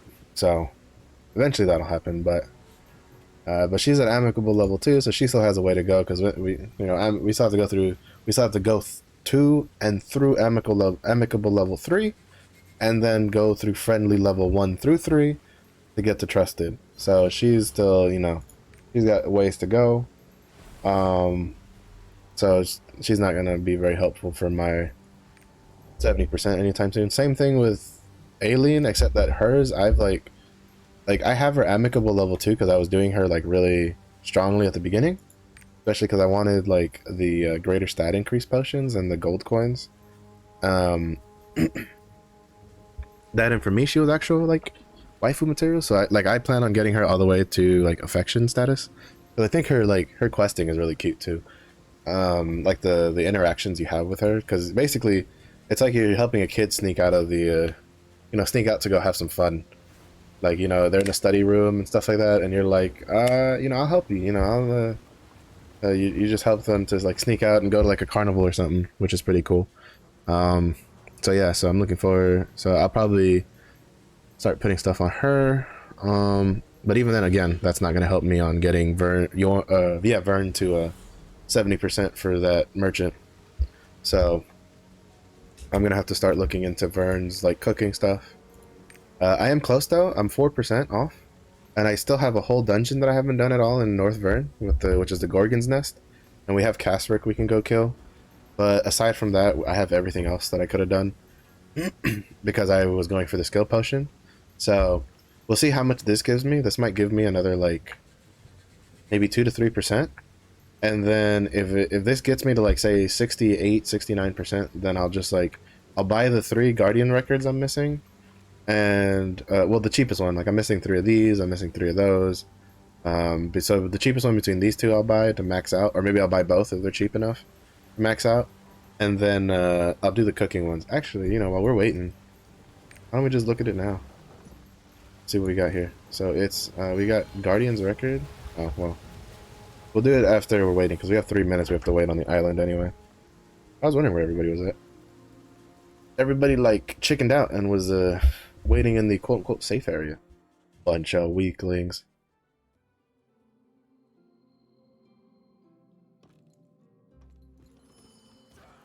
Bunch of weaklings. Doop. So yeah, but we have 3 minutes, so I'll look at the like how much that stuff costs, because Vern's is kind of expensive. Rohendell's is very expensive, even though one of their most expensive collectibles you can get completely for free, complete the entire thing completely for free, as long as you have 4 characters, and because you can't power pass through Rohendell, it's a side quest that gives you that blue collectible. Like, you'll get one every time you complete it, and you can complete it on every single character. So I'll show you in a second which one it is, just to save people some gold. So in Rohendell, this right here, the Invisca's Talisman, you get 1 from a let me claim this on this character though. You get 1 for this quest in I think it's Brisum Bray. I'll even show you the general area. Yeah, Brisum Bray. in this general area, the flower tree farm that's on fire with all the fire elementals, there's a book here that you can pick up. I think it's like around here. You can pick up that book, and then you read it. You just like basically just pick up this book, try point over here, or just get back over here, read the book, and then you just turn the book into an NPC in this area, and he gives you one of these every time. So so if you have 4 alts, you can do this completely for free. And basically, you can then turn around and just sell the ones that you get. Like, I got a couple after completing it, so I was, you know, I was like, you know, fuck it, I'll take money. Because it was going for like 100 something when I was doing it. I don't know how much it is now. I feel like it's probably dropped in price a bit. So we're going to look. Guardian record. 3 gold. I need 3. I'll just buy 3 right now. Whoever has it up for 12 gold is very, very hopeful. There's no way you're going through 12,865 of these to get to that 12 gold. And then this one is Royal Warning. But so yeah, this one's a little bit more expensive. I think I'll wait on this one. This is a 206. It's not going to go up very high anytime soon. So we'll leave that one off. Like this is kind of what I do. I don't think 50 gold for the blue collectibles is worth it. I mean, for all I know, there might be just like Rohendo, there might be a Vern side quest that gives you all 3 of those, you know. So where's the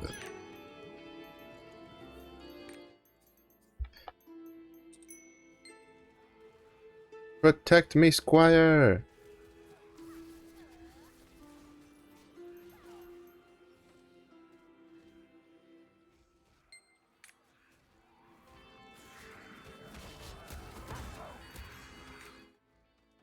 So I do also find it amusing how, like, when you play music, it kind of just mutes the other people around you to being like, no, no, no.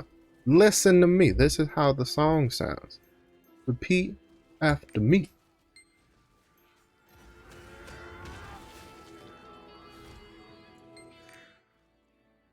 Usually I like being in the beat the shit out of things group, but it looks like today I'm on music duty. That's okay. I don't particularly mind. Music makes me lose control.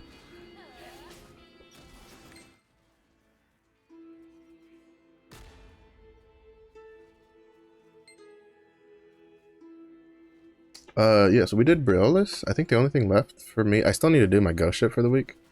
But I do that on my, I'm gonna do it on the Deadeye to get him some breaths. The moon's breaths. Also, my dog's sitting here like, are you gonna feed me today? Man, he's really being needy today. He's just like, can I get some food? And I'm like, no, you can get nothing yet. You gotta wait. You know? I'm on the clock, buddy. I can't just like stop. Oh my god. They aren't killing the archers and I'm getting hit from like a distance. Keeps interrupting me.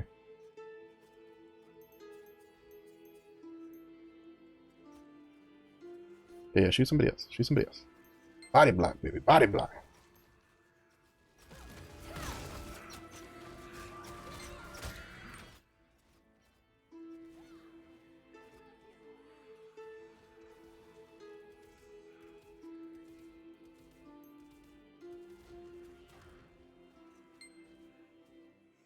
It's going a little slow because we don't have as many people as we usually do.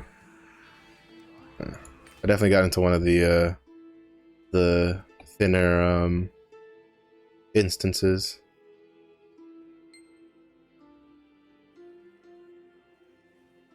Oh, yes, yeah. See, like we're going a little slow because usually the elite has spawned and died by now, or the named, as it's called. You can see named.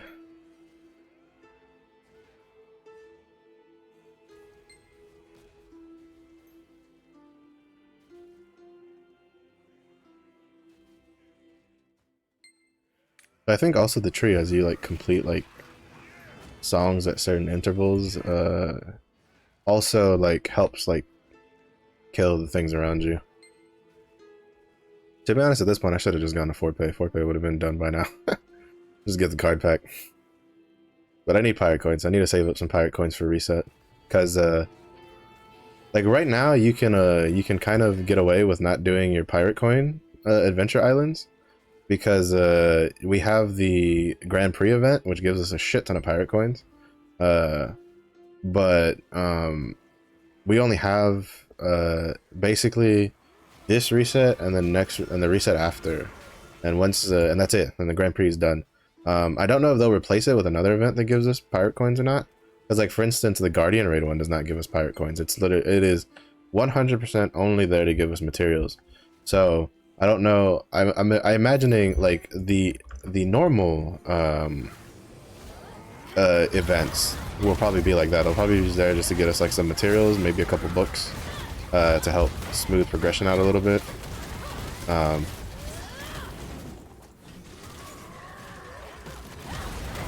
So you kind of want to get in the habit of at least doing your at least like alternating on the weekend. Maybe you'll like do it's like on the weekend you have two different time brackets, and because you can do two adventure islands on the weekends on Saturday and Sunday, and because they fixed that. It was supposed to be like that from the get-go, but it was kind of bugged for our version for whatever reason, and but they fixed it finally with this last update, and so what it is as long as it's in two different time brackets, you can get the rewards for Adventure Isles twice. So I'm mistaken, that's how it works.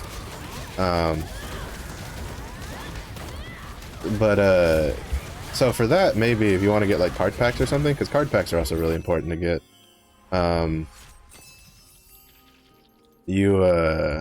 Then you might want to like alternate between the pirate coin ones and the card pack ones. But for the most part, when there's not an event going, you probably want to do the pirate coin ones to like keep being able to buy the from the docks, the pirate coin ships. Because something that I think a lot of people don't realize is the more alts you have, the more of them, like if you have 4 characters in tier 3, all 4 of them can buy the tier 3 materials from the boat at the dock, and then you can send all those materials to the same character.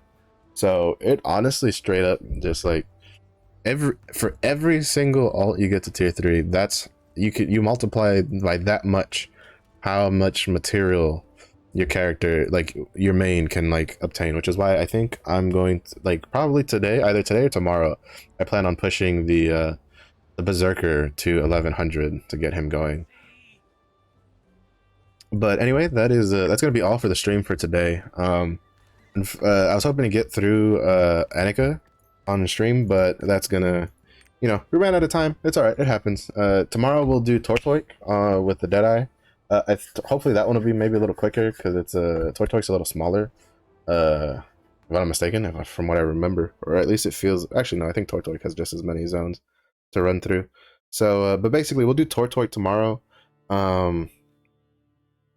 Especially because tomorrow there's no like field boss or chaos dungeon or chaos gates or anything, so it's a really pretty much free all day. Basically just do your daily stuff and then you're done. But yeah, so that's all for today. If you're watching the VOD and you made it this far, thank you for watching. I do appreciate it. If you like what you see, I stream Monday through Friday from 2 p.m. to 6 p.m. Central. So feel free to come hang out. If you're if you like what you see, maybe subscribe to my YouTube channel, even though that's mostly for VODs right now. Though today, later today, I will be doing I will upload a video for the gacha game I play, Grand Blue Fantasy, because I'll be doing what's called sparking today, the first spark of the 2022. So hopefully I'll have some good luck with that. And then I think I might start trying to do like some shorts and stuff. But for the most part, it's really just VOD management on YouTube. But if you do subscribe, I'd appreciate it. If you like what you see on Twitch, please, hopefully you drop a follow, so and hopefully you'll come back. But yeah, so I hope y'all have a good I hope your Lost Ark is going great. I hope you don't take the drought too seriously. Don't, rage hone or something, as they say. And basically just enjoy your time. Take the time to build up your characters and your account, and just kind of like do that.